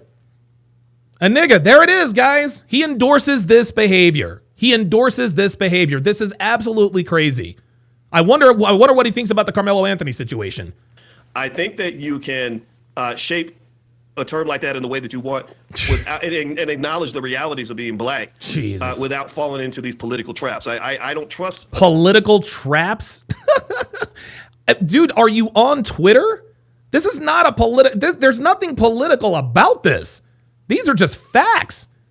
Niggas are out of control. They're savage. They act like animals, man. But you're talking about this. There's nothing political about this. What is he doing? A term like black fatigue because it comes laced with too many left-wing ideologies that are just these talking points that they use to get our votes every November for politicians that never earn those votes. So also the threat of black fatigue is that if you get too caught up in that definition and you define yourself by that, then you... Hey, MLD's in the house. Let's do it. You have labeled yourself a victim without actually also labeling yourself as a problem solver. So I can identify with a lot of those feelings. Hey, MLD, if you want to come up, man, links in the description or in the chat. I can identify with the microaggressions. I can identify with maybe some issues in terms of dealing with cops. Looking. Rita says, retaliate and do what? These white shirt folks ain't gonna do shit. Oh, boy. You know what, man? You want to know something? You know what? I might move the party to Rumble. I might move the party to Rumble because I have plenty of videos, Rita, of white people starting to retaliate, my guy. I got plenty, dude. What are white people gonna do? All right. Okay, that's cool. You gonna fuck around and find out. What are white people gonna do? Oh my God. I swear to God, nigga, dude, I swear to God, man. And see, guys, that right there, this is why niggas are doing this shit. They're not afraid. They really don't think white people are going to retaliate. They really believe that white people are going to allow this to happen to their people forever. It's not happening, y'all. It is not going to happen. What, dude? This hashtag black fatigue, guys, this is the start of it, man. This is the start of it. And the racial... What are they going to do? Oh, my God. Disparities, I believe they're very real. But I was also raised in a family that says, if you don't like your reality, you should be empowered to change it. And one of the ways that we harm our own people is when we are so determined to put people in a victim box that we remind them of their powerlessness. Now, that's true. And in fact, I'll say this. If you give a child... Yeah, Dan Herb says, keep poking the bear. Dude, I'm telling you, there are actually black people who don't think retaliation is coming. They really don't. They think that they're just going to be able to do this indefinitely. A wheelchair before he ever learns how to walk, then he'll never learn how to use his legs.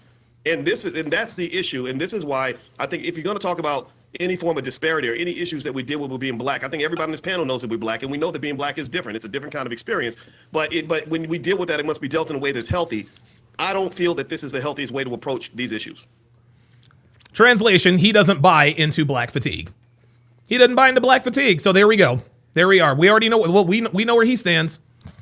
Boys, I'm going to ask you a follow-up. I want to ask you a follow-up that's a little bit, I don't want to go too far away from the black fatigue, but you analogized yourself to some degree that you saw George Floyd die and you could see yourself dying in the same way. I don't believe that. I don't think that's a fair analogy. Thank you. I don't think If it sounded that way, that wasn't what I intended to say.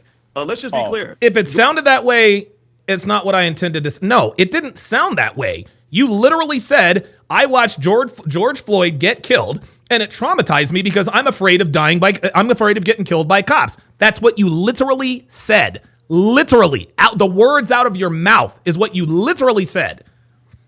George Floyd and I'm hearing you on that. I watched the detailed video of how Floyd... See, he realized he fucked up. It was killed. Most black men would not die the same way. Remember, you're talking to the son of a police officer. Oh my I got God. best friends. I went to kindergarten. See, here we go. See, you're talking to the son of a police officer. So he's trying to position him. He's trying to put himself in a position of authority.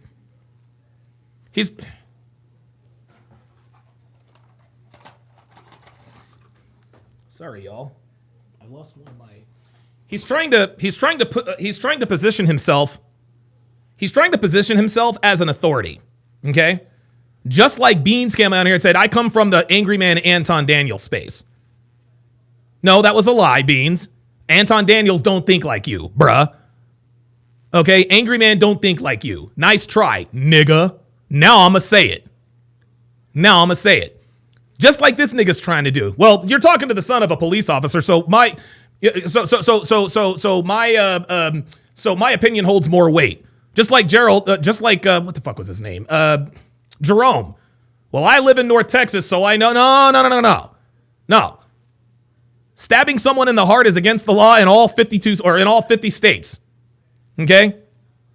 That is it's never going to not be illegal. You living in Texas does not make you the authority on the law. Nice try. Went to a cops. I've seen the range. I've seen the corrupt cops. I've seen the good cops. I've seen everything in between.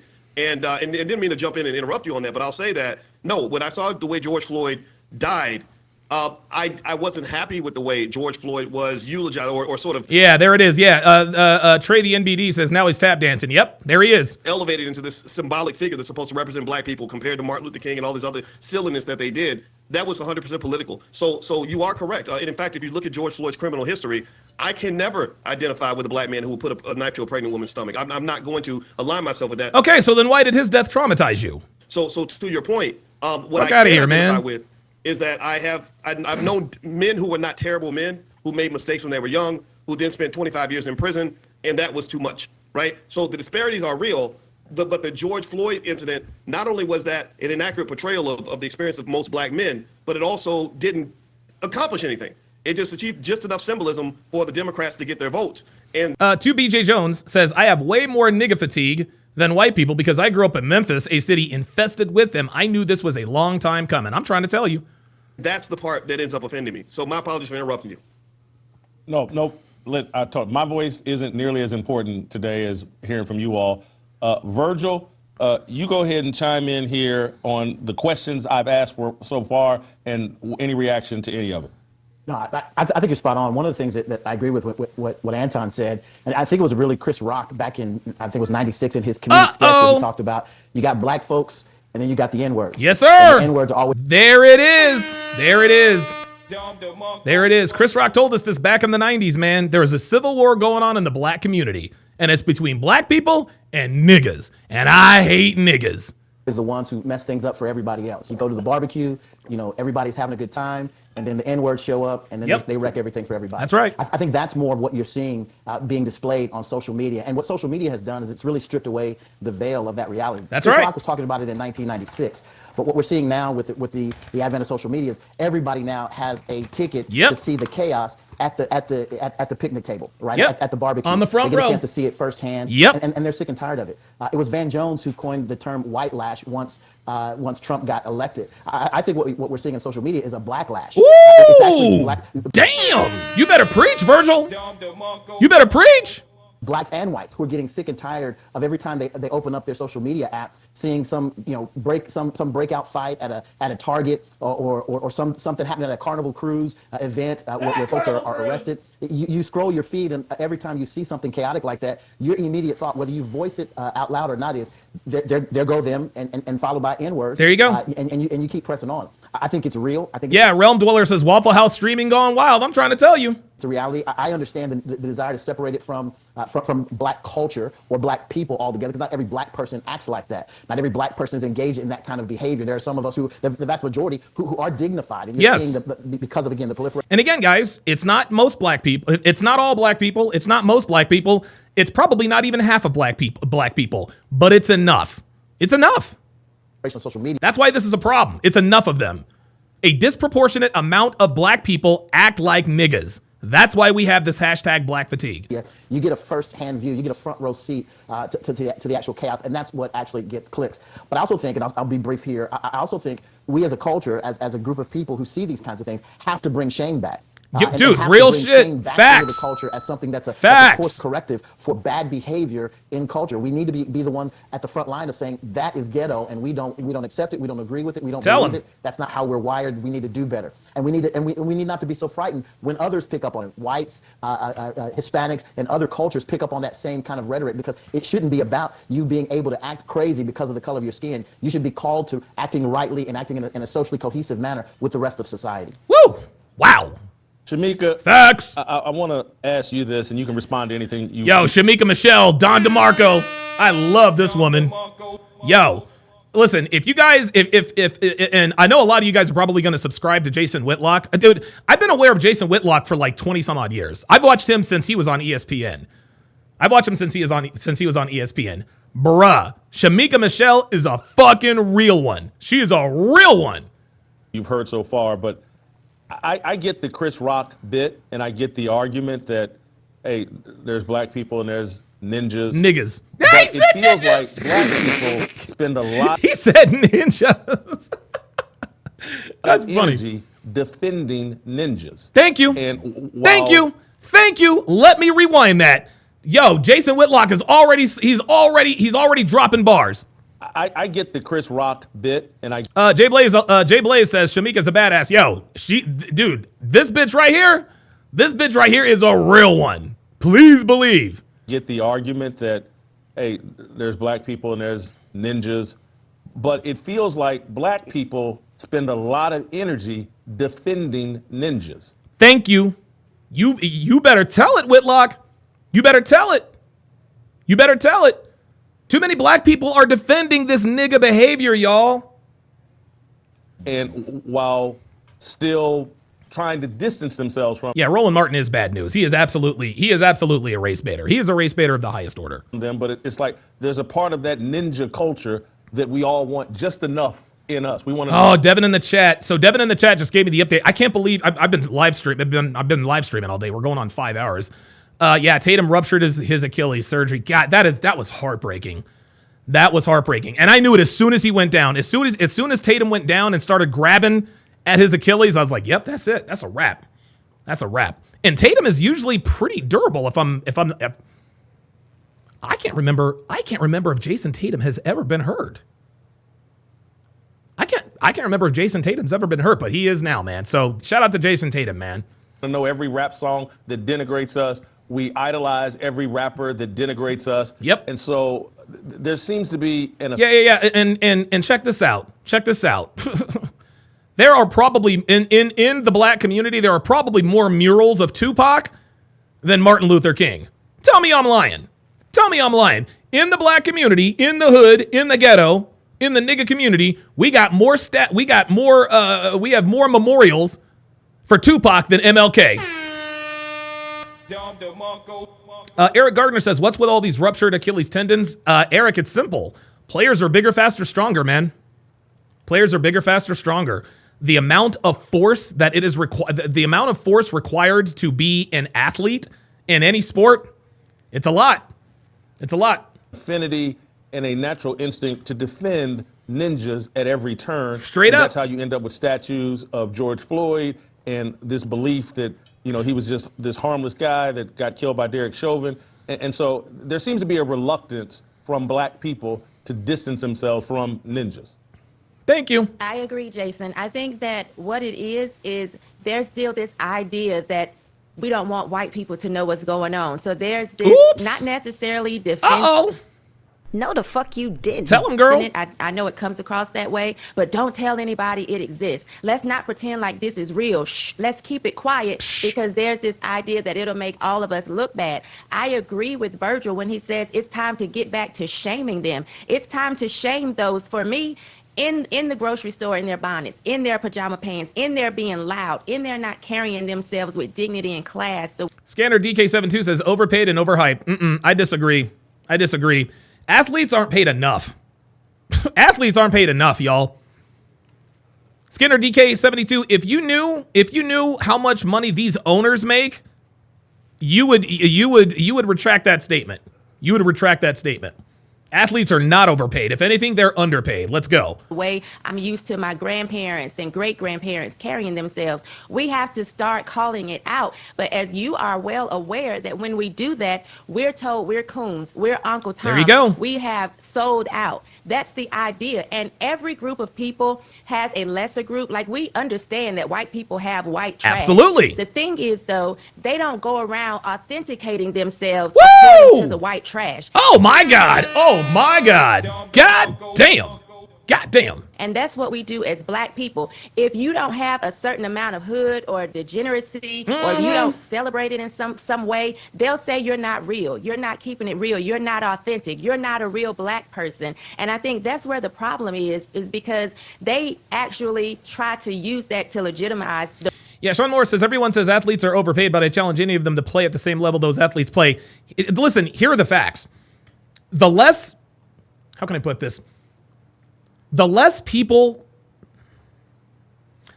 the number of people that can do what you do, the more you're going to get paid. You're going to get paid more. The more people who know how to do what you do, the less you get paid. It's a meritocracy. Okay? Athletes are, professional athletes are like, they're the top 0.25% on earth. What these guys do athletically is nothing short. It's nothing short of a miracle. It's like professional athletes they're incredible. They're absolutely incredible. And I'm glad that they're finally getting the money they deserve. I am. Pay the players. I don't care. The rest of black people. And that's... Yeah, Marcus says, there it is. Marcus says it's simple. Supply and demand. That's exactly right. That's exactly right. The world loves sports. We love competition. The demand is there. The demand is there. Yep, there it is. Eric Gardner says scarcity determines value. Absolutely. Absolutely. There are not many people that can dunk. There are not many people that can play professional basketball. Okay? There are not many people who can hit a 100-mile-an-hour fastball relative to the number of people on the planet. Really silly. I love the whole Chris Rock thing, and I'm glad Anton brought that in because that's what I was thinking. There are black people, and then there are N-words, and what social media has done is it's just brought the N-words to the forefront. Yes, sir. So everybody can see it, and now we have to stop lying. As Freely says, that's what I think about hockey. Pay them more.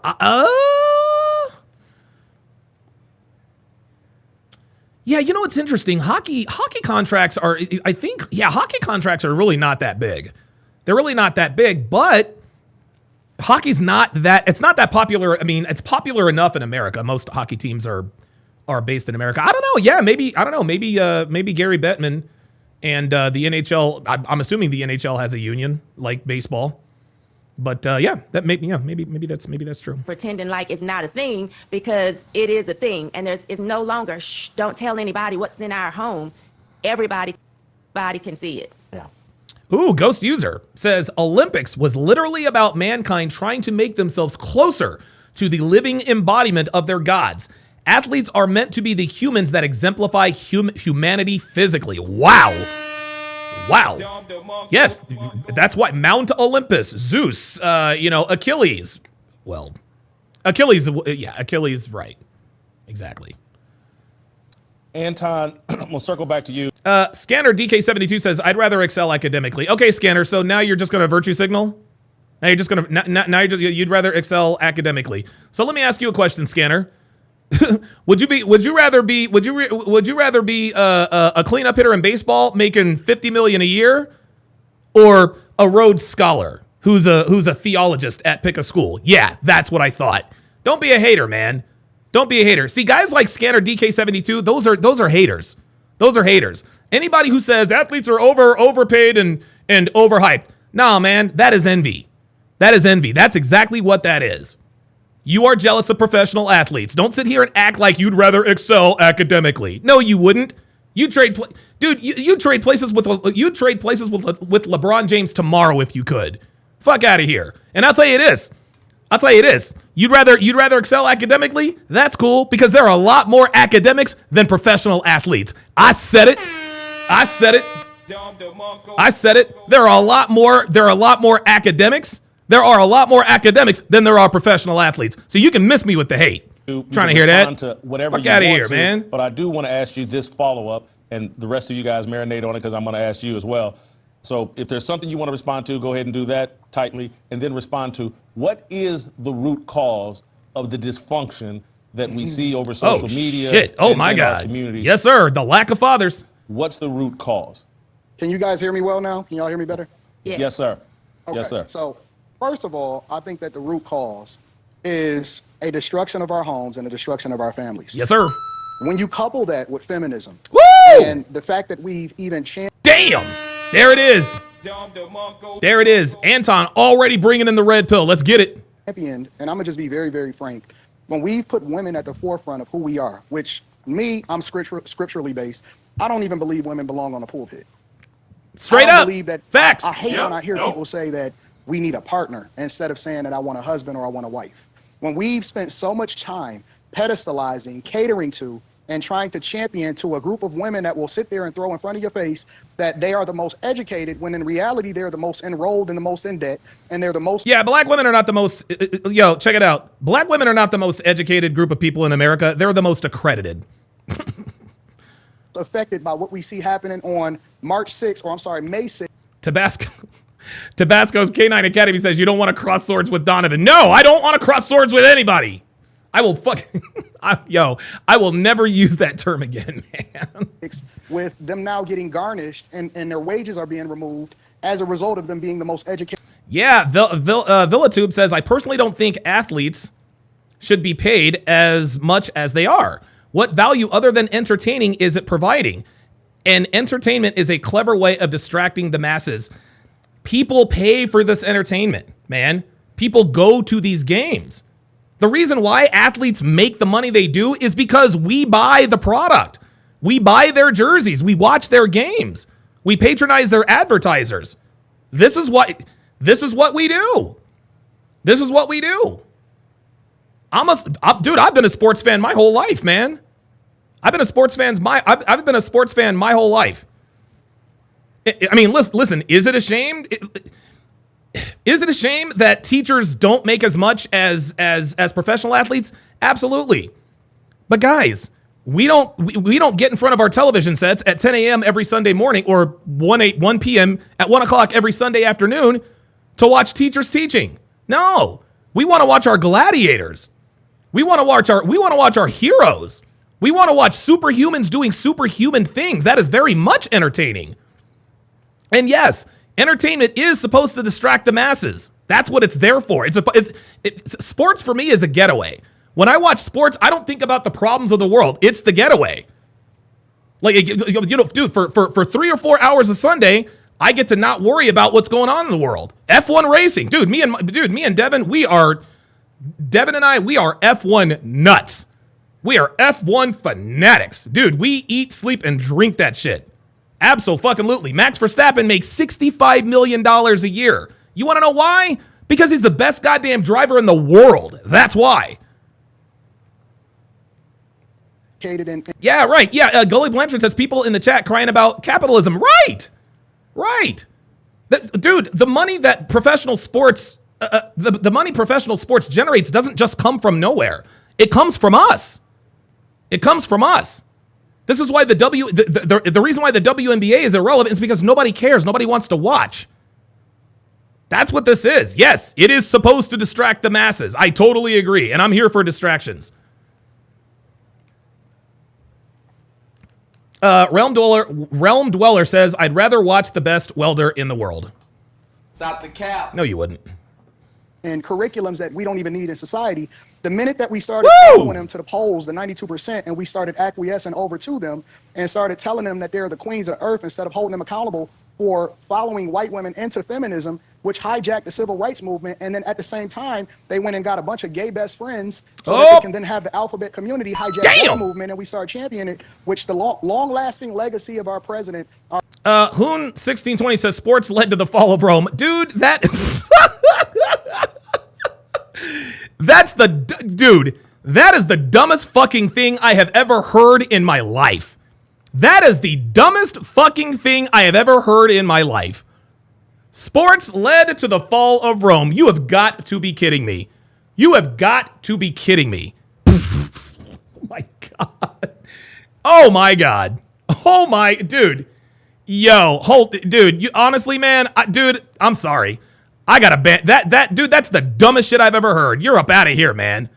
That was so stupid. I have to ban you from the channel.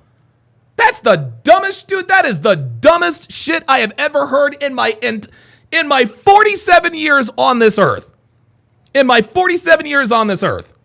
That is the dumbest thing I've ever heard. That's the dumbest fucking thing I have ever heard. Oh my God. What the fuck? Sports led to the fall of Rome? What the fuck? Oh my, Jesus fucking. Dude, just when you thought you couldn't hear anything dumber and somebody says something like that, sports led to the fall of Rome. No, man. Sports matter. You want to know why? If not for sports, let's keep it a stack. There'd be a lot more niggas running the street. Y'all know what I'm talking about. Y'all know what I'm talking about. If not for sports, if not for professional and college sports, there'd be a lot of niggas running the street. Okay? Sports is a cultural institution. It is human nature to want to compete, to want to be the best, to want to win. Sports provide people who are born into impoverished situation a way out. If not for professional sports, if not for basketball and football and baseball and all that, there'd be a lot more niggas running the street. Only these niggas would be bigger and more athletic. Unbelievable. Phoenix Light Games with the $20. Oh, wait a minute. I'm sorry. With the $20 super chat. Says, I know Myron. He says, I know Myron says women don't operate on meritocracy slash hierarchy, but I disagree. I do agree 99%, but they operate on meritocracy when they're in the presence of quality women who win at life. It's envy in the place of respect. Love it. Love it. Love it. Very good. Very good. Wow. This is incredible. VillaTube says, but how can you put value on athleticism? It's human nature. It is human nature. It's entertainment. It is human nature to want to see superhumans doing superhuman things. Oh my God. K Swifty. Oh, Jesus fucking Christ. Oh my God. K Swifty. This is a scary fucking thought. Can you imagine a DK Metcalf Pookie? Huh? Can you imagine an Aaron Donald Ray Ray? Can you imagine that? Can you imagine an AJ Brown Laquan Travius? For real? Psh. I'm gonna tell you what, sports change lives, and sports both change and save lives. Don't get it twisted, man. Do not get it twisted. Our former president, Barack Obama, is his champion in the alphabet community. The minute that we started following other people instead of holding down what was best for us in our households was the minute that we started to lose control. Yeah, right. Can you imagine a Ray? Oh my! Can you imagine a Ray Lewis Pookie? Shit. Of what happened, and we started to align ourselves with the Democratic plantation, which will sell us on the idea that we need a handout and that we need to keep it real for the culture. You've seen it in this previous election when Barack Obama sat there and tried to hold black men accountable for not following black women to the polls. And VillaTube says Larry Bird is the Great White Hope. No, he was the Great White Hope. The new Great White Hope is now Caitlin Clark. His very wife told the women that they... EP Signature says Ray Rice is literally Ray Ray. Need to ignore their husbands and make sure that they vote differently inside of the voting booth. Right. So I believe personally that the minute that we started following women, the minute that we started allowing for them to take our children out of our households in single parent households, and then they use that in order to pedestalize themselves at their own demise, is literally the foundation of why we find ourselves in this situation today. Because I don't see a lot of black men, honestly, I don't see a lot of black men online complaining about students. I don't see a lot of black men finding themselves at a negative disposition. Oh my God. P-Dub says, oh my God. Oh, Jesus. Can you imagine? Yo, I'm trying to tell you. I'm not even being funny. I'm not even being funny. Mike Tyson. Can you imagine what it would have been like if Customato had never discovered Mike Tyson? Like, the dude would literally be a killer and wouldn't need a weapon. Can you imagine George Foreman in his prime as a hood nigga? Joe Frazier, Sugar Ray Robinson. Oh my God. Jesus fucking Christ. Jesus. Oh, dude, I don't even want to think about that. I don't want to think about that. Fuck that. Oh, my God. Oh, no. No, sir. I do not want to live in a world where we got professional athletes as, well, we do have professional athletes who are hood niggas, but they don't do hood nigga shit. Otherwise, they wouldn't be professional athletes anymore. The Danger Room, I assume that's podcast with the $10 super chat says, not to mention your most skilled athletes from the past were also the best soldiers and fighters, which is why we celebrate athletes. Right, man. Phoenix Light Games with the $5 super chat says, sports are a natural, healthy way for young men to understand the concept of violence and respect it, which is why niggas are impulsive. Most are not in sports. Good God. Holy shit, man. Damn. Good Lord. Dude, PLG's in here dropping bars. Let's go. Embarrassing themselves at the rate that I see women. Even though the narrative has been created that black men are having all of these children out of wedlock, the majority of black men take care of their children. The majority of black men take care of business. The majority of black men are participants in their children's lives. As a matter of fact, most black men aren't even really having sex like that. And so what you see now is a women-led society. All of the movies, they then followed suit. You've seen Tyler Perry's and Big Mama's House and all of this stuff. And they follow the plays, and now they all celebrating and they're promoting all of this homosexuality. The reality is that these are the things that are basically combining and then compounding the problems that you see happening in the community. And it's one thing that I disagree with the pastor on, is that I don't think that we need to just focus on shaming. I think that there needs to be a segment of us that divest ourselves and stop even having conversations. Oh my God, there it is. There it is. There it is. Anton said it. Not only do we need to shame, we need to divest. We need to divest from the black community. We need to divest from the black community. We need to be the fuck up out of there, bruh. We need to be the fuck up out of there. Dude, Anton is cooking. Conversations with people that shouldn't even be in a room with us. Straight up. I don't have to sit here and substantiate you. I don't have to hold you accountable. I'm going to just walk away and I'm going to let you deal with yourself. Yo, the lost one, L1, says Mike Tyson bit off a nigga's ear in sports. Hate to imagine what he would have bitten off without sports. Right. I don't feel a need to have a conversation with everybody that don't deserve to be in the same room as me. I'd rather excel in academics. Oh, please. Yeah. Well, Boyce, I'm going to come to you on that because I follow you on social media and you host little conversations with intelligent black people and basically say, you idiots, stay away. You kind of believe in what Anton is talking about here. But I also want to respond to that, but also what do you see as root causes and maybe even root solutions? Us being afraid to lead our own lives and lead our own community and taking cues from people who are not in our community. I think that politics, when you get overly political in the black community, it is. See, there it is. He's trying to equate this nigga problem with politics. This has nothing to do with politics. Nothing to do with politics, man. This is nigga behavior. Almost always to your demise. Oh my God, Joe Louis. Oh, Jesus fucking Christ. Dude, Joe Louis would have been he would have been a bodyguard or a hitman. I can go to any city in America that's run by Democrats, and I'm going to see all kinds of problems. I'm going to see a lot of broken families. I'm going to see a lot of dead children. I'm going to see a lot of aborted babies. Yep. I'm going to see a lot of economic despair.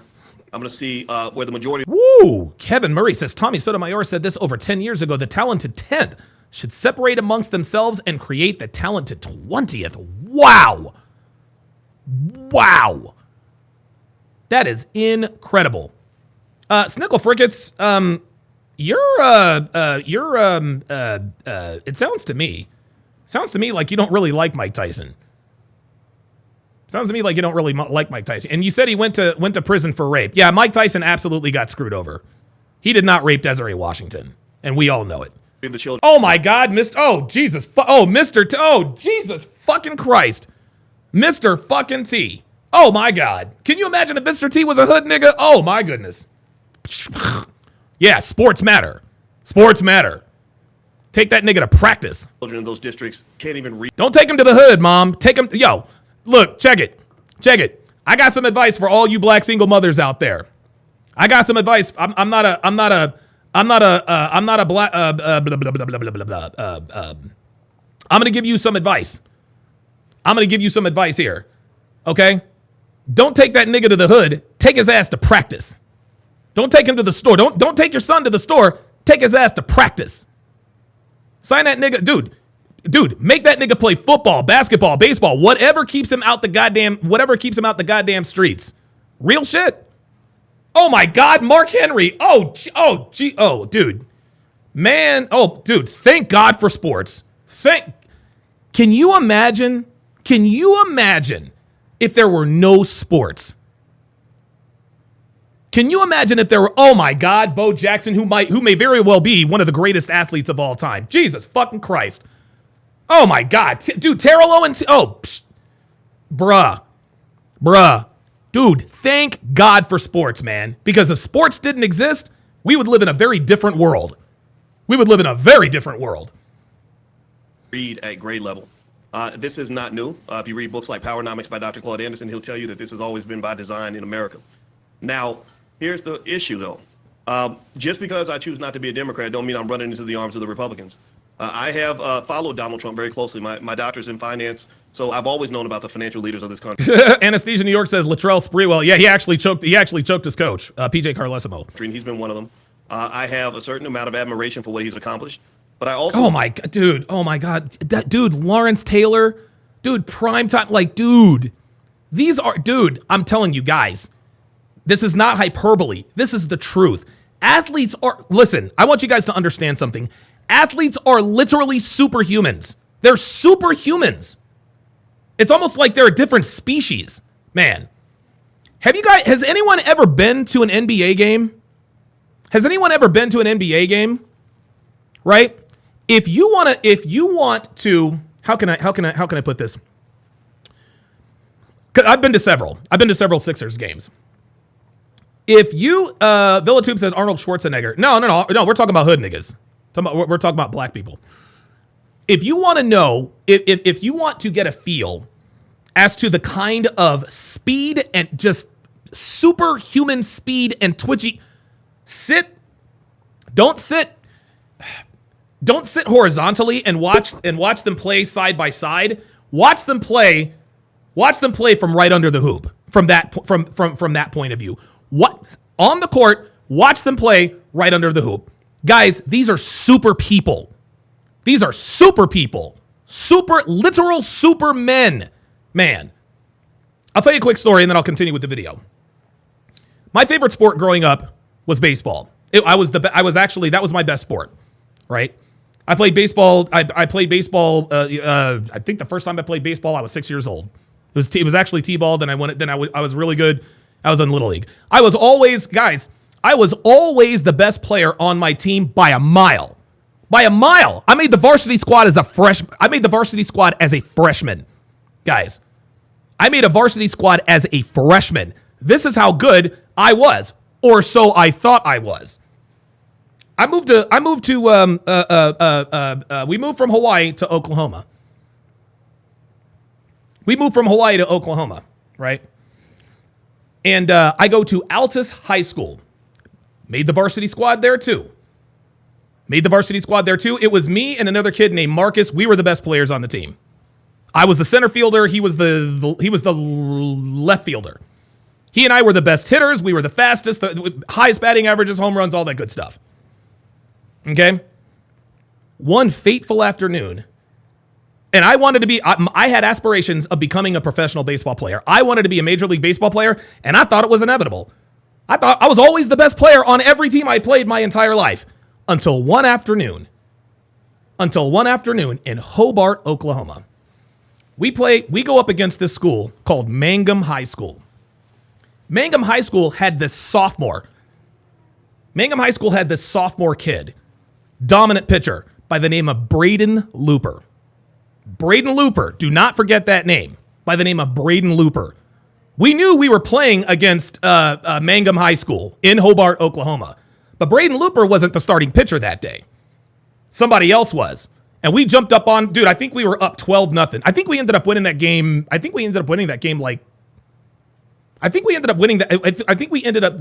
like either 12 or 13-0. It is 12-0. And we are feeling ourselves. We are in the dugout. We want Looper. We want Looper. We want Looper. And so the Mangum High School baseball coach stepped out of the dugout, pointed to the shortstop, who was Braden Looper, and he took the mound. Who was the first guy who had to face Braden Looper? This guy. Okay? I was supremely confident. I was like, this is my chance to prove I know I'm going to be a Major League Baseball player, guys. Like, this was like, it was not even a thought. I knew I was going to be a professional baseball player. I knew it. You couldn't tell me any differently. And nobody around me could either.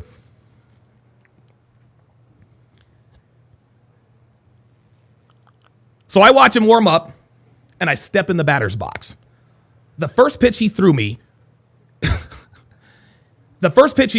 it was I don't even know how to describe this. It was like nothing I had ever seen before, guys. It was like nothing I had ever seen before, man.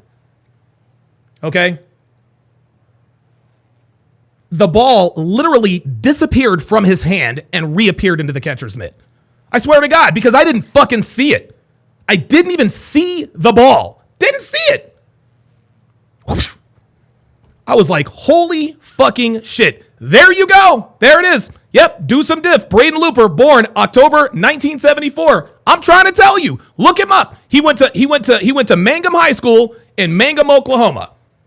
The first pitch he threw me, I didn't even see. So I said, okay, I'm just going to swing extra early and maybe try and get around on this guy to try to figure him out, right? So he goes into his windup. I step and I swing. I actually made contact. I dropped the bat because my hands were stinging. I just gotten a piece of it, and my hands were. Those of you, those of you who played baseball and you use metal bats, you know, every once in a while you hit the right spot of the bat, it'll send a shock or a vibration down the handle. I went ping, ah! Dude, I was in pain. In pain. Guys, those two pitches right there told me that day I was not going to play Major League Baseball. Professional athletes are a different species, guys. They are a different species. They're a different fucking species, man. These guys are capable of doing superhuman things. Superhuman things, man. And we like watching superhumans doing superhuman things. So I'll wrap up the whole sports talk with that. But that was the day I knew professional baseball was not in my future. Professional baseball was not in my future. What happened on the third pitch? He threw me this crazy 12-6. He threw me this crazy 12-6 curveball that buckled me. I thought the ball was going to hit me. Strike three. And my coach Freeman told me this. I'll never forget these words. I come into the dugout. He says, Alex, in the majors, they all throw like that. That was the day I knew I was never going to play Major League Baseball. That was the day I knew. All right, let's continue.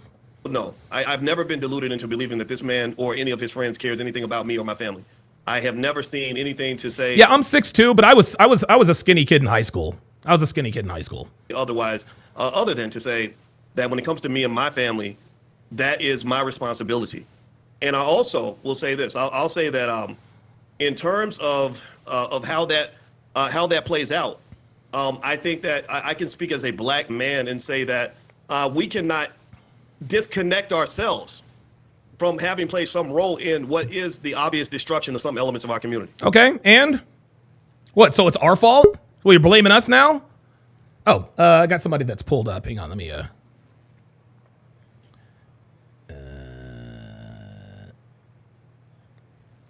Oh, shit. Okay. PLG, I see you in there, PLG. Jump out and jump back in because it's I'm not able to see you. While I certainly agree with Anton that you got women out here acting a fool, you have a lot of false beliefs led by feminism. You have women who've been lied to and convinced that they don't need a man or that aborting their baby is some sort of a badge of honor. I don't agree with any of that. None of that makes logical sense to me. I know a lot of black men who are bona fide certified niggas. I'm talking men who don't take care of their kids, men who are out here embarrassing the community, men who are out here endorsing behavior that is not masculine on any level. Tony Esquire says Carl Lewis, the cops wouldn't be able to catch him. I see what you did there, Tony. I see what you did there. Where I come. EP Signature says, I got hit in the hand by a 70-mile-an-hour baseball and quit high school baseball. Bro, I'm trying to tell you. And by the way, Braden Looper has 2 World Series rings. I think he won 1 with the Cardinals and 1 with the Marlins. Yeah, Braden Looper was a reliever on the Marlins team that beat the Yankees in the World Series when Josh Beckett, he was unbelievable. He was the World Series MVP, if I'm not mistaken. Come from masculinity is accountability and responsibility. But here's the deal: if you're holding others accountable, you must start with yourself. Yes, If you want to hold others accountable, you must start with yourself. So basically, don't he doesn't want us holding niggas accountable. That's what he's trying to do. That's what this is. Dr. Boyce Watkins doesn't like us telling the truth about niggas. That's all there is to it. All of that word salad that he just threw at us, all that word salad that he just did was basically, we need to stop talking. We need to stop holding black people accountable. That's what it is. He doesn't want us to talk about niggas. He doesn't think they're black. He doesn't think there's black fatigue. Wife, I challenge her on a lot of things. But at the same time, I believe I can be married to an educated black woman. And yes, I wanted a black woman. I'm not, with all due respect to anything anyone else says, I'm never going to divest from the black woman because there it is. There it is. There's the nigga coming out in him right here. There it is. Do you guys see that? I'm never going to divest from the black woman. Look, dude, look at his body language. He's never going to divest from the black woman. Watch. Her on a lot of things. But at the same time, I believe I can be married to an educated black woman. And yes, I wanted a black woman. I'm not. Oh, an educated black woman. I'm sorry, Dr. Boyce. I'm sorry. Nope. You can marry and be with all the educated black women you want, my guy. You can do all that, my guy. Okay, let me go to, there he is. All right. PLG. What's going on, brother? Hang on, let me bring you up here. Phoenix Light Games. What's going on, brother? How you doing, man? I'm doing good. How are you, man? Doing good. Doing real good, man. What's on your mind? Yeah, like this whole, this black fatigue thing, man. And here's the thing. I actually, I've been busy for the last few days, but I remember you texted me earlier about this shit on Twitter. I literally just put in the search it, and I was like, holy shit. Yeah, man. Oh, yeah. I told you. What did you see? People are tired of this shit, man. They're really fucking tired of it. Dude, I think, and I want to get your thoughts on this. If Carmelo Anthony is acquitted, I'll put it to you this way. If evidence shows that it was not self-defense, if evidence shows, if the evidence shows that he was the provoker, the aggressor, whatever the case may be, if evidence does not, if the defense, how can I put this?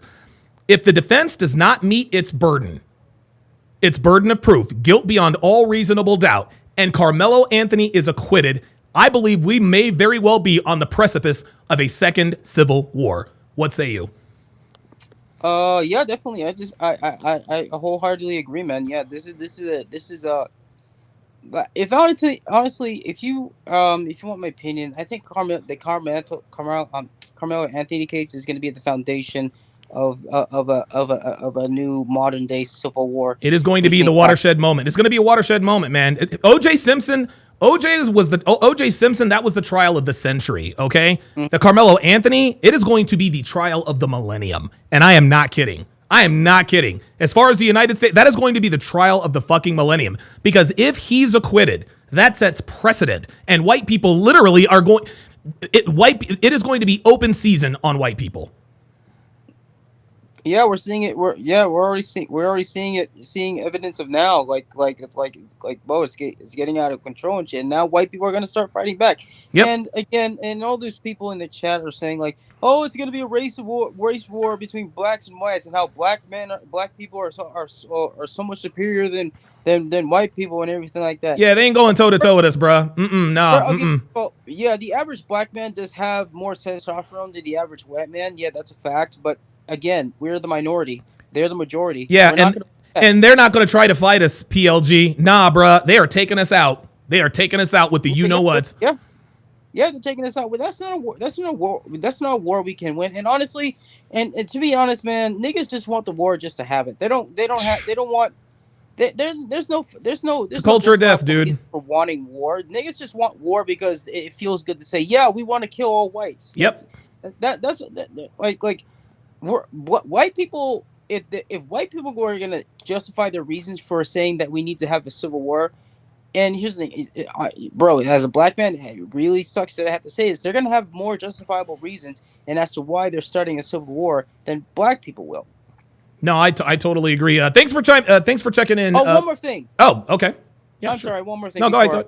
Because I know you have to break down this video. Yeah, it's all good. Anybody who doesn't appreciate sports or people who achieve the pinnacle of greatness, those are niggas, man. Like I said in my last super chat, man.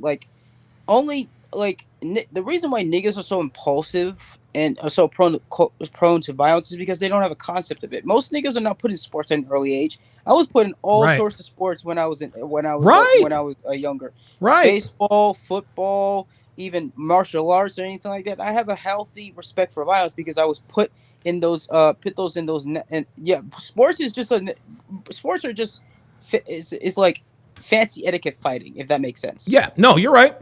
Yeah, it's sports are nothing more than regulated violence. At its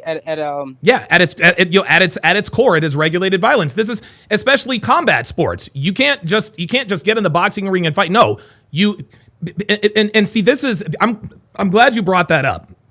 I'm glad you brought that up. In order to be a professional fighter, you have to have a license. A boxing license gives you a license to assault another man. These people do this for a living. These are super people, man. Yeah, these are super people, and as a person who's been in sports myself, I respect. I'm sorry, notification on my. That's all right. I respect the fact that these people are pushing themselves to be the best, the best of the best. But only niggas and losers don't appreciate that because they were never in it. They don't understand the concept of it in order to respect it. You need to be put in these situations in order to respect a certain level of violence, and that's why I was like, you know what, man, people they're just coming in like sports are not all that. They're being overpaid. No, bro, if you've seen the risks they go through, oh my god, the bones they break, Jesus, the torn ACLs, bro, they're underpaid. I'm telling you, man. And I'm gonna tell you what, especially professional football players, dude. What happened? They pay that price later on in life with CTE, concussion symptoms. Dude, they probably have to have. Dude, Shannon Sharp has had 2 fucking hip replacements, man. Two fucking hip replacements. I've been playing football since ever since I was here, bro. I've been fortunate enough to not get a broken anything. I've gotten stingers. I've gotten concussions. Ooh, stingers. Thank the Lord. Thank the Lord I did not get any broken bones or anything like that. But these guys, they get broken bones. Like, what's the average NFL player gets a bone broken a year? Like, Jesus. Yes. Yeah, but you know what? I just wanted to close in on that. And Donovan, I hope that my message, that at least the recent message I sent you, I hope it got you laughing. But oh yeah.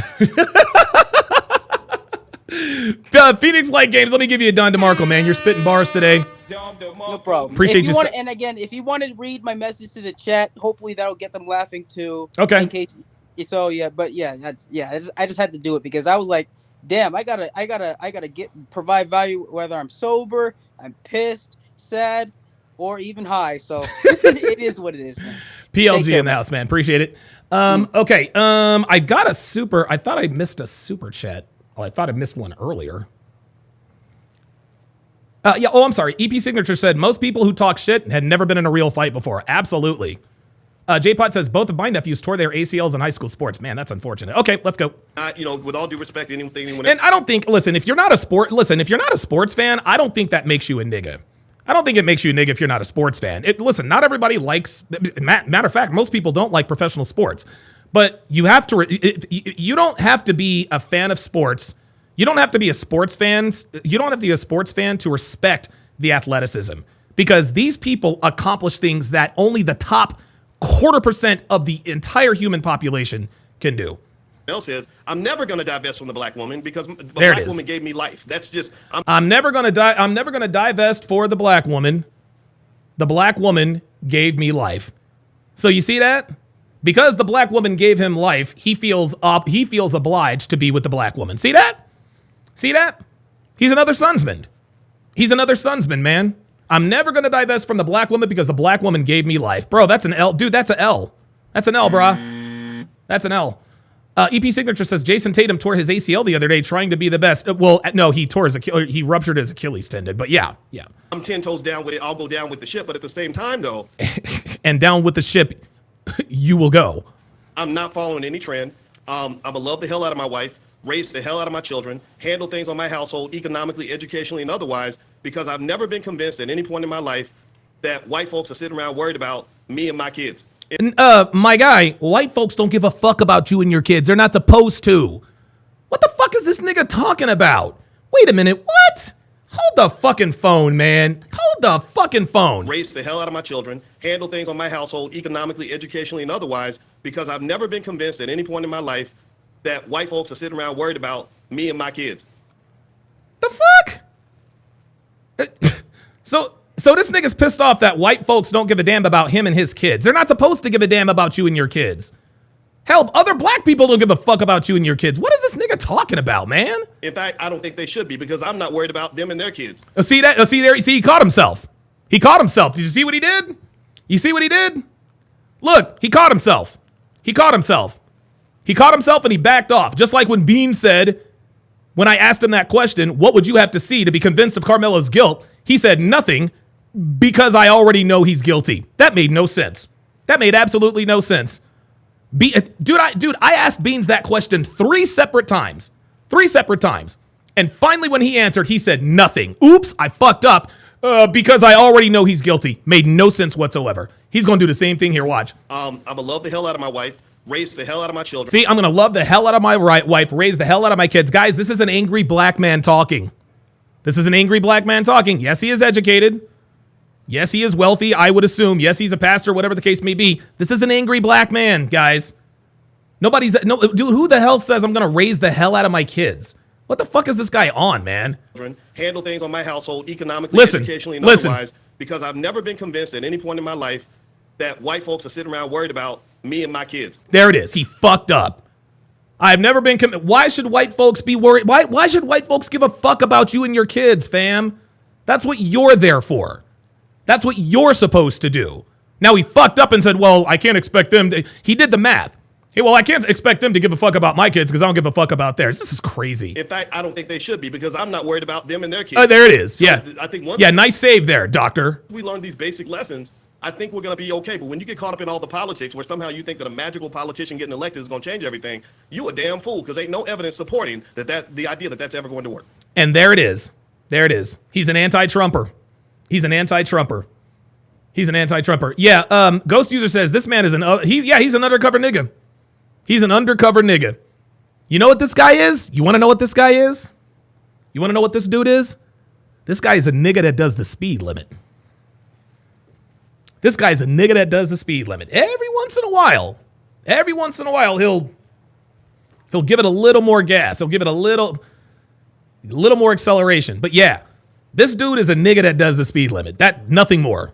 You know what's so funny? Because he does such a good you guys can tell he cloaks his beliefs with all of this double talk.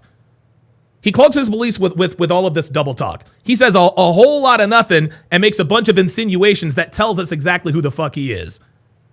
Funny though, boys, if you would have heard a white person speak as candidly as you just did about. And look at him. He's smiling because he knows Anton's about to get him. They're women, then we would call them racist. You're right about that. Yeah. You are right. I'm going to tell you, this is where we agree. See, Anton was determined for us to fight sometimes, but I ain't going to fight him because I listen to the points I agree with. Anton he isn't determined to fight you, doctor. That was projection. You're determined for him to fight. And you're 100% correct. I have never spoken against the freedom of speech of any right-wing white person because here's the problem. The minute they start telling them what they can't say, they turn right back to people like us. They say, well, he said white nationalist, so we're going to ban him. Well, you know what? I'm a Malcolm X guy. I'm a black nationalist. There it is. There it is. I'm a Malcolm X guy. I'm a black nationalist. Translation, you're a black supremacist, my guy. That's what you are. This guy literally just told on himself. This guy's a black supremacist. Unbelievable. Unbelievable. Literally just told on himself. I'm a Malcolm X guy. I'm a black nationalist. No, my guy. No. You're a black supremacist is what you are. That's what you are. All right, I got Jamie Herring. Let me jump in here. Let me add to the stage. All right, what's going on, Jamie? What's on your mind, brother? Okay, how you doing, Mr. Sharp? I'm doing good, man. How about you? Great show. Yes, sir. Terrific. Appreciate it, man. Thank you. So, I want to respond to one of your haters. Her name was Lady D. Oh, yeah, that bitch. I'm about to give her the business, and I'm going to say it like this. She said black men don't build anything. That's what she said. Miss Lady D, I'm talking to you and any black woman who says stuff like that. I'm going to tell you something. What do black women build? What do you black women build? Do you black women build any type of infrastructure? Are you building skyscrapers? Nope. Are you building storied buildings? Nope.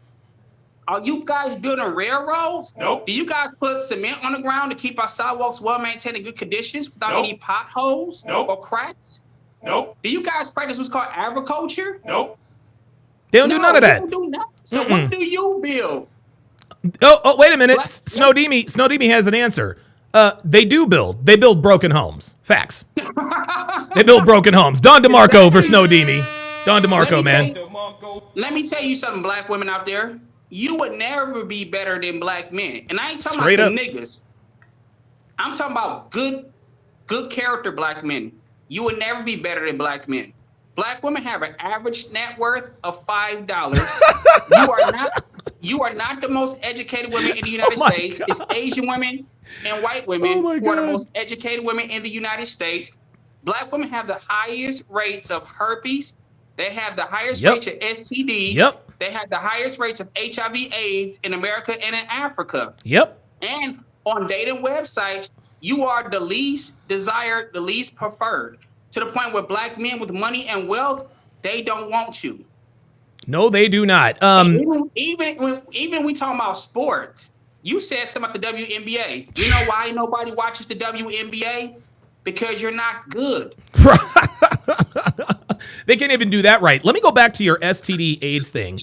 There are a lot of commercials. There are a lot of pharmaceutical commercials that sell pharmaceutical drugs called PrEP. And it's basic. Have you ever heard of PrEP? No, sir. Okay, so for those of you who don't know what PrEP is, it's sort of like a slang term. What PrEP is it's a medication for persons with HIV, a person who is HIV positive to take and reduce the odds, I think, of passing it on to a partner, right? So you take the PrEP and you can have unprotected sex if you take this PrEP and you're out of trouble apparently. Every single and you know these pharmaceutical commercials are like lifestyle commercials. Jamie, it's black women all over these commercials. It's black women, man. It's black women and men who hit for the same team. That's all. That's all there is to it. And I'm gonna keep going with this too, because I'm gonna tell you this. Another thing about you black women, even when it comes to sports, black men have always been more superior to you when it comes to sports. That's why the NBA is one of the most watched sports in America and around the world. That's right. People watch the NBA way more than they watch WNBA. That's right. Some of our greatest athletes of all time are black men. Even when it comes to hip hop music, black men are better rappers than black women. And we sell more records than black women. Black women can't do anything right now. You have never been better and more superior than black men. Never. Yeah, it's true that black women do go to college more than black men, but guess what? Black men on average still make more money than black women. Black men, stop letting these Cynthia G type women tell you guys ain't nothing. Know your value. Know your worth. Thank you. The only black men I don't like are criminals. I don't niggas. like Pookie and Ray Ray, Tyrone type black men. I don't like niggas. Right. I don't like thugs, gang members, and hoodlums. But good black men, righteous black men, I love them to death, and I support y'all. Okay? But when I heard that, talking about some black men don't build nothing, I had to get up on here and say something because, like, black women, you don't build nothing. You will get thrown out of places of business all around the United States because of your behavior, attitude. You are the most violent group of women in the United States more than anybody else. You have more black men putting out videos exposing black women. We cuddle black women. We treat them like they can do no wrong. Like these just these little innocent women that they can do no wrong. God. Oh my God. You guys engage in vandalism. You guys are more likely to be evicted out of your apartments Real than shit. any other race of women. Real shit. And you're broke. You have an average net worth of $5. Tommy stood on my earth can tell you that. That is a fact. Oh my God. You're not more superior than black men. And yes, black men, we got fucked up shit within us too, though. Not all of us, but don't ever step here and try to disrespect a black man because, and then somebody else said that I could never divest because I come from a black woman. If it wasn't for that, let me say something. Nigga, watch me. If it was not for that black man's sperm, semen, his DNA, his genetics that came out of his penis. Facts. That black woman would not get pregnant. Black men and black women who are not mixed, who are not biracial, guess where they come from? A black woman might have carried you for 9 months. You come from a black man. That's right. It's our sperm that get you into this world. There you go. We carry the seed through our testicles. Come on now. Dude. You come from a black man. Yeah, dude. It doesn't make any sense. All right. Thanks for jumping in, Jamie. Thanks for the super hot fire. We'll come back. We'll come back if you have any other thoughts. Let's continue here. Yeah, this guy's an undercover nigga. ProMan1 with the $5 super chat says went to MacArthur. Oh, says went to MacArthur Middle School and was a top wrestler. I know Altus very well. How about that? How about that? That's cool. Yeah, MacArthur. Yeah, MacArthur. DJ BFit with the $2 super chat said they build debt. Somebody else, J-Pod says black women build the prison populations. All right, let's continue. My feeling is, why can't we compete? Just you lay your ideas on the table, I lay mine on the. Wait, hold on. I lost my train of thought here. Hold up. Why can't we compete? Wait, hold up. 100% correct. I have never spoken against the freedom of speech of any right-wing white person. Because here's the problem. The minute they start telling them what they can't say, they turn right back to people like us. They say, well, he says he said white nationalist, so we're going to ban him. Well, you know what? I'm a Malcolm X guy. Hey, modern MLD is still in the chat, man. Yeah, dude. Like, dude, I thought, honestly, man, I really thought I was doing something when I streamed for 7.5 hours the other day. And then somebody told me Myron did a 24-hour live stream. I was like, oh, fucking hell, man. A black nationalist. My feeling is, why can't we compete? Just you lay your ideas on the table, I lay mine on the table. And us disagreeing or seeing the world differently doesn't mean I'm somehow a victim of your ideas. And it drives me crazy. If you have literal people that claim to be men, you supposedly have testicles attached to your body, but yet you're walking around scared of what another man said about you. That's pathetic to me. I don't understand that. Now that makes sense. Wait, scared or angry? I don't know what all of that was about. None of that made any sense. He says, you got black men walking around scared of what somebody, whatever. Virgil, hop back in here. Yeah, I just want. MLD says, this feels like a digital clan meeting with a bunch of Clayton Bixby's. I will not participate in any niggerdom. Say, one of the things that Anton had mentioned earlier, he talked about, he disagrees about the shame. One of the ways that we see shame, it's just another word for judgment. Scripturally speaking, you look at Romans 1:18, where you see that the whole world is suppressing the truth of God in unrighteousness. And what does God do? God abandons them. And as a result, they're given over to their own predilections. They're given over to their own lust. They're given over to their own sin. And that's a judgment of God. That's exactly what we're seeing happening in the black community. As those who are truth tellers, are those who speak about God and about the light, I think we have a responsibility to say what's true. And as a result, let the chips fall where they may. I agree with him in that I don't have to invest. None of the chaos that we saw in social media affects me and my family at the end of the day. I get this idea of black community, but the reality is it doesn't really exist to the degree that we think it does. I'm unaffected by no bills are going unpaid at my home because Tashika and Ray got into a fist fight at the Starbucks or at the Target. Yeah, Tashikas and Rays don't go to Starbucks. My world is not changed or transformed by that. But what it does do is it impacts my children as they see it. There you go. I want to be sure that they know what reality is and how they should live their lives as a result. That's not behavior that we should. Translation: I'm gonna teach my kid to stay away from niggas. We should applaud. That we should celebrate. We shouldn't celebrate in our rap songs and in our dispositions about things. When you talk about root causes, I go back and I think this was something that was said rightly. You know, we talk about the issues of the last 40, 50 years, the feminism issues that are there as a result. I go back all the way to Genesis 1, where there was the fall of mankind, and God, when He comes to Adam, He says to him, you know, why is it that you listen to your wife? You listen to your wife rather than listening to me. And it's not simply listening to women or following women. It's that we abandon God's word. And at the end of the day, we've got to reconnect ourselves to God's word and His truth and what Scripture says about how we should live our lives. The more we're doing that, the more we're amplifying that voice, the more we're sharing that truth, the larger impact we'll have, not only on ourselves and our family, which should be the immediate impact, but on the greater culture as a result. Because again, the gospel does impact us individually, but it should also have impact into culture. And we should see transformation as a result. So as we live those things out, we'll see the kind of impact that we should have. Chongo, welcome to Chat Privileges. At Chongo, to welcome him to the TSR family. If you would, Chongo, put your age and location in the chat, my friend. Appreciate it. I'm amazed, though. So, Shamika, because, go ahead, Anton. Go ahead. No, I'm just No, you go amazed ahead. because most of the people that hold us accountable for what it is that we're supposed to do as black people, they don't even truly have a standard of what requires you to be considered a part of black culture. So, like, for example, if I ask the question and I say, because Boyce, you know, you gave a great example about what your preference is as far as what you were interested in as far as women, and you're never going to not be with black women and so on and so forth. And that's cool. I don't have any problems with people's preferences. But if you're a black man and you decide that you want to be a passport bro, or you decide that you want to marry a white woman, does that then remove you from actually being a voice in black culture? No, I see guys on a regular basis, right? For example, that is the leaders, and I'm not going to call. Is this a snow bunny situation?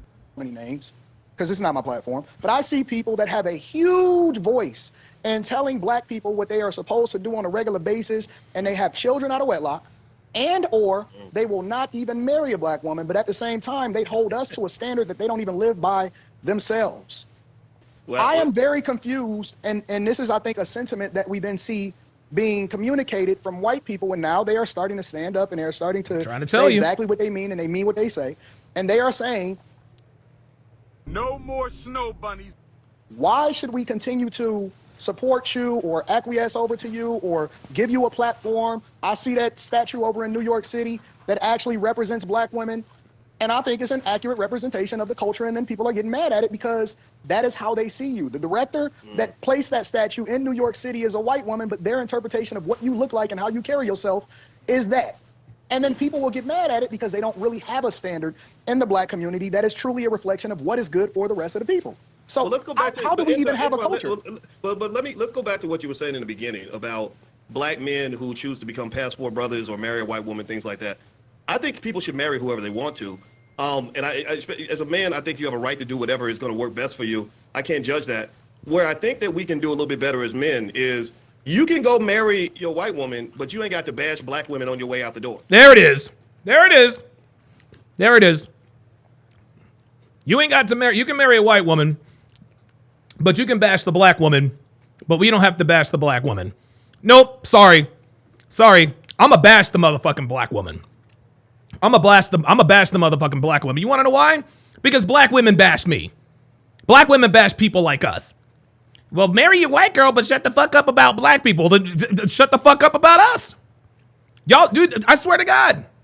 Listen, what niggas don't realize is that when they say things like that, you can do what you want, marry who you want, just don't bash black women on the way out the door. On my way in the door, I was bashed by black women. I was bashed by black women on my way in the door as a youngster. Black women been bashing me since, dude. Black women been bashing me since I became a civilian.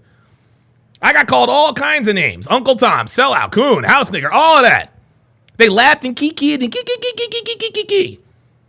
And now they got three. Now they got three baby daddies. They live in the projects, but then they want to say, well, okay, you can do what you want, but you don't have to bash black women. Oh, yes, the fuck I do. Yes, the hell I do. You're gonna bash me. You're gonna bash me from the age of 16, but you don't want me to bash you? No. Nope. Sorry. It's a free goddamn country. I will talk about who the fuck I want to and how the fuck I want to, doctor. Miss me with that. You know, that's the That's a problem. I think misconception, that's the thing boys. that I don't like. It's like That's when a you misconception, would say, boys. I married a white woman because black women do this and black women do that. No, the black women you chose did. Oh, You look can't at pick a this. good- Look at that. The black woman you chose. Now he's blaming us. There it is. Guys, this is why I say that niggas have more in common with feminists than we realize. This is why the so-called black community is just like feminism. What do feminists tell us when we say bitches ain't shit but hoes and tricks? Well, it's not all women. Maybe it's the women that you're choosing. This dude, the nigga community is literally feminism. That's what it is. Anytime you point out unflattering truths about them and their ilk, they always have the same responses. It was the black women you chose. Nice try, doctor. Unbelievable, man. Woman, so you're taking it out on the world. Go marry your white woman quietly and live your life. Why does it have to be? No. I'm gonna marry my white woman, and I'm going to loudly live my life. Fuck these niggas, man. Some sort of white supremacist narrative. Like, oh my God. There we go. This dude is crazy. White supremacist narrative? Are you serious? You did that. You can't pick a good woman, so you're taking it out on the world. Yeah, you can't. Yeah, you can't pick a good woman, so you taking it out on the world. Yeah, there it is. Go marry your white woman quietly and live your life. Why does it have to be some sort of white supremacist narrative? Yeah, this dude's a nigga. Guys, this is an undercover nigga. This is an undercover nigga. This is a nigga that does the speed limit. That's what he does. Married a white woman because they know how to be feminine. They know how to cook. No, Yes. My woman can cook. My woman's feminine. My woman loves me. Chester. And I didn't pick women God like that. damn it. So I think that. Hey, come get Chester. Fucking hell, man. Accountability, man. It just has to be across the board. We can't hold others accountable if we can't do it to ourselves.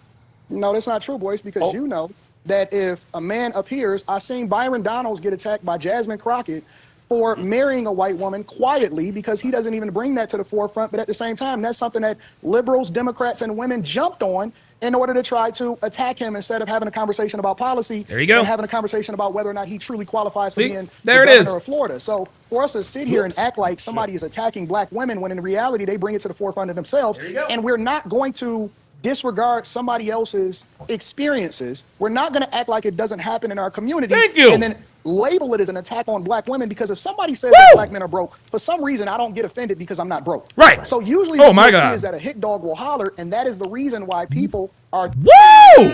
Yo! Anton is cooking. Tired, and they have black fatigue because the lack of accountability and responsibility, and we want to try to pretend, yes, I have an awesome wife. But it's clear that I'm not talking about her when I hold people that are worse for the community and are single baby mamas accountable for opening up their legs to 3 and 4 different guys and having children out of wedlock. And for me to call it out because that is the majority, we always want to put it back on men. You can fix 99% of all men, hold them accountable and tell them, hey, make sure that you don't sleep with women out of wedlock and have children out of wedlock. 1% of the men, the top 5, the top percent of the men are the ones that have all of the children, with 80 to 90% of the women that's having children out of wedlock. No, So I agree if with you, one- but why if- wouldn't we put a statistically- lot of it back on the men, though? If men are supposed to be Because the women leaders- control access to sex. Oh, and I do. And women control the black community, doctor. Fuck out of here, man. I agree with that. I agree with you. I mean, I think the baby mama epidemic, it's a problem. I think we got to honestly address it. We're not doing that. But if men are You see, he just glazed. Baby mama's an epidemic. We need to address it. Blah blah blah. supposed to be the leaders, then that means that the ball should be passed to you. In a football game, when the team loses, if the quarterback takes responsibility, even if it wasn't his fault, because he says, "This is my team, my responsibility. I'll deal with this internally." So I think. Oh, by the way, if you're on the chat in Rumble, guys, for whatever reason, my Rumble chat's not working. I'm not able to see the chat in Rumble, so I apologize if I'm not responding to Rumble chats. As men, you are right though. If the baby mama epidemic is a problem, a lot of these weak ass young men are coming out of households where they never met a man in their life that really loved them and poured into them. It's really wrecked our whole community. It's not a badge of honor. It's not something we should be proud of. But at the same time, I think that. But at the same time, see, there it is. Black women this, black men this, niggas. But man, fuck out of here, man.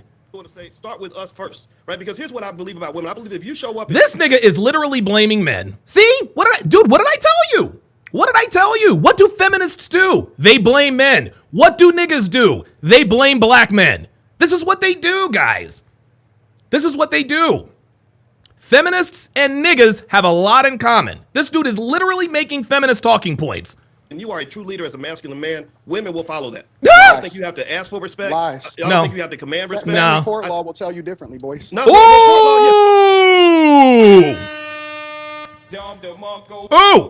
Ooh. Anton is already making sport of Dr. Boyce Watkins. He's already making sport of this dude. Oh, just be masculine and everything will be fine. No, bro. No, man. Women are out of line. Black women are out of line. They're out of pocket. Look at Shamika Michelle. That was a truth bomb. They already know. Sure, I did 18 years of child support. I have dealt with a lot of things. But no, what I will say to you, though, is the court of law doesn't determine if I get to be a man. Look at the way you communicated it. Listen to this, y'all. Anton is about to deep fry this nigga. Watch. You said I did 18. You looked at it as a prison sentence. Woo! You said I did 18. Woo! I did 18 years of child support. Like a prison sentence. Even Dr. Boyce Watkins knows. Even he knows. This dude is being voluntarily ignorant. He's being voluntarily ignorant. It's absolutely insane. DJ BFit with the $10 super chat says, if conservative black folks ever distance themselves from the degenerate crowd, watch people like Watkins try to pivot over. He panders because his whole brand profits off of ignorance, the uninformed. Absolutely. 10 years of child support. So See? We see women, the same ones that advocated for feminism are advocating against updating family court There you laws go. that put you in that prison sentence you just described. Yeah, but taking care of my daughter was not a prison sentence. Then why did you say it like that? Yeah, you felt like that. I didn't enjoy the courts intervening in the. Well, there you go. If you want to debate about the politics of it, I'm with you on that. I don't think the politics work in favor of black men in this country, but I do think we have a lot of latitude in terms of how we address and how we deal with our women. My view is that we can be strong, focused, masculine, do everything we want, but we don't have to put down our women. And that was the only. Yeah, we do. We do need to put down our fucking women. They're not my women any goddamn more. They're not my women any goddamn more. We need to shame black women. That's the only way they're going to change. The only thing I agree with so much of what, I know Kevin Samuels, I know he was a great, smart man, and I know you loved him, and I loved him too. But I said, man, can't you be masculine without us just making it sort of a slugfest? You did not like Kevin Samuels. Listen to him. See, there it is. See? And now Anton just called him out. He said, boys, you did not like Kevin Samuels. And Dr. Boyce Watkins didn't like Kevin Samuels. No, he fucking didn't. Unbelievable. I can't. This dude is an undercover nigga. Hold for 1 second. Stop for 1 second. Stop for 1 second, because I'm going to let Boyce and Boyce, we muted you for a second, because I'm going to let you and Anton continue this. I got to bring Shamika in. We're talking way too much about black women to not let Shamika chime in. And correct me if I'm right or wrong here. Anton, and again, I don't know this, and so I'm asking sincerely. You are married, correct? I am. I've been married for almost 21 years. Are you married to a black woman? I am. I'm married to the person that I went to high school with. I got married at 22 years old, and like I said, we've been married for almost 2 decades. I'm 43 today. Hold for 1 second. Just give me I'm just short the answers right now. So I just want to be clear with the audience and everybody watching. Anton, Virgil, and Boyce. All three married to black women. Yep. I want the audience to know where everybody stands in their home. I just want you to know that. I don't want you to read into it. Now, Shamika, as Shamika's divorced from a black man, and everybody knows, I played in the snow quite a bit. So Yo! Real shit. Yes, he's a lifetime snow bunny hopper. Yes, sir. Everybody know where it's coming from. So I want to be correct. And now I want Shamika to answer this little debate where I probably tend to side with Anton. That hey man, we're some simps, and these black women are running over us, and the black men need to step back into a leadership role and tell these women to pipe down and fall in line.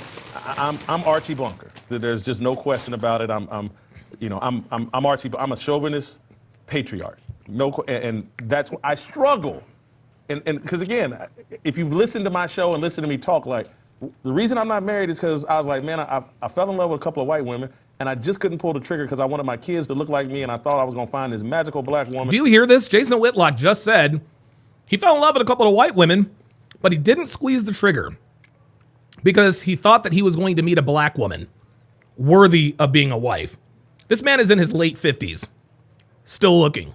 That checked all the boxes, didn't have no feminists in her family that I needed to argue with, and any of that. And it just never happened. And so it is what it is. Shamika, my question to you is, Boyce is arguing that black women are unfairly criticized and are way too criticized. Anton is arguing that, like, no, we need to criticize these women and get them back in line. And I don't want to put words in Anton's mouth, but that's how I take the gist of his argument. Shamika, where do you stand on any of that? Well, first of all, we know that I'll be the only one on this panel that won't have to land my plane, which is fine because I shouldn't be flying one to start with. Oh, yo! Shamika Michelle is based. I do think Boyce has a point when he said it goes back to the men, only because when God approached Adam in the garden, he went to Adam for Adam to give an account of what happened and what was going on. But I totally agree with Anton when he says they need to be criticized because we have been given this idea that our shit doesn't stink. Woo! We think that you better preach everything and that nothing we do is wrong. Dude, I don't think Shamika is cooking. Sorry about that. I had some technical issues there. Shamika is cooking. we're being unfairly criticized. I will go back to say that maybe a month ago, I said I was going to stop saying black women and start saying exactly what they are, which is mutts. Menacing, unruly, thuggish, and thottish. Oh my God! Oh my goodness. Oh my God. Mutts. Oh, thank you. Oh, yeah. There you go. Mm-hmm. Walter, get. Dude, this chick is preaching. Seeing these are the type of people that we're seeing presented to us over social media. There you go. And we're calling them black women. Typically, they are mostly black. That's right. But that's the behavior that they exhibit. And it's not because of necessarily their skin color, but because of the way that they act, their behavior. That's right. And typically, it is black women. There you go. I don't think it's an unfair criticism. I'm not offended when people criticize because I think that's the only way women are going to be able to see it's a problem. The behavior is a problem. If you're constantly told you're a queen, if you're constantly put on a pedestal, if you're constantly told the black woman is God, then you don't get to see that those actions that are harming us are wrong. We don't look at the demise of the black family and take any type of responsibility and accountability, and we have to. I don't have a problem with passport bros. I don't have a problem with men saying, I want a woman who can actually submit and actually be the woman that God created women to be. It's clear women were created for men, not the other way around, and it's clear that we're supposed to be help meets. People always make it one word, but it's two separate words. Help is to support and assist. Me is to fulfill and satisfy. Damn. As women, we've gotten away from that because people have told us we're the boss. We're in charge. We're the leaders. We can wear the pants. We can bring home we can do this and we can do that to stand toe to toe with men. Damn. And I don't have a problem with an educated woman, but we do not stand toe to toe with men. That's unbiblical. It's against God, and that's not why we were created. We were created to help men. But we've gotten to the point where we see men as our Simpson, our lapdogs, and think they're here to help us. Yo! Didn't I tell y'all? Didn't I tell y'all? Shamika is a real one. She's a real one. That bitch keeps it, dude, that bitch keeps it 1,000. That bitch keeps it 1,000. Straight up, man. Holy moly. So again, Dr. Boyce Watkins is he's the guy on the panel who thinks that black women are criticized too much. Undercover nigga. I like her. Hold on. Yeah, look, Anton said, I like her. Yes, sir. For 1 second. Let me add one more thing, and then I'm going to get back out of the way. And I want to follow in on Shamika's point about everybody says they've been told they were queens, they've been told this. The thing that's always struck they get statues erected for them? At me, and I'm talking about since I was very young, is people would say, and I was saying this when I was young, oh, you just can't handle a strong black woman. Oh my you God. just don't want to be challenged. Oh my God. Oh, you know, you just can't. You don't. And I would say, yeah, you're right. I don't want to be challenged. Nope. I want to lead. Damn right. Damn right. Yep. And if you're not willing to follow, me and you are not going to last long. I got enough challenges in the world. Hell that when I yeah. come home, I don't want to be challenged. I want someone to help me get through the challenges I face in the real world. Thank you. And so this whole strong woman and blah, blah, it's like, no, I want a feminine woman. Look, man, if this is my response to the whole you can't handle a strong black woman, okay? Look, when black women say, well, you can't handle a strong black woman, listen, I could handle a bratty kid. That doesn't mean I want to. Dude, anybody could handle a strong black woman. I'm a man. I could handle a strong black woman. I just don't fucking want to. I'm not interested in that. I want a great mother to my kids, and I want to help me. And black women have been convinced that strength, and I'm going to land this plane, I want to play the clip. This is because this is how black women Oh have my God. interpreted strength. Yo, look at this. Here it comes. And they run, by the way, he's going to play that Wendy's video. He's going to play that Wendy's video. They're profane. They're hyper aggressive, and they you didn't respect me, and I'm gonna be disrespectful. This is a clip we played yesterday from a woman, I believe, at a Wendy's. Her arm seems to be around her young son, and this is like this is the problem. Women see this as strength, and this is what they're offering up the world. And I just look at it and go, I feel sorry for the kid, and I feel sorry for any man that laid down with that woman and created that kid and has to deal with this woman. Play the clip. I don't think it's that long, but this is the embodiment of everything that I think scares a lot of black men, and you know, we love to find the needles in the haystack, but it seems like we're getting a lot more of this than the other. Play the clip. You came in here. You need to tell me I'm doing anything to rectify the situation. Fuck you, bitch. And you have my face. Somebody give me the number. Who your general manager? Bitch, like I said, every time I come in here, you fucking yelling at somebody. Bitch, I come here every day for my lunch break. Eat me, bitch. You can say that shit walking away. How about that?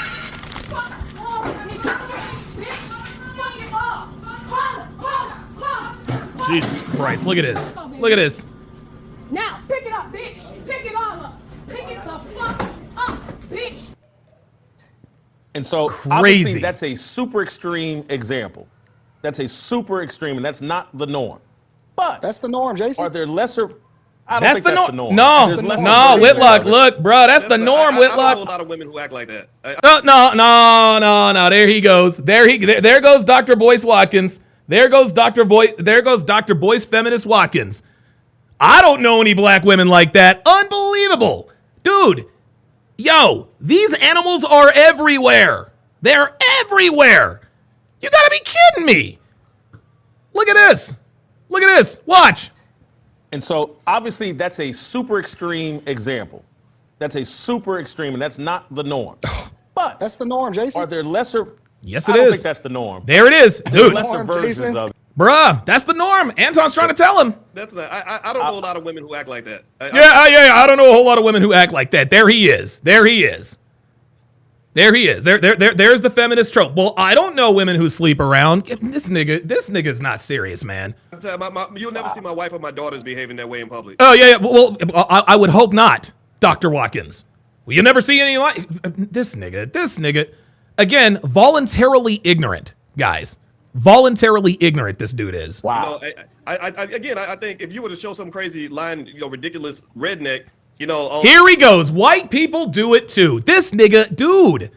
This dude is a nigga. Oh my God. On TV, most white people wouldn't identify with him either. Yeah, there we go. I don't think any of us have to even answer for that behavior because the most extreme behavior. Wait, what? Hold the fucking phone. What did this nigga just say? Ridiculous redneck. On TV, most white people wouldn't identify with him either. I don't think any of us have to even answer for that behavior because no, we don't have to. No, we don't have to answer for that behavior because you can't. You can't answer for that fucking behavior. What the fuck is wrong with this guy, man? Yeah, King Life says, I don't know any baby mamas. King Life also had a really good quote. Says, women should be a blessing, not a chore. That is facts. the most extreme behavior is what gets captured in the media, and they do that same thing to men. Look at what some of these male rappers are doing, just embarrassing black men everywhere, making us look stupid. So I personally think we have to know the difference between the true human beings that are really leading the community versus these cartoon characters. These cartoon characters are the ones leading the community, Doctor. These cartoon characters are the ones in charge, my guy. That people love to put on television. That is the norm. Anton, go ahead. Well, first of all, Why do we keep on By the way, Anton's camera is frozen. So we're gonna hear his voice, but we're not gonna see him for just a little while. Like, we keep trying to justify our bad behavior by comparing it to white people. Thank you! Thank you! Dude, this is what niggas do. This is what niggas do. Well, white people do it too. That don't make it right. Western culture is cooked. White women are no better. They are whores. They sleep around. If you go to any college campus, they are more promiscuous than any women that's on campus. Straight up. And more importantly, you have more white people on social services than any other demographic. Thank you. We need to kill this whole narrative and thinking that just because we compare ourselves to a group of people that are slightly above us socioeconomic status as far as how it is that they perform as a group, then that somehow justifies the fact that we need to be able to do what it is that we need to do. That is the norm. And it is normal for us to have certain conversations. If you want to see a truly racist person, go into some of these black households and see how they talk when they buy them. Oh my God. Oh my God. Oh my God. Yo, Anton is on fire. Chongo with the $5 super chat says, quote, but what about the white people though? Isn't an excuse for the terrible behavior. Exactly. Exactly. That's why Dr. Boyce is smiling, because he knows Anton is right. Cells without the cameras on. If you want to see some people, see, you see him laughing? He's laughing because he knows it's true. Go out and twerk. It's not hard to go out there and find some people twerking with their pajamas still on that they're gonna get back in bed with. There you go. That is not there something it is. that's See? Do you see? Dr. Boyce Watkins is laughing because he knows Anton is right. New. All of us have seen it. This is not a rare sighting. This is not Bigfoot in the woods. You go to Walmart. He said this is not Bigfoot in the woods. Right now, you can probably find both a white woman in her pajamas with SpongeBob on them, and they dirty at the bottom, and you can find a black woman with a bonnet on. And more importantly, if you go to our local schools, because it starts with the parents. It's not the teachers. The teachers are not miseducating our children. It's the parents. That's if right. you go to the schools, I guarantee you that if you hold any one of their little munchkins accountable, because if you look at that video, her son was right there. He's going to be a son husband when he grow up. Woo! If you go to any of the schools and you hold a kid accountable, you will see that exact same persona coming up to the school to cuss the teacher out. Yeah. Yo, Anton is cooking. It's not new. This is regular. Virgil, go ahead. Virgil. Yeah. I don't. Hold for 1 second. Hold for 1 second, Virgil. Anton's camera has frozen up. We can hear him crystal clear. I don't know if we can correct that switch it up. while Virgil and yeah. Virgil, now go ahead. MLD with the $5 super chat says, if there was an N-word equivalent for white people, would black people say it? Oh, of course. Of course they would say it. Are you kidding me? Black people are more racist than white people, man. I've been saying this for years. Man. Black people are more racist than white people. Yeah, I was just going to jump in and say, I agree with Anton that's more normative behavior than not. See, there it is. I live here in Atlanta. Oh my God. Did you hear what this man just said? He says, I believe this is regular behavior. I live in Atlanta. There you go. You know this nigga sees this shit. I'm out at the grocery store. I'm out at the mall. Bruh. I'm out wherever you go, whether you're at a doctor's office, whether you're flying out of the country or around the states at the airport. That's the behavior you're seeing. And what this really is this is child abuse. This is abuse yes, of sir. a child. Yep. This child is learning. I don't even know how that woman, that behavior is so normative for her that she can, usually when people get upset, they begin to shake and their nerves kind of, she was calm enough to put her arm around the baby and still push all of that and say all that crazy nonsense. That is crazy, man. So she's training him that this is the manner in which he now needs to grow up in. So she's basically training him to She's training him to be another Carmelo Anthony is what she's training him to do. That kid is going to see that this is the way you handle conflict resolution. This is how you handle conflict. Any perception of disrespect must be met with violence. Eventually be in jail. That's where you'll end up seeing this young man. There you go. If someone doesn't intervene. Because he'll know that if he has an issue or a challenge, that the kind of disruptive, violent behavior that she displayed was normative. And unfortunately, Anton is correct. You see this more times than not. You see it in the cultural aspect of the marijuana smoke that you smell when you're going through the city. Jesus Christ. You can go to a mall. You can go. Look at Dr. Boyce trying to act. Look at Dr. Boyce trying to act brand new, like he doesn't know. Again, he is being voluntarily ignorant. Dr. Boyce Watkins knows this is the fucking norm. I don't know any black women like that. Nigga. To a grocery store. and walk the aisles, and people are high all the time, constantly on marijuana. And again, I know that's supposed to subdue them and calm them and all of that. I get all of that. But what I'm saying is it's the kind of behavior, it's the behavioral pattern that is far more normal than the vast majority of us want to admit. And all that video did was put it on display for more people to see and interact with and see the problems that are part of that community. What do you mean by subdue them and calm them? Calm who? Normally, getting high sedates you. That's the point. Oh, I got you. Oh, that's what he's talking about. Yeah, he's saying that's the argument. We just need to not spare the rod and spoil the child. No. We need to bring back a lot of the things, prayer in schools, remove women from the pulpits. Yes, sir. We just need, it's a lot of correction. First of all, I just believe that we speaking to a group of people that's not going to change. You're not going to fix this current generation Facts. of people. Facts. The boomers ruined it. The millennials came right behind them and capitalized off of it. And they sold their own communities out. They sold drugs to the people in our communities. We champion the worst things for us, especially when it comes to the things that we celebrate in our music. It didn't influence us and how we move today. And our leader, we don't have any leaders anymore. We don't have anybody that we look up to. We call the people that are best and conducive for our lives sellouts, and we champion. There you go. Cannon and Umar Johnson. So, there you go. There you go. When we really start to have these real conversations, I will tell you that if you want to focus on fixing anything, you just got to completely remove the people that exist and that are adults today. It's going to have to start with people that are much younger. 5, 6, 7, 8, 9, and 10. That's it. Anybody that's 12 and up, it's too late. You may be able to save some of them. You can't save any more than that. It may be a few in there. You speak to the minority, not the majority. Yo! Anton is cooking. Anton is absolutely cooking.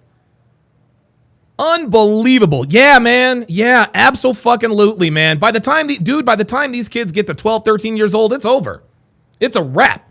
Dude, we reacted to a video on the Hard R podcast. A 12-year-old killed somebody. 12 years old. 12. This kid is a child. He is a child and his life is over. I think he's going to prison for like 25 years. Insane, man. We address the problem. I'm going to supplement what you said. I agree with a lot of what you said there, Anton. I agree with a lot of what you said. And see, when Tommy Jones, when what's his name Jones came up here, when Timothy Jones came up here and said, well, look, man, I agree with most of what you're saying, and I straight up told him, I was like, look. When you agree with when you say you agree with most of what I'm saying, or I agree with a lot of what you're saying, what you're really saying is that you disagree. So let's skip the theatrics and talk to me about what we disagree about. And sure enough, he was trying to justify Carmelo's actions. That's what he was doing. I'm gonna add in a piece to this, in a sense, not even a disagreement, but I'm gonna say that I do believe we have leaders, in the sense that every household, there are many millions of households where there are leaders in the household. There are men. This dude. And women who are leading their lives with dignity, who are pursuing education. Yeah, that's real cute, Dr. Boyce Watkins. Yes, there are many black families that are functional. There are many black families that are functional. But this is what I hate about guys like this. Well, there are millions of homes with leaders in them. Yeah. Percentage-wise, though, what's the percentage, right? 80%. Listen, I want you guys to understand what I'm saying here. Okay, 77% of black people born in this country are born out of wedlock. Okay, and we know this. What Dr. Boyce Watkins would have you believe is that, well, 23%. Listen, there are many children who are not born out of wedlock. That's exactly right. There are millions of black children that are not born out of wedlock. I happen to be one of them. Okay? But I'm in that 23 percentile, fam. You see what I mean? There are millions of black babies that are not born out of wedlock. True, but 77% of black people are born out of wedlock. Dude, this is what I hate about guys like this, is they always disingenuously focus on the number rather than the percentage. Alaskan K says, Jesus, did you just say 77%? Why, yes, I did. 77% of black people are born to single mothers. Guys, this is why we got niggas running amok. Who work hard every day, who are good people, who are raising their children the right way. Yeah. The biggest challenge that we have is that the cartoonish stuff is what rises to the top. No, the cartoonish stuff is what runs the community. This guy is acting like he doesn't know this. That's what gets promoted. Earlier you mentioned Jasmine Crockett, for example. I don't have any problem with her, because she's a Democrat, but I don't like the type of Democrat she is, and I don't like the fact that the white Democrats celebrate her ghetto behavior. I don't think the minstrel show is necessary, but people love that. They love to see a black woman popping her neck and just what. See that right there? See right now he's doing the speed limit. Now he's doing the speed limit. He's talking about Jasmine Crockett, openly racist congresswoman. Yeah, and he's right about those white liberals. Okay, so right now he was on that accelerator. He was exceeding the speed limit. Now he's going to get back up under the speed limit. Throw in the butterfly eyelashes, the weed. Right. I don't identify with any of that because the women I know are solid women who don't even do any of that shit. See, the women I know are solid women who don't do any of that. Dr. Boyce Watkins is being disingenuous. I don't know any women like that. He's doing the feminist thing again. Bitches ain't shit. Well, I don't know any women like that. Women branch swing. Well, I don't know anyone who's branch swung. This nigga. Chongo with the $10 super chat says most grow up seeing this behavior their whole. Oh, what happened to my pull-up window? Hold up. What happened to the pull-up? Damn, I thought I'm gonna bring back the pull-up window, guys. I think I might have accidentally closed it. Chongo with the $10 super chat says most grow up seeing this behavior their whole lives. Don't forget the lady in the video destroyed that whole restaurant with her arm around her son the whole time. Bro, I'm telling you. She is training, dude, she is training the next she won't even be a Carmelo. Dude won't even be a Carmelo Anthony. He'll be one of these. He'll be one of these. Right? So I think at the end of the day, the challenge that we have is we got to lead ourselves. We have leaders out here. We have men. You and I. No, we don't, Doctor. No, we don't. No, we don't, Doctor. Sorry. I'm sorry, Dr. Boyce. And the men who are actually good leaders, they're not accepted by the black community because the black community is a matriarchy. Gentlemen, I've said it once and I'll say it again.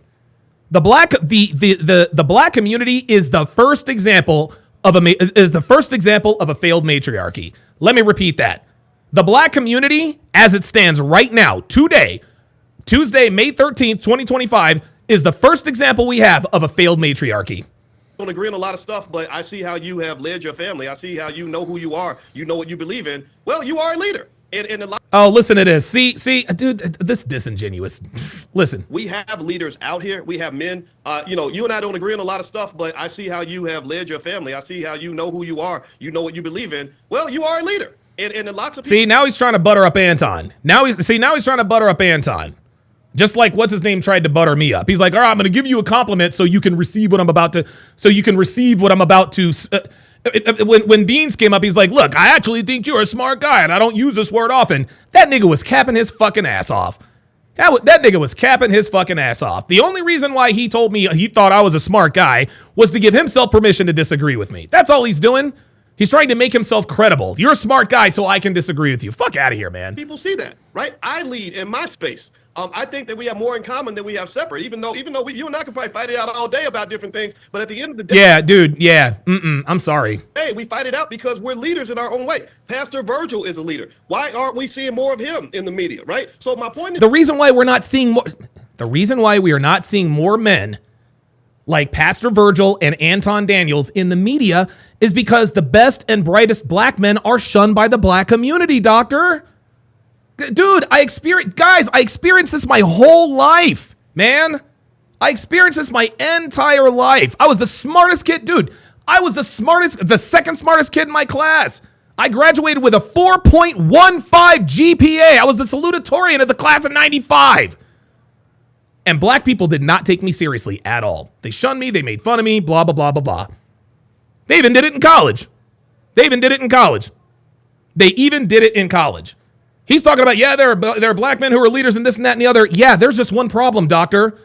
Those people aren't respected by the black community. You know who the black community respects? King Von. You know who the black community respects? Tupac. You know who the black community respects? Biggie. Megan Thee Stallion. Fuck out of here. This guy is so disingenuous, man. This guy is, oh God. I cannot stand people who argue in bad faith like this. This is crazy. Is to say that that's the issue. They portray black men as being one type of man. They portray the black woman as one type of woman, and we are diverse. No, we are not. No. Dr. Boyce Watkins, we are not diverse, my friend. We are not diverse. There are two types of black people in the black community. There are either black people or you are a nigga. There ain't no in between, bruh. There ain't no in between, man. Phoenix Light Games with the $5 super chat says, not only is the black woman in the video training her son, she's using him as a shield to protect herself, not her son, from the consequences of her actions. Wow. Holy moly. Holy moly. Yeah. Brother Ken says, oh, we've got leaders, all right. Megan Thee Stallion, Snoop Dogg, Kanye, Lil Wayne, Tupac, King Von, Michael Eric Dyson. Right, exactly. Exactly. The leaders that we have in the black community are fucking race hustlers. Mark Lamont Hill, Malik Zulu Shabazz, those guys. The fuck is he talking about, man? The people I know who have let go of all the politics, let go of the media, don't let social media run your household, those people are doing well. Their families are strong. They are economically prosperous. Their kids are educated. This guy is sitting here acting like black people niggas being out of order is somehow made up and it's a social media trend. Bro, what are we doing?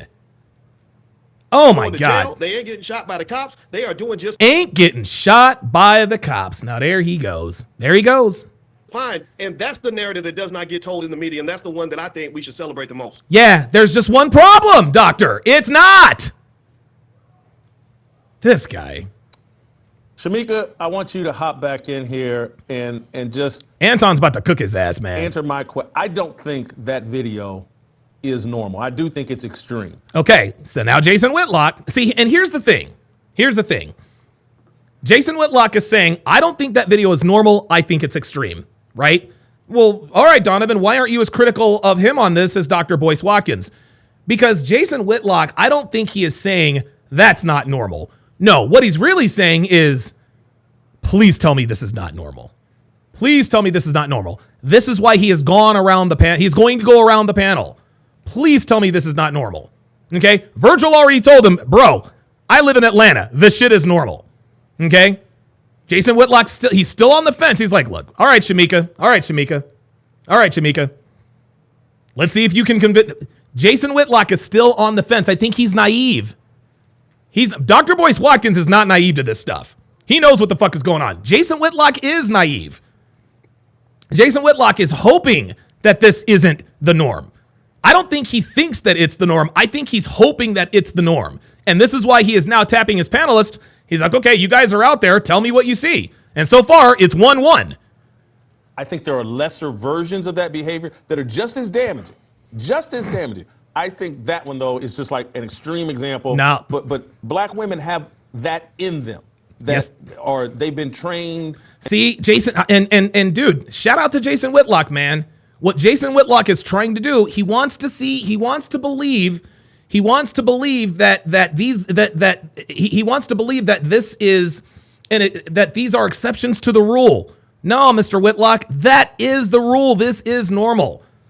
He's not making a statement that this isn't normal. He's actually saying, please tell me this isn't normal. That's why he's going around the panel. And program to believe they need a little bit, some percentage of that I'll get in someone's face and curse them out and blah, blah, blah. And that's part of the problem. That's why they're raising kids without a man. There you go. And they're training up young boys to react very emotionally rather than logically. Anyway, I wanted your thoughts on, is this the norm? Do you agree with Anton, or do you side more in the middle, or with boys that, hey, that's not normal? You know, I do think it is normal. There you go. There it is. She thinks it's normal. Now it's 2-1. So now it's 3-1.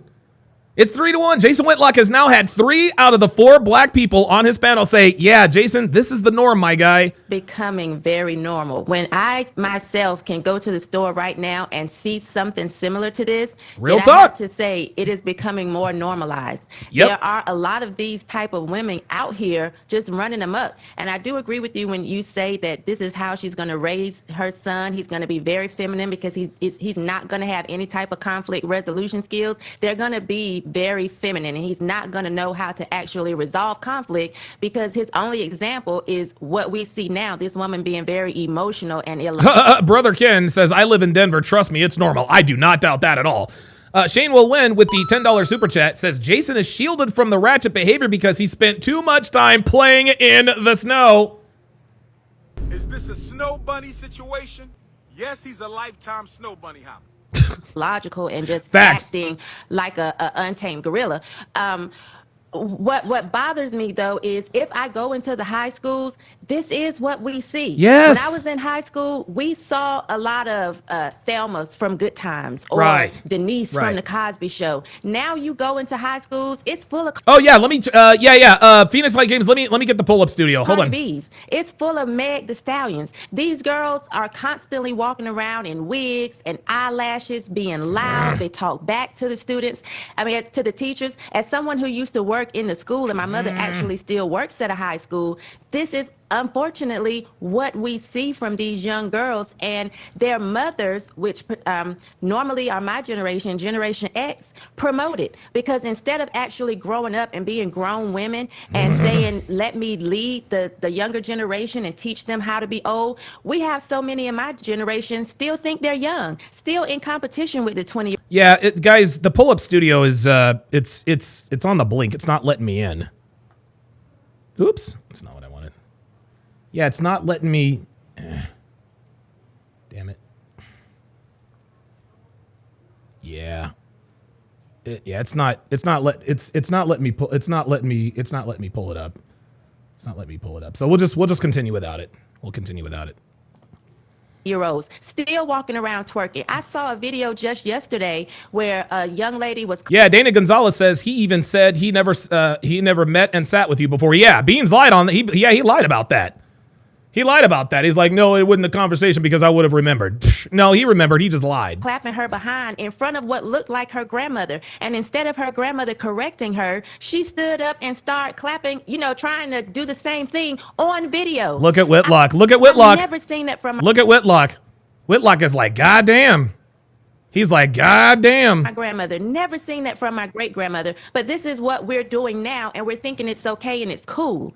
So I do think, unfortunately, that it's more than we're willing to admit. I need to move where Boyce is, but honestly... Oops! She said, I need to move where Boyce is, right? I don't know any black women that do that. If I move, there are people that are in my phone right now that I know for a fact, at least one has trashed a restaurant because she couldn't control her emotions. Unbelievable. Dude, Don DeMarco, Shamika, fucking Michelle. That bitch says, I got a bitch on my phone right now that I know trashed the restaurant because she had no emotional control. Jesus Christ. And that's just me being honest. Hold on. It's Boyce, so, hold for 1 second, Anton. Hold for 1 second, Anton. Boyce has to leave, so I want to give Boyce a final thought, and he's going to farewell. Thank you so much, Boyce, for your time. Go ahead with your final thought. Oh, Boyce is all right. Yeah, Boyce had an hour, and he gave it to us. Good. Anton, go Yeah, get that nigga out of here, man. Get that nigga out of here. Dude, that's an undercover nigga. Go ahead and jump back in. It's so common that our high schools, our colleges are training grounds for it. Ooh! The colleges. You better preach, my nigga. Yo! I'm going to tell you what, man. Anton... are the grad level students of the degenerate. Oh my God! Let me quit running my mouth. Listen to what this nigga just said. Common that our high schools, our colleges are training grounds for it. The colleges are the grad level students of the degeneracy that we see in our culture and our community. Jesus fucking Christ! Unbelievable, man. That's where they look at and they see all of the different cultures and they doing stuff that's worse and they adopt it. That's when they start to have pronouns. That's when they get their gay best friends, all of that. It's been so prevalent for so long. I graduated high school in 2000, 25 years ago. I remember the degeneracy back then in which the majority of the women that got to a certain age, 9th grade, 10th grade, 11th grade, 12th grade, they were talking to men that were almost the same age as their aunties, their mothers. They regularly talked to men that wasn't even in school anymore. And the mothers often at times were the ones that allowed for it to happen in their household. They Real knew about shit. it. They supported it. They let it happen inside of their homes. It's a breeding ground. It's 100% the worst thing that has ever happened to us is that they allow for us to choose for ourselves. And then we chose wrong. We got the freedom. We got the unions. We got the jobs. We got the money. We never developed the character. We went away from church. We went away from God. And it's so funny because even if you go back to Genesis and you start talking about, what happened in the beginning of time and how they got kicked out of the Garden of Eden, the man was punished for hearkening unto the voice of his wife. That's right. He wasn't the person that sinned. He was the person that was held accountable for listening to his wife after she had sinned and made herself available to the serpent. Oh my God. Yo, Anton is cooking. So when I see this happening, I know that women by default, most of them are unruly. Most of them they are not meant to be leaders. We see things out of pocket happening in our culture. We embrace it. And this is how they were able to talk to us in our elections. This is how they're able to talk to us in our communities. This is why you see women Look at Whitlock. He can't believe it. Look at Whitlock. He can't believe what he's hearing. and guys, look, I believe Jason Whitlock honestly didn't know. I believe Jason Whitlock honestly didn't know. Most instances now they're becoming the principals, they're becoming the dean of students, and all of them look at that liberal mindsets. Look at that. Look, Jason's a believer. He's a believer. He knows. Look. Becoming the principals, they're becoming the dean of students, and all of them. Look at that. That's it. That's it. Them have liberal mindsets that is ruining the black community, and then they want to have diversity, equity, and inclusion champion them, when in reality, all it's doing is continuing to ruin the next generation of our sons that's ultimately going to be the ones that they complain about. God damn. Man, I'm going to tell you what. Yo, Antoine's got, this nigga's got 5 Michelin stars, y'all. This dude's got 5 Michelin stars. Man, this dude is deep frying, he is barbecuing, he is grilling. This nigga is spitting. They're going to complain about the next generation of men, and they're going to say it ain't no real men out here. There it is. You raised them. You raised them. Yo, look, I've said this for years. Black women create the men they complain about. Black women create the men they complain about. Yeah. And I was going to say, Jason. Oh, sorry. Go ahead, Shamika. Yep. Yeah, we hear a lot of complaints in the community, and we hear a lot of, I would say victims, but sometimes they're not even always taking on a victimhood mentality. Just tagging what Anton just said, we have these women, black women, as teachers, principals, deans, judges, police officers, there you go. Probation officers. There you go. I really feel like we could turn some things around in the community if they Judges. Like the one who reduced Carmelo Anthony's bond from $1 million to $250,000. Now, I told you guys I didn't have a problem with the bond reduction. And I still don't. I don't think, at least at this point, I don't think Carmelo's a flight risk. I don't think he's got the ankle monitor on. If this kid is going to spend the next 20 to 25 years of his life in prison, the least we can, I don't know, to me, this is just me, the least we can do is allow this kid to stay with his family until he goes to prison, right? Like, that's the least we can do. And I know that some people feel differently. I'm sure Jeff Metcalf probably feels differently, right? But that's how this is, y'all. They were removed. Take them out of those positions of power. There you go. A lot of times they abuse them. Yes, like the judge who reduced Carmelo Anthony's bond from $1 million to $250,000. Guys, I've never killed anybody, okay? I've never killed anybody, all right? I've had a $250,000 bond before, guys. I have had a $250,000 bond. So you mean to tell me, me beating the shit out of some guy, I get a $250,000 bond. And that's of course because I was a repeat offender and all that good stuff. But this kid who stabbed this kid who stabbed another kid to death, he gets to have the same bond that I do. He killed someone. This is black women abusing their power. And as long as they're in charge and as long as they're running some of these places, I just feel like young boys coming up, they don't have a chance. These type of women. Yeah, do some diff says someone said that that the judge is a conservative black woman. Yeah, just because just because she says she's conservative doesn't mean she is. Women are not just in their homes. Yep, there it is. John Mitchell says Kyle Rittenhouse's was like $2 million. Yep, there you go. Now they're in their schools running things. There now you go. They're in their communities running things. Yep. And it's really bad. We saw this even with the woman that was in Fannie Willis. We saw how she presented herself. We saw that. When she was on trial or whatever. She was acting as if she wasn't supposed to be this educated woman with class. She was hunched over. She was dressed terrible. Facts. She was talking ghetto. Facts. These are the women that are in positions of power. We are cooked, fried. Because unless we get She said we are cooked, fried. God damn it. rid of them, dress on. That sheen dress. Yep. That pink one that she had. Yes, sir. Yes. Dress on though. you know, Unbelievable. and so I feel really Go ahead. bad for those coming up because of who we have in these positions of authority. No, I'll tee off of what Shamika said about positions of power. I think about the Jasmine Crockett's of the world and who they're training. I was recently down at the state capitol pushing the issue in front of the Georgia legislature about equal protection for abortion. And what I found was that, and it's on the internet. Somebody drop the Discord link, please. One of the legislators pulled a Jasmine Crockett, had her lashes and had her ghetto kind of thing going. Unbelievable, and man. created these signs that she held up, and of course it was to her demise with the audience that I speak to. But she had her signs. It's, the God we serve ain't the God you serve, and I was like, you're exactly right, because you serve Satan. But she looked at me and had the neck pop in the whole 9 yards. Unfortunately, Jason, I think to the point that's been made in this space, this is more normative of what we see in culture, particularly quote unquote black culture, than we'd like to believe.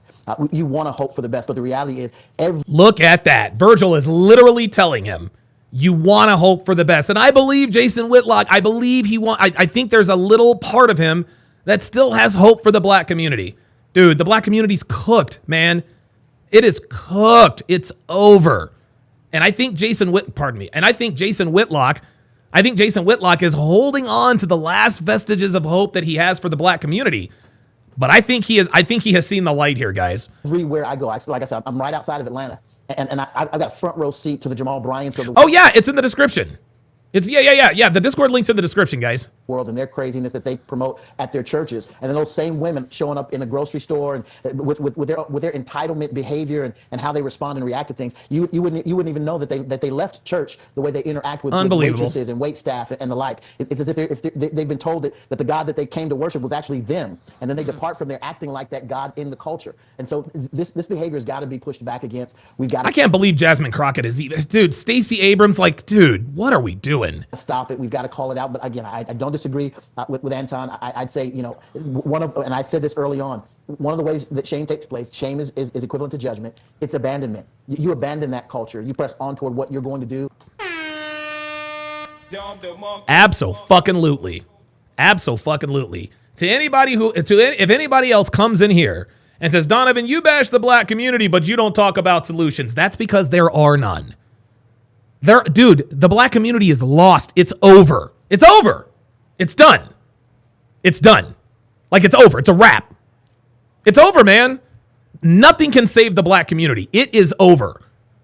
If you are a black man with some kind of character, some kind of common sense, or something to lose, you must divest from the black community.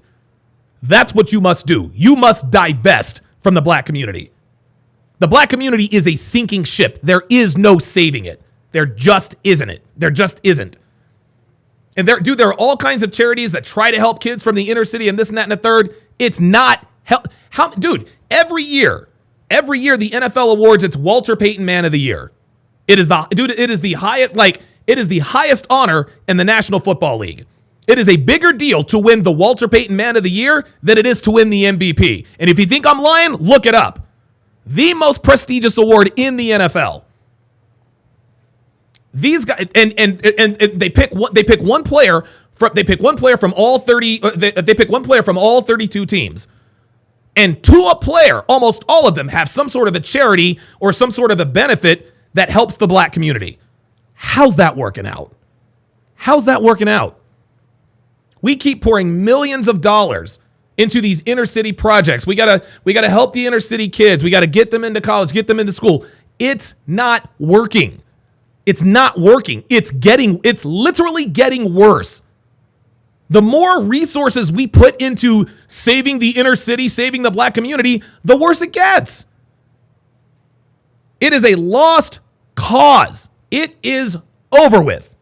It is over with. And how you're going to promote your life and live the way that you need to live and honor God, honor your spouse, honor those. Gerald said, LOL, says, when they come, you'll be the first one they get. Yeah, that's cute. No, no, I won't be. No, nigga. Yo ass will be the first one to get. You know, this is funny. This is funny. When Jerome was talking about, yeah, that's your whistle, they see you as a nigga too. You want to know why? You want to know why Jerome said they see you as a nigga too? Niggas like Jerome are happy that the world sees me as a nigga. They actually take pleasure in the fact that niggas like him ruin it for people like me. They like that. They never gonna like you, da-da-da-da-da-da-da-da. Yeah, you want to know something? You want to know something, Jerome? Or Gerald, you want to know something, Gerald?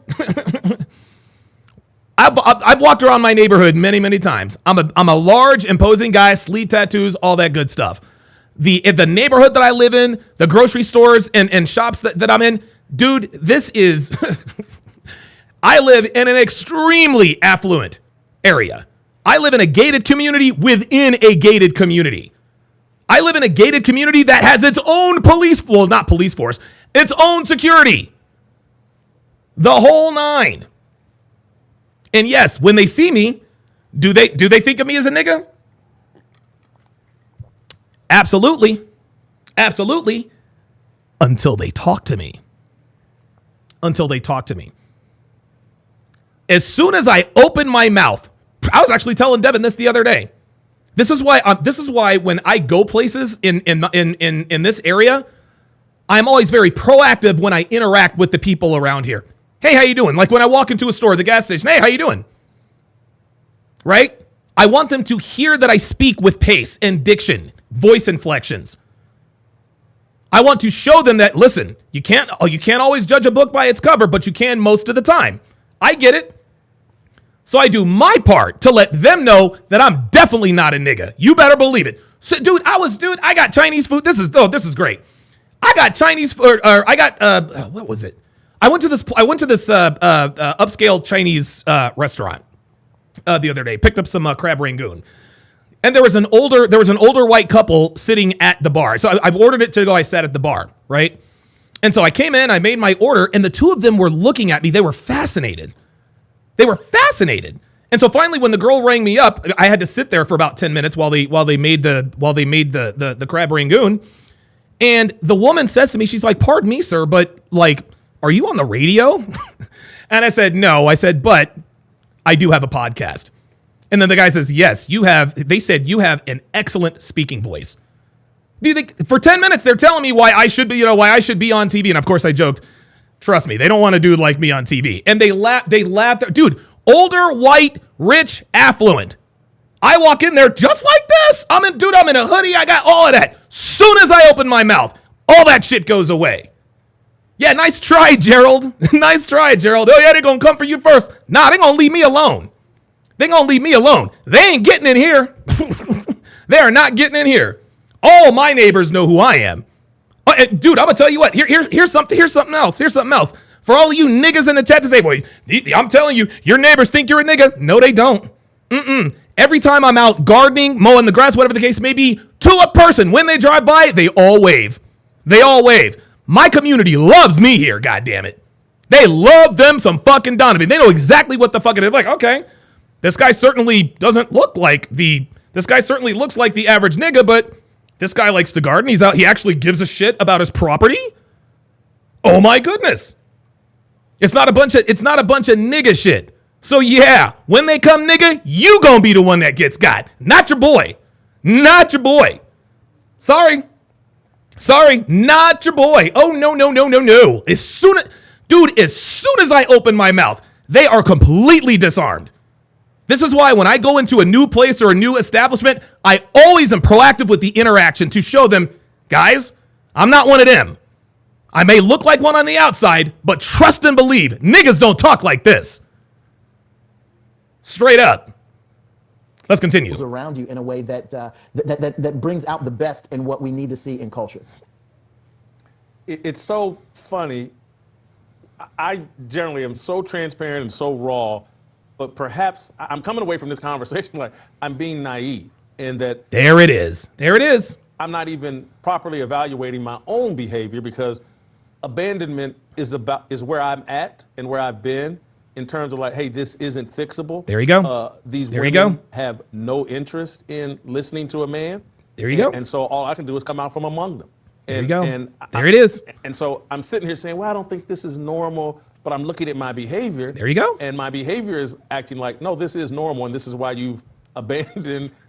Don DeMarco to Jason Whitlock for a little self-awareness.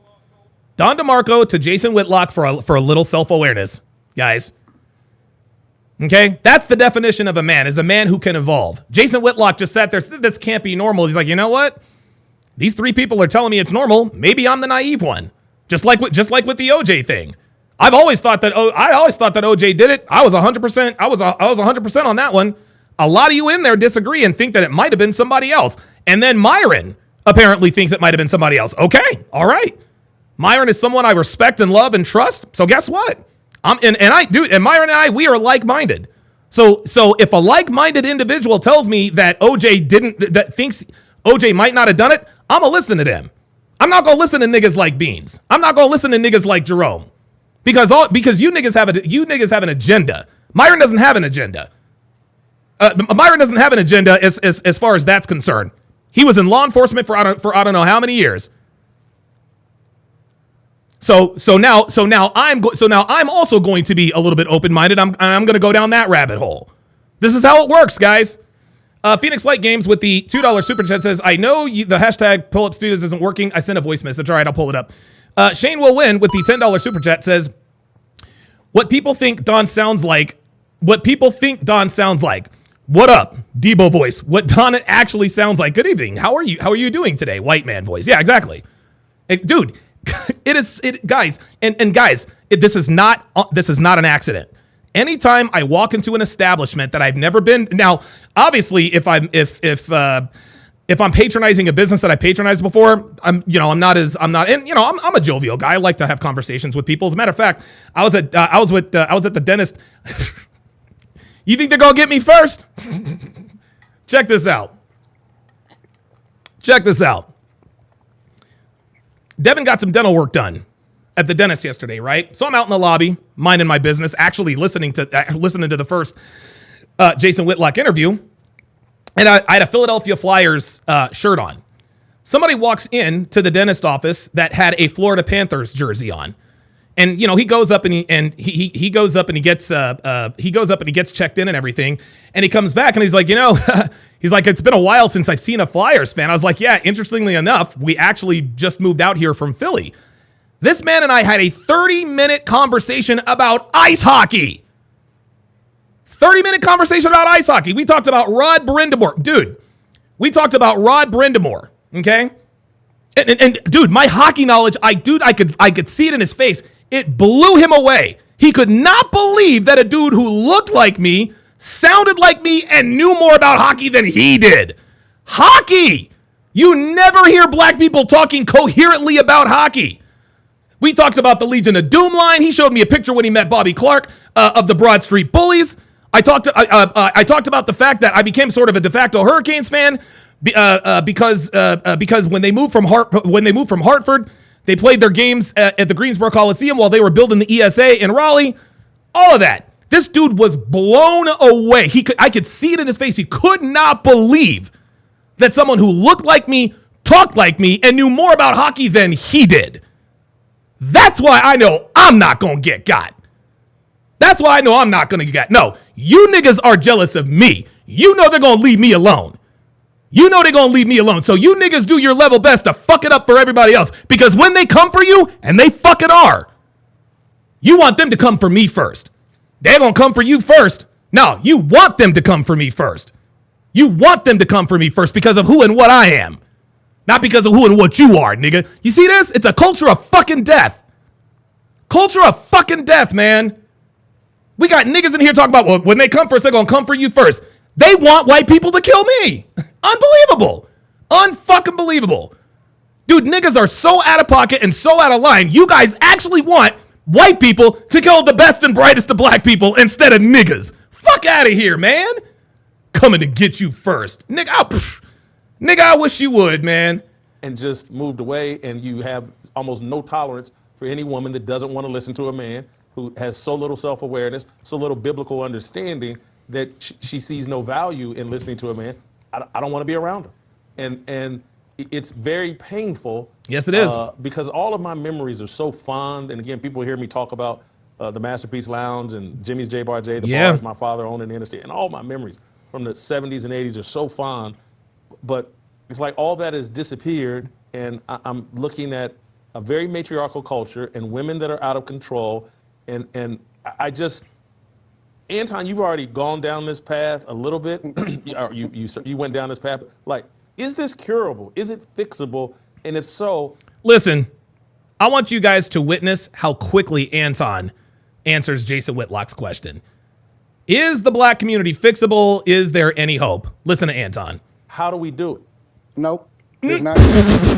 Yo, that nigga said nope. Nope. No, sir.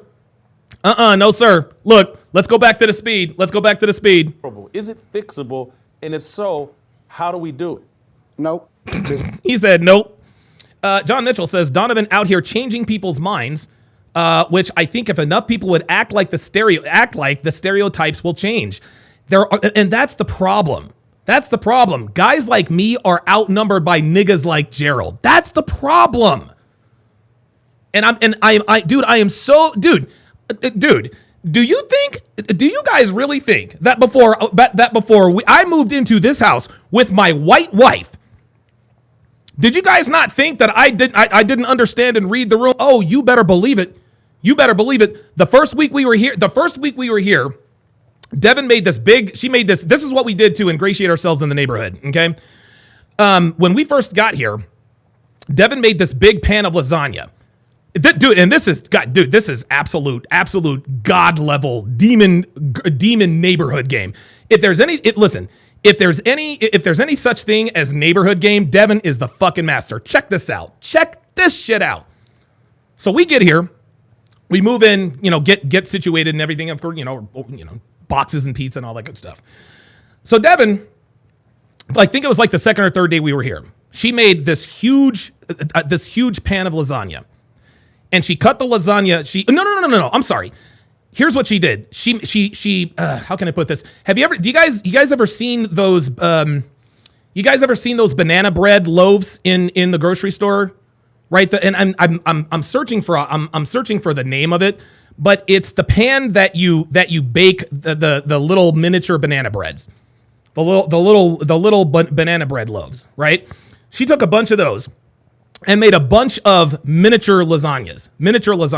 It was a nice big serving, single or double serving, right? So she made the lasagna, customized it on the address, customized the address, put their address on and labeled it, and we went door to door welcoming ourselves a bread pan. We went door to door welcoming ourselves to the neighborhood. Hey, my name is Alex Hopkins. This is my wife, Devin. We're new in the neighborhood. We're here in Philadelphia. Listen, this is a token. I did all the talking. I said, hey, man, as a token, we just want to welcome, ingratiate ourselves into the community. My wife here is a very good cook. Not only did Devin do that, she actually included the recipe. She included the fucking recipe, man. She included the recipe. Guys, this is how you do it. This is how you do it. So to any nigga in the chat who tries to convince themselves so that you can sleep at night that you think my neighbors hate me because they see me as a nigga, sorry. No. My neighbors love them some Donovan. Please believe. Dude, I'll never forget. I'm out there with my flowers last year. And there's this cute little old lady who lives who lives on the end of the block. And I remember she was walking by with her and her girlfriends were walking. They do their morning walk or whatever. She came over. She's like, I just have to tell you, it is just so beautiful here. It's like, she's like, you rearrange the flowers every day. It's like Charlotte's Web. There's going to be like a new message every day. You think she sees me as a nigga? You think she sees me as a nigga? You feel me? Yeah. Yeah. Fuck you and the horse that brung you. You wish those motherfuckers would come after me. You want those motherfuckers to come after me. I'm telling you they're not. I'm telling you they ain't. They are not. It's not curable. It's not fixable. Nope. It's already been predicted. I think that what I tell guys, right, because a lot of guys, they'll say to me, well, Anton, there are no more good women, or I met this woman and I'm willing to settle. The thing that I tell guys a lot of times is vet for where you're going. Young guys in particular, not the older guys. They already know that the community is we already know. But I tell them, vet for the woman, because a lot of women, for example, will say, don't date off of potential, don't make themselves available, which is also contributing to the demise of the family, because even though Western culture and white women and women in the United States of America at large have largely been rebellious, which is now a reflection of what you see happening within our culture and our communities, they do have one thing. C.E. Jones says, yes, I use chocolate zucchini cake. Ooh, that sounds really good. Or sweet potato pie. Yes, sir. Up on black women, and that they do date based off of potential, and they do seek out their husband earlier in life. And I tell guys a lot of times to don't date down anymore. Vet for the woman that you think is going to be, or for the direction that you're going in. And the reason that I say that is because you have to pick much earlier in your life where you want to be, who you want to associate yourself with, because what's going to happen is as you approach your 30s, as you approach your 40s, it's going to be exponentially more of whatever it is that you've done in your 20s. That's right. It's going to be exponentially worse or exponentially better. One thing that is clear about this podcast is Jason Whitlock learned a lot. He learned a lot on this podcast. And you're going to have to sort through all of the nonsense the later on in life that you decide that you want to make a decision of whether or not you want to align yourself or divest yourself from the culture, from the community, from the things that we see happening every single day. And what I've also found is that the older that people get, 25, 30, unless they... John Mitchell says that's the solution right there. We need more Donovan in the world. You know what? Let me play you guys a short video. Stories about this is at this video is... This was 5 years ago. And the title of this video is How I Do My Part to Disprove Negative Stereotypes About Black Men.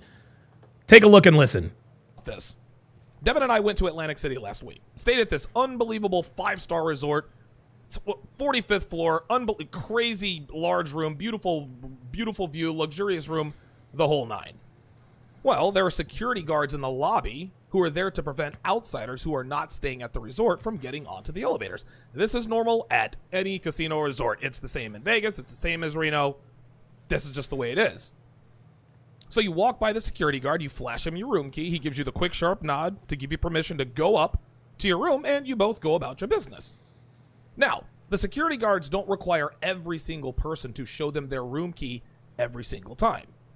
Maybe he has seen a certain person or people there before and verified them before. Maybe he knows that they're repeat guests. Maybe the people have luggage with them, and that's good enough to verify that they're staying there. The point is that he has a different reason to either check or not check if you have a room key. This is at his discretion. Well, the second or third time Devin and I went up to a room, I was stopped by a security guard. He said, "Sir, room key, please." Now, I could have gotten all bent out of shape and said, "You're profiling me. I've been up to my room twice already. You want to ask me for a key because I'm a black man? You let that white couple go by, but why did you stop me?" But you want to know why I didn't? Because I knew why he stopped me. And the reason he stopped me is because I'm 6'1", 235. I'm a 6'1", 235-pound black man with tattoos. That's why. Let's keep it 100, guys. That's the reason he stopped me. But rather than making a big deal out of verifying that, yes, I am a paying customer at this establishment, and no, I am not the stereotypical black man who tries to sneak into casino hotels to sell customers illicit drugs, I simply showed him my room key and went about my business. Now, do I like the fact that I get profiled? Of course not. No, dude, no black man likes getting profiled. But that's the hand I've been dealt. And other black men are responsible for those negative stereotypes. Just because I'm not the stereotypical black man doesn't mean that I don't have to prove it every day of my life. This is my reality. And sitting around crying about what I can't change in a day isn't going to solve anything. I was also stopped on my way out of BJ's. Now that I'm thinking about it, I was also stopped out of my on my way out of BJ's. It's a grocery store. You buy everything in bulk. 5 gallons of mayonnaise and, whatever. 5 gallons of peanut butter. But he stopped me because I was wearing a backpack. I politely let them check my backpack and I kept it moving. Now, there was an older white lady who was behind me that said, I've never seen them check anybody's backpack before. I just said to her, yep, that's how it is. No, gentlemen, I am not okay with that. Don't get it twisted.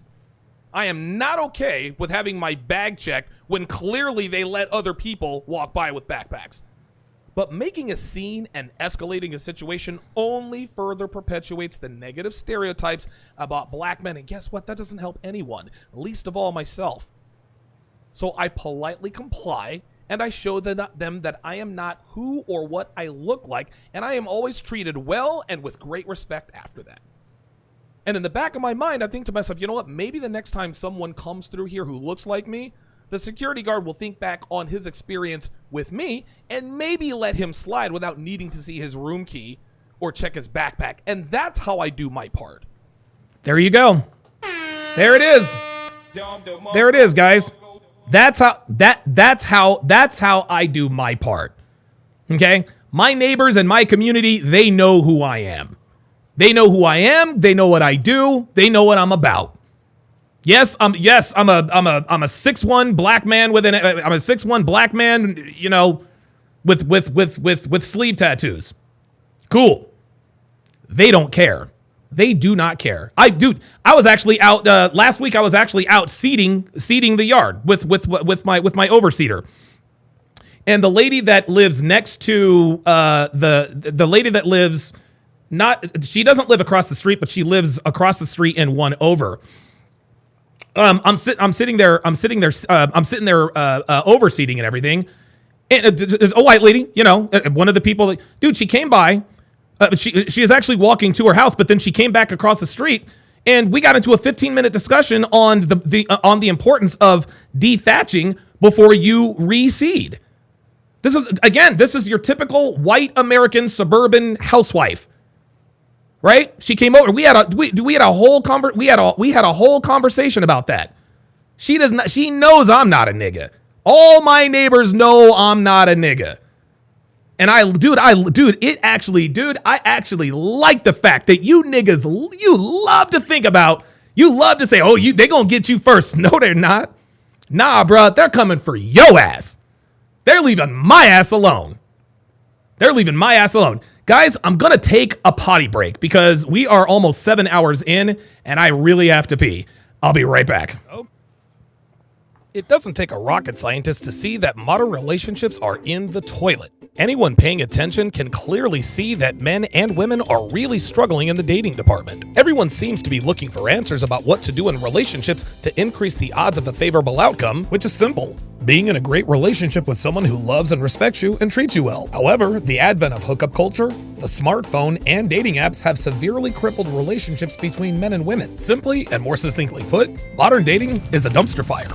And the two biggest reasons are A, today's men are ill-equipped to handle the modern dating landscape, and B, most women are after the same guys. Further, any effective advice given to men by men gets creatively hidden, canceled, or purposely made extremely difficult to find thanks to the powers that be out in Silicon Valley. As a result, more and more men are leaving the dating market, at least here in the West. Between the men going their own way movement and the recent emergence of the passport bros, more and more men have either sworn off dating and relationships altogether or have gone overseas to seek better options for relationships and families. Now, if you've decided to give up on dating as a man, I certainly don't blame you.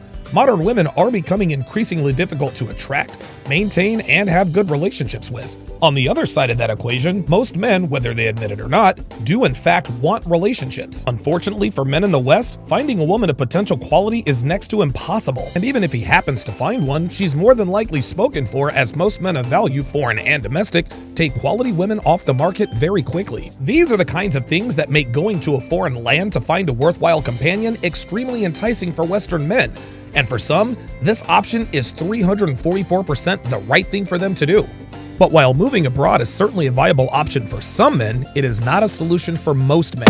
The truth is that even though we talk about moving abroad to escape Western females, most men are either unwilling or unable to move to a foreign country to find better women. Leaving your family, friends, and everything you have ever known is the kind of proposition that presents the kinds of risks and uncertainties that repels most men from taking the plunge. So what's a Western man to do if seeking a woman abroad isn't the right move for him?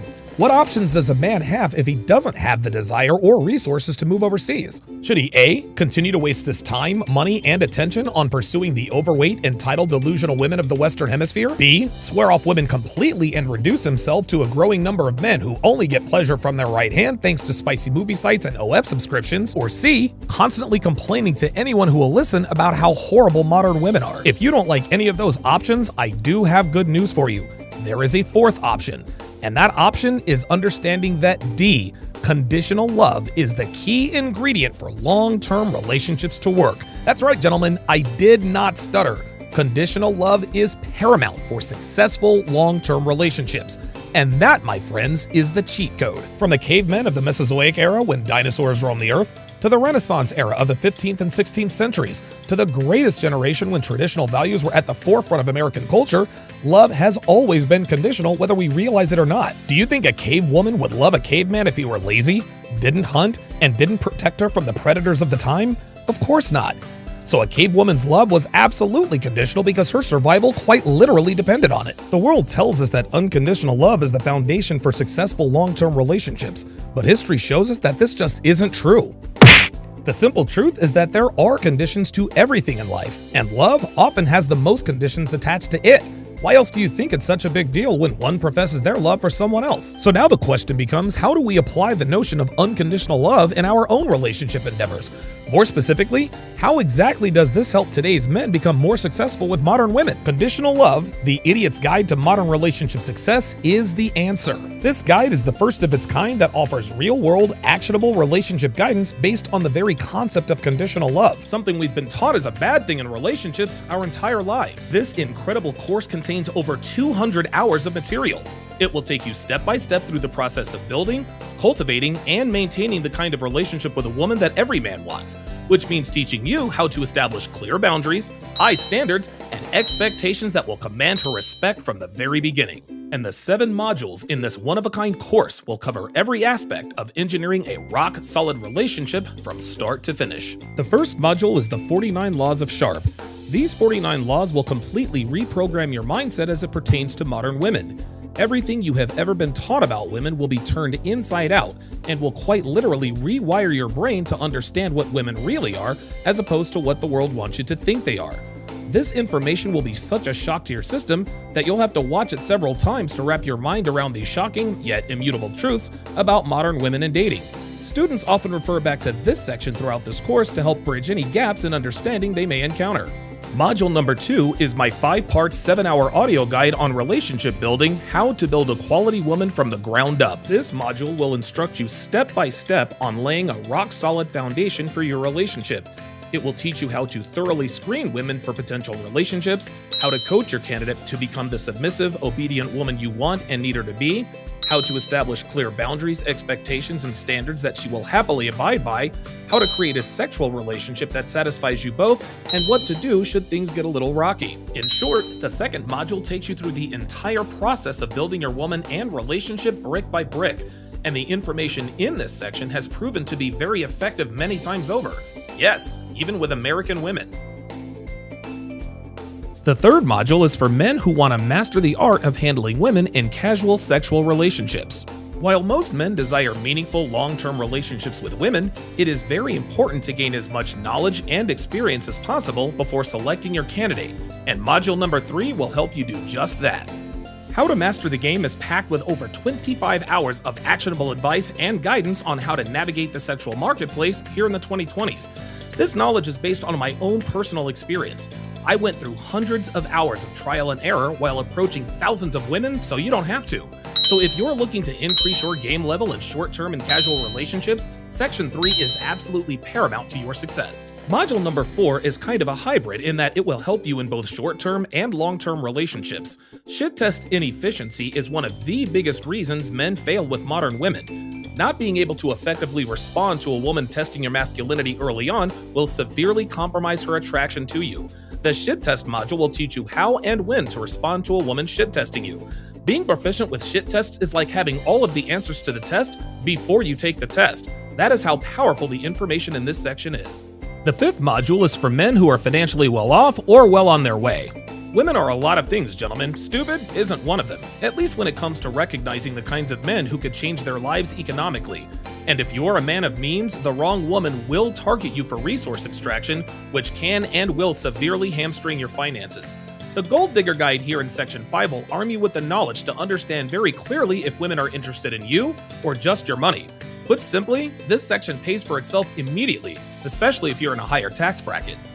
Module 6 contains the kind of next-level advanced relationship guidance that will quite literally determine success versus failure. My wife and I have been together for almost 9 years and we have a great relationship.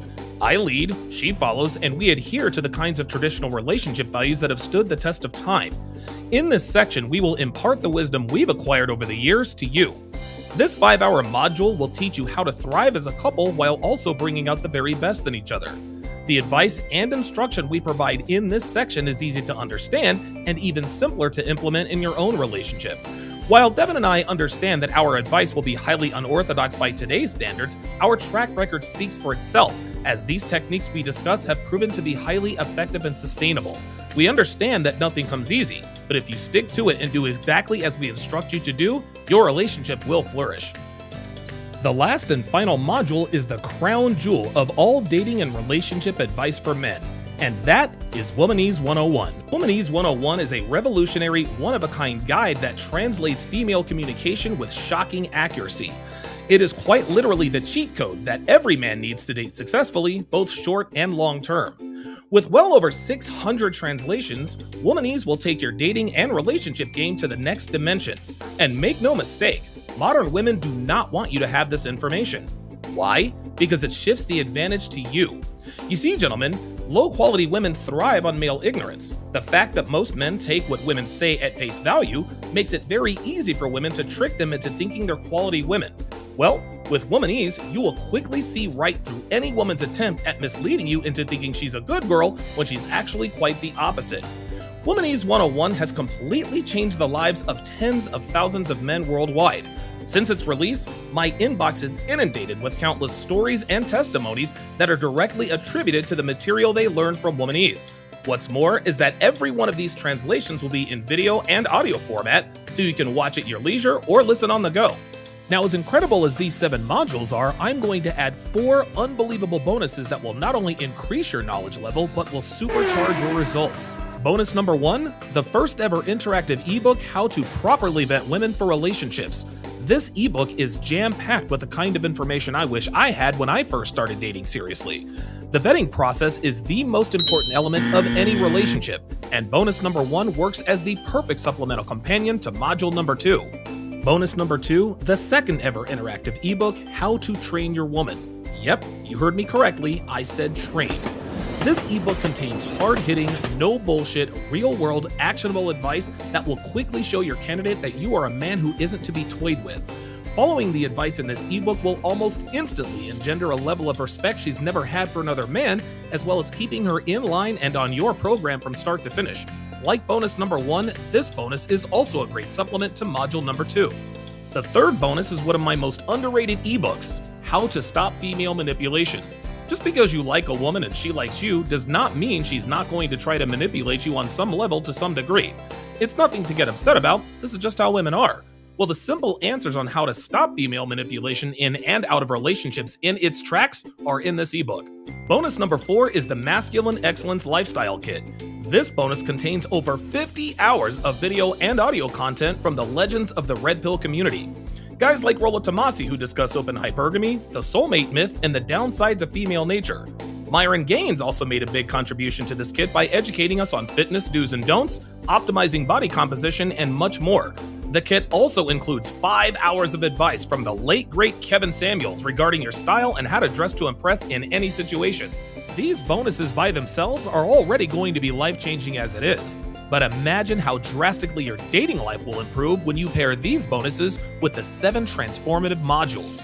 Look, I know you've probably spent hundreds or even thousands of dollars on books, courses, classes, boot camps, and everything in between in hopes of improving your dating life.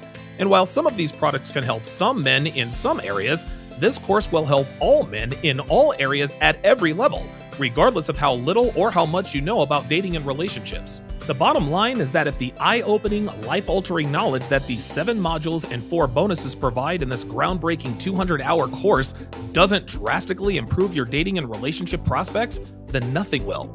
You owe it to yourself to give dating one last try, and now is the time. Go to tsracademy.com to learn more.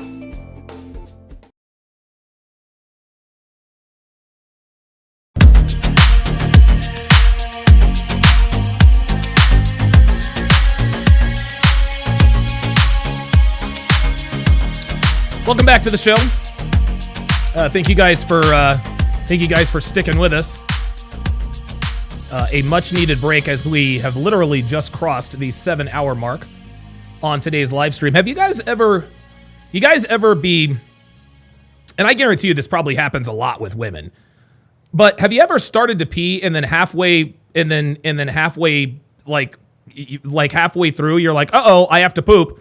That's what happened. I thought I had to pee, but I had to poop. So, I pooped. That's what it is. All right, let's get back to it.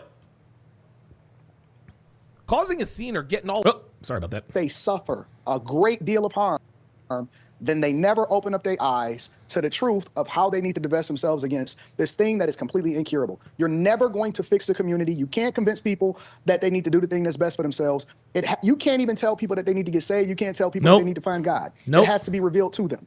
Right. I'm no longer trying to convince people. I'm just going to live it. I'm going to be a reflection of it. The people that make themselves available to it, then I'm going to give them the game on how it is that they can capitalize from it. But the reality is that people need to separate themselves from the worst of it. They need to align themselves with people that's going in the direction that they're going in. And that has no color. It has no gender. They're awesome women. But you have to be very, very careful for who you vet for. And they have to be going in the same direction as you. And more importantly, let me just say this last thing. More importantly, everybody has a season. Just because you was a Democrat, just because you were a liberal, just because you were dealing and playing in things that didn't necessarily serve. And guys, dude, I was 18 years old in 1996, okay? I was 18 years old in 1996. The very first time I was able to vote, I voted for Bill Clinton. I voted for Bill Clinton. I was a lefty, I was a Democrat, I was a liberal.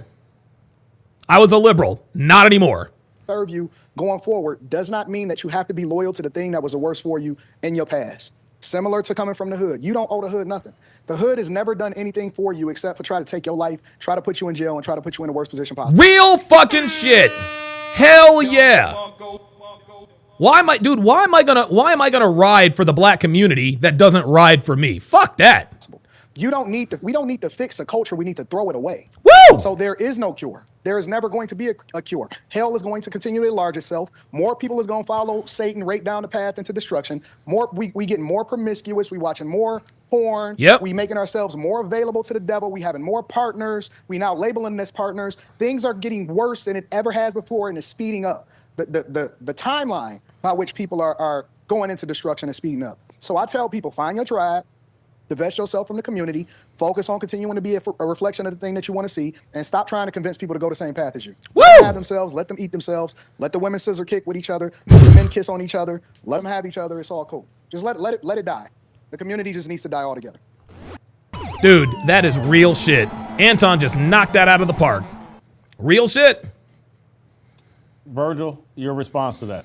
Yeah, I mean, I think what Anton is explaining is what Romans 1:18 through the end of the chapter actually explains from the outset.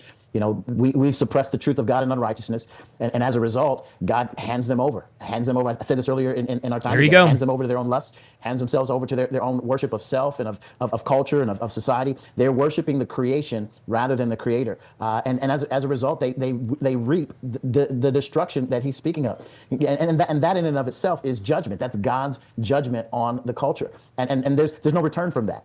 It ends in the way it ends. And again, for those who have ears to hear, they can hear what we're saying. They can hear what Scripture has to say, and God will transform their heart, and they'll follow the right direction. And that direction is repentance and faith in Jesus Christ. At the end of the day, that's what matters. I appreciate the respect given by both Anton and the brother who left us. I'm not a pastor. While I am theologically educated and trained, I'm not a pastor. At the end of the day, I say that only because it's important that you don't need to be a pastor to walk this path. Right? You don't need to be a pastor. You don't need to have some degree or some accolade to open up the Bible, to look at its pages, and to understand that that's the direction you need to go, and that needs to be the standard by which you draw your family. That's how things need to work, and that's what it needs to look like.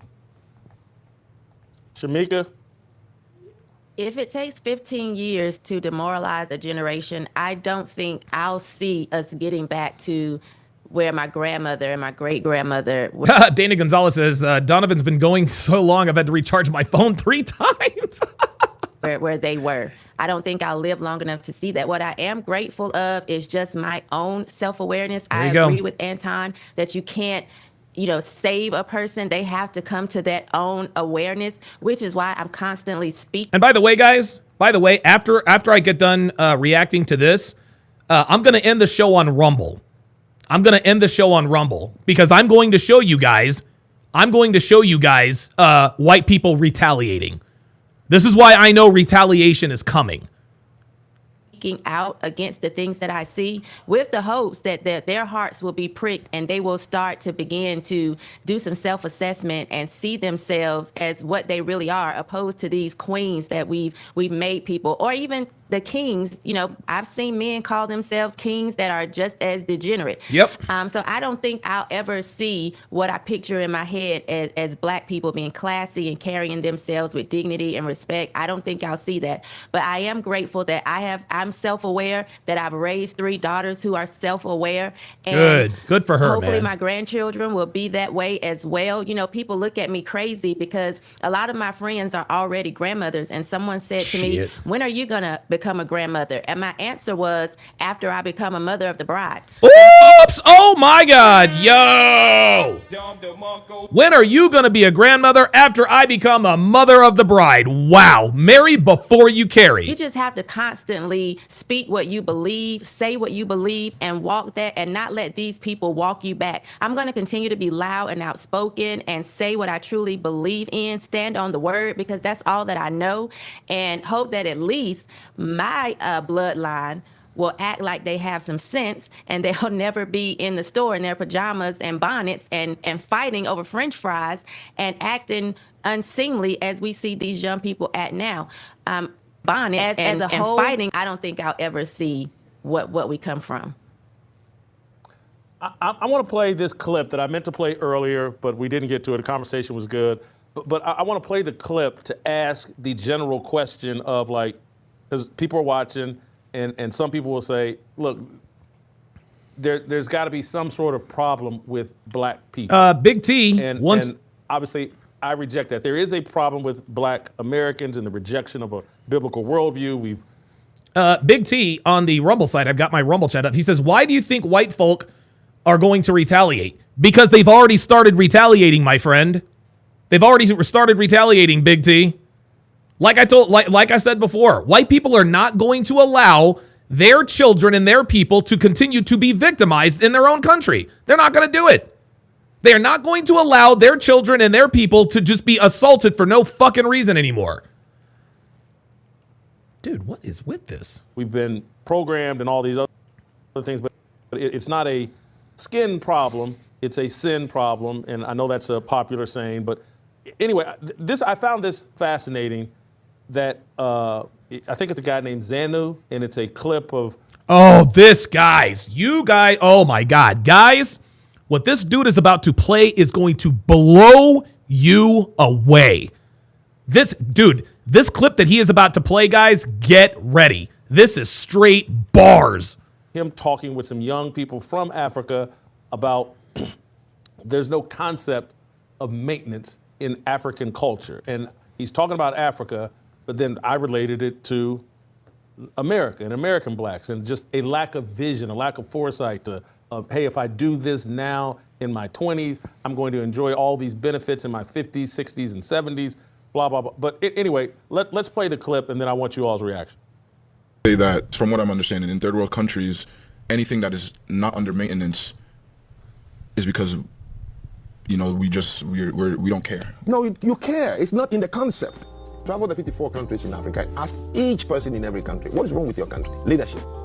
All of you say the same word. So let me ask you, since 1960, the country has been picking the wrong leader every 4 years. Not a single railway built by the British is in Nigeria today, but the one they built in their country that same year, it's still running. Not a single railway built in Ghana in 1960 is still there today. What do you know in that country that has been properly maintained by the people every day and it works perfectly? Crickets. It's hard for people to maintain things when they're not gaining a lot. No.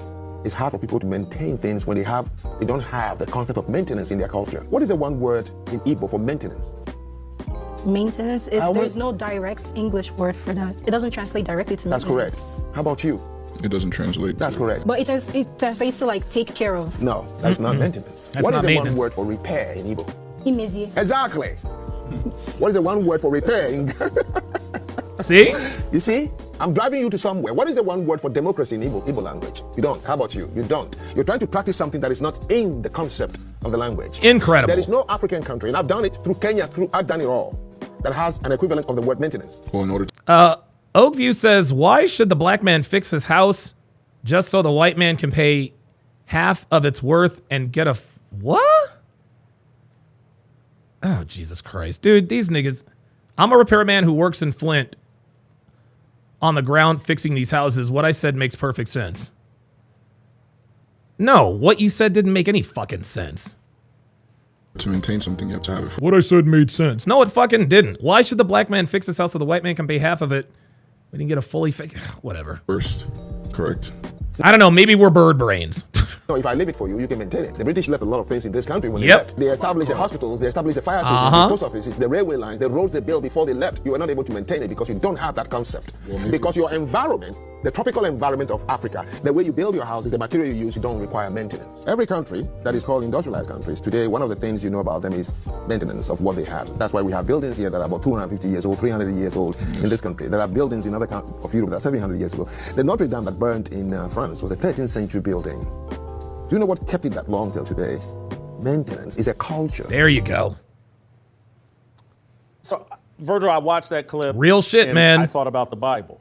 And it's a great maintenance book. It tells you how to live, how to maintain yourself, how to make yourself holy or whatever. And I just, it seems like black people here in America have been trained into a survival mode of like, how can I get through today and make myself happy today? And there's no vision, there's no maintenance plan. And again, that's what I think people really like about Anton's show, and hopefully it's what they like about our show. Did you hear that? He says it's what they like about Anton's show, and hopefully it's what they like about our show. Anton Daniels has impressed Jason Whitlock. Anton has impressed Jason Whitlock. He is hoping that people view him the way people view Anton. That is the ultimate praise. But anyway, your reaction to that video, Virgil, and Yeah, I saw that video a while back and was shocked that the exposure of worldview was definitely on display. The fact that they didn't have the word in their language, and so there was no way for them to account for it was very powerful. In fact, I think I ended up going to subscribe to that channel. He doesn't have a whole lot of videos that are there, but what's there is incredibly interesting to listen to and watch. And I've tried to kind of follow his train of thought and understand what he's speaking of. But again, culturally here, we have been unfortunately divested of our connection to God. We've been handed over to government through the civil rights movement. There you go. And as a result, government serves as God. And so there you go. We're no longer thinking in biblical terms. We're no longer thinking from a biblical worldview, biblical perspective. It's the idea that we need to march for something or we need to go appeal to government. And so that's why you have the Jasmine Crockett's of the world who are standing on the secular world's pulpit, which is government, declaring what she believes she needs and what black people need and how we need to survive and what we need to do. And so we've submitted ourselves to the God of government rather than to the God of Scripture. And as a result, we've reaped the reward, or really the lack thereof. Promises unkept, ideas that really don't benefit us. In fact, they've led to the absolute destruction of our communities. And all that results is that we end up operating in lockstep to government agencies or government leaders who want us to vote for them the next 4 years so that they can rape and pillage, and I mean that figuratively, rape and pillage the coffers of government so that they can enrich themselves. That's what's actually transpired. That's what we see happening. We've got to do things differently. I think that the exposure of the difference between ethnicity and culture was in play in that video. Your ethnicity is who you are. It's how you're made up. Your culture is what you do. It's how you function. It's how you live. And as a result, we've lived poorly. We have a poor culture. We've amplified that throughout the Western society in which we live, and it's led to our demise. Anton, I'm gonna give you a final thought. I appreciate you spending so much time with us today. We got to do more of this. There it is. We've got to do more of this. He's in on Antoine. Oh, on Anton. We got to support each other, and because even if we don't agree with everything Boy says, or Boy doesn't agree with everything you say, or whatever, we got to continue to support each other and have these types of conversations. I just think this type of dialogue is very important. But final thoughts on any and all that we've discussed today. Well, let me first say that Boyce and I are cool. We've had disagreements in the past, but we actually worked out those differences. And we've also come to the conclusion that we are not going to agree on some things, but we find a lot of common interests, and we have zero problems with each other. We have each other's phone number. Wow. And Boyce and I are really cool. I don't think that just because you disagree with somebody that you have to be an enemy or an adversary. Oh, wow. And so I actually rock with Boyce. I think that he's a great guy. And shout out to him as well as all of you guys. And Yo, I'm going to tell you what, man. What Anton just said there about Dr. Boyce Watkins, okay? I wish I had Anton's level of maturity. What Anton just said right there, this is why this guy's going to be a star. This is why this guy is going to be a star, okay? This is also why Myron is a star. Myron is friends with Destiny. They disagree fundamentally on just about everything, and they're still friends. I don't know why. I don't know why this is. I don't know why this is. Maybe this is a me problem, and if it is, I will own it. I don't have the maturity level. I don't have the maturity level to be friends with people who don't share my values. I can't do it. I can't do it. I don't know if it's a flaw. I don't know if it's maturity, but Dr. Boyce Watkins is a fucking nigga. He's a nigga, man. He disagrees. I disagree with him fundamentally on everything. Him and Anton are on opposite ends of the spectrum. And for those two men to be mature enough to put their fundamental belief systems aside and actually rock with each other, I wish I could do that. I wish I could do that. Maybe there's something that I need to do in my life because, and I was actually telling Devin this the other day. I watch a lot of sports. I watch a lot of sports talk radio, right? You know, Get Up, First Take, Colin Cowherd. Cowherd's the one that I watch the most. And Cowherd and Jason McIntyre, they get into these heated sports debates. Well, at the end of the day, you can still like each other because it's just sports. It doesn't matter. Your love of sports doesn't undermine your fundamental beliefs, right? But people tend to align and be friends with others that share their values. I can't do it. I wish I had the maturity. For instance. And I've said this, you know, since this whole, you know, since this whole hashtag Black Fatigue stuff is, ever since I started doing the Hard R podcast, and when the Austin Metcalf and Carmelo Anthony thing happened, that's when I started to find out that there are a lot of black men who are red-pilled on women, but not red-pilled on race. And I don't know, pardon me, I just don't know why I cannot be friends with people that endorse that kind of stuff, man. I just can't be. I can't, like, again, and I hate to say this, but Beans is a nigga. He's a nigga, man. I can't be friends with Beans. No, Beans, you don't run the Anton Daniels and Angry Man space. That was some bullshit that you pulled talking about. I come from Anton Daniels and Angry Man space, which was indirectly indicating that they align with your voluntary ignorance. We ain't dumb over here. Cali West is a nigga. Dude, I rocked with Cali West for years. I'm not cool with him anymore. He's a nigga. Vovo is a nigga. Hotep Goldstein is a nigga. I'm not going to say Hotep Jesus is a nigga. I'm not going to say that. I'm not going to say it. Because I know him personally, and I like him a lot. And I really don't think he wants I don't think Hotep Jesus is the type of dude who wants Carmelo Anthony to get off and not be held accountable. So I'm not going to go that far, right? But his view on how this thing goes has really sort of thrown me for a loop, right? Like I wish I had the maturity level. I wish I had the maturity level to be friends with people that don't share my values. I just can't do it.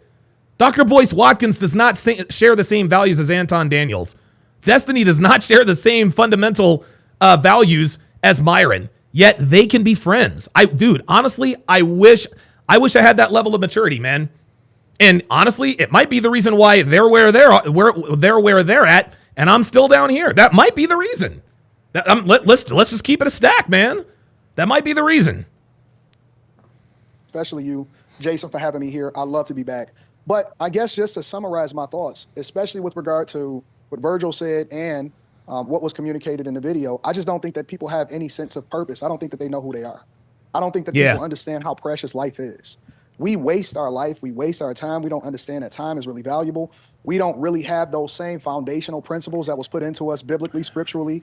We separate ourselves. We don't have any understanding, and everything you get, you're supposed to get understanding. We don't understand the connection between the Old Testament and the New Testament. You don't understand that once you become a child of God, that, I was saved, sanctified, filled with the Holy Ghost when I was 11 years old, and I was raised in the church, and those principles and the foundation of who I was always with me, even when I strayed away and I did things that I wasn't supposed to do as a young man. I came back to it because the word says that you put into a child what it is that they're supposed to be, and they'll never depart from it. And so we don't have any sense of purpose because we've voluntarily surrendered ourselves over to ignorance, over to demonic ways, over to the lust of our flesh, and there is nothing to come back to because we don't have a foundation. We don't have a spiritual foundation. We remove prayer from schools. We don't believe in structure in our households. And, I was reading the word the other day, and it's funny that we talk about maintenance because I've read the Bible back and forth 7, almost 8 times, right? I'm on my 8th time now. And what I found is that as I continue to read the word of God, as I get older, it changes because I'm in a different season in my life. What the words and what the scriptures said and what they meant to me when I was a young child, and this is why you got to continue to seek perfection and why you need purpose in your life, it means something completely different to me as a 43-year-old man. My concordance, it reads differently to me because where I am in my life and how it is that I look at life, how I see my daughter, how I see the people that surround me, how I impact my community is much different than what it was when I first started reading the word of God when I was 10 and 11 years old. And so the maintenance of me reading it then reveals itself to me because my purpose is revealed to me through the work. We don't have a sense of purpose, so then you can't grow. How men grow is through suffering. It's through learned lessons. That's the development of character. The reason why the black community is so in shambles is because we've abandoned the foundation of who we are, and we don't even have an identity. And that's why you see all of these women with butterfly eyelashes. That's why you see women trying to compare themselves and then trying to get BBLs, when in reality, black women were the standard for how it is that their bodies was shaped. And the whole world was trying to be like black women, and they've lost their ways, and they're trying to be like everybody else when they've already had all of the tools and the gifts that God had blessed them with way before the formation of the earth. And they don't even understand that the way that they give themselves over to God and the way that they start to translate themselves in their lives is largely based off of the fact that they understand. If you don't give anybody any understanding, they don't even know why they're doing it. That's why people move over to gangs. That's why people start to seek sexual desires. That's right. That's why you see women give themselves over to men and then they seek somebody in their father that they didn't have because they was raised in a single parent household. And so when I see people and they so divested from what my words are because they so focused on whether or not they like me instead of taking the message and chewing me to spit out the bones, not understanding that the translation, even when God had a covenant and he gave that covenant to Abraham, that his seed would number the earth, the manifestation of it was when you gave your life over to God. It wasn't even revealed into the New Testament. It wasn't revealed until Jesus died from our sins. And then you started to read all of those scriptures where Paul wrote to the Galatians, right? In Romans, when Jesus divested himself from his family and he said, y'all my family now, we so tribal that it hinders us from our growth and we gonna regret it when we die. I'm gonna tell you what, dude, this dude knows his shit about the Bible, man. Regret it when we get older. We gonna regret it when we realize that our sons are gay or our daughters have moved away from us and they make themselves available to some of the worst people of us. And so what I say is maintenance is continuous growth, but you got to get understanding and you got to pray for character. Stop praying for money. Stop praying for success. Seek ye first the kingdom of God and his righteousness, and everything else will be added unto you. Matthew 6:33. It's going to come along with it. You don't have to chase it. It's going to be with it.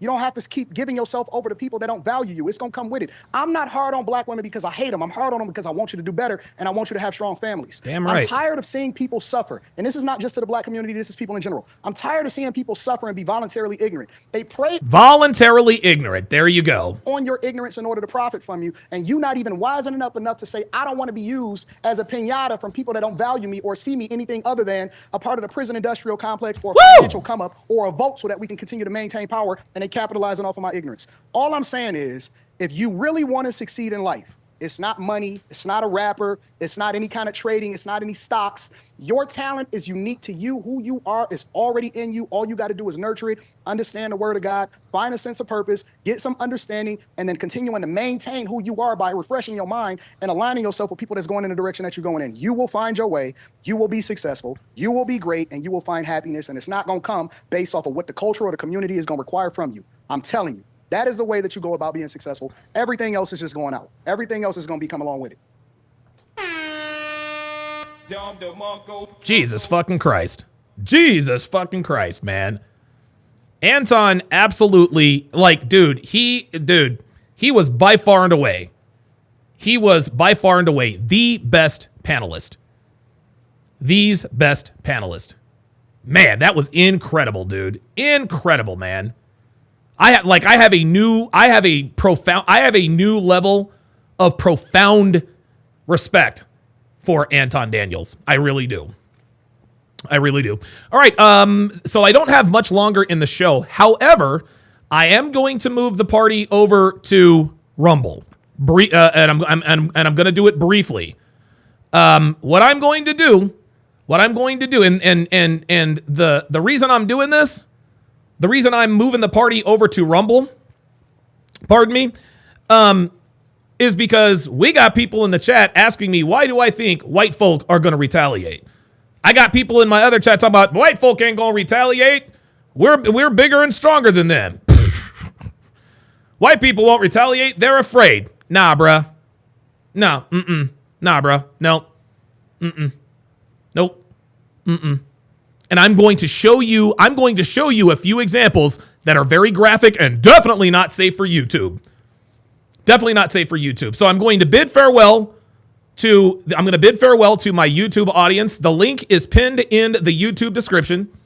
The link is pinned the link is pinned in the YouTube chat. It's right there up top.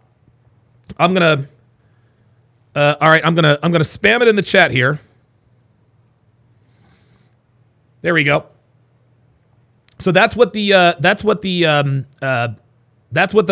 link is. And so now I'm going to say goodbye to my YouTube audience. Thank you all very, very much for your contributions and your support. All right. Let's see.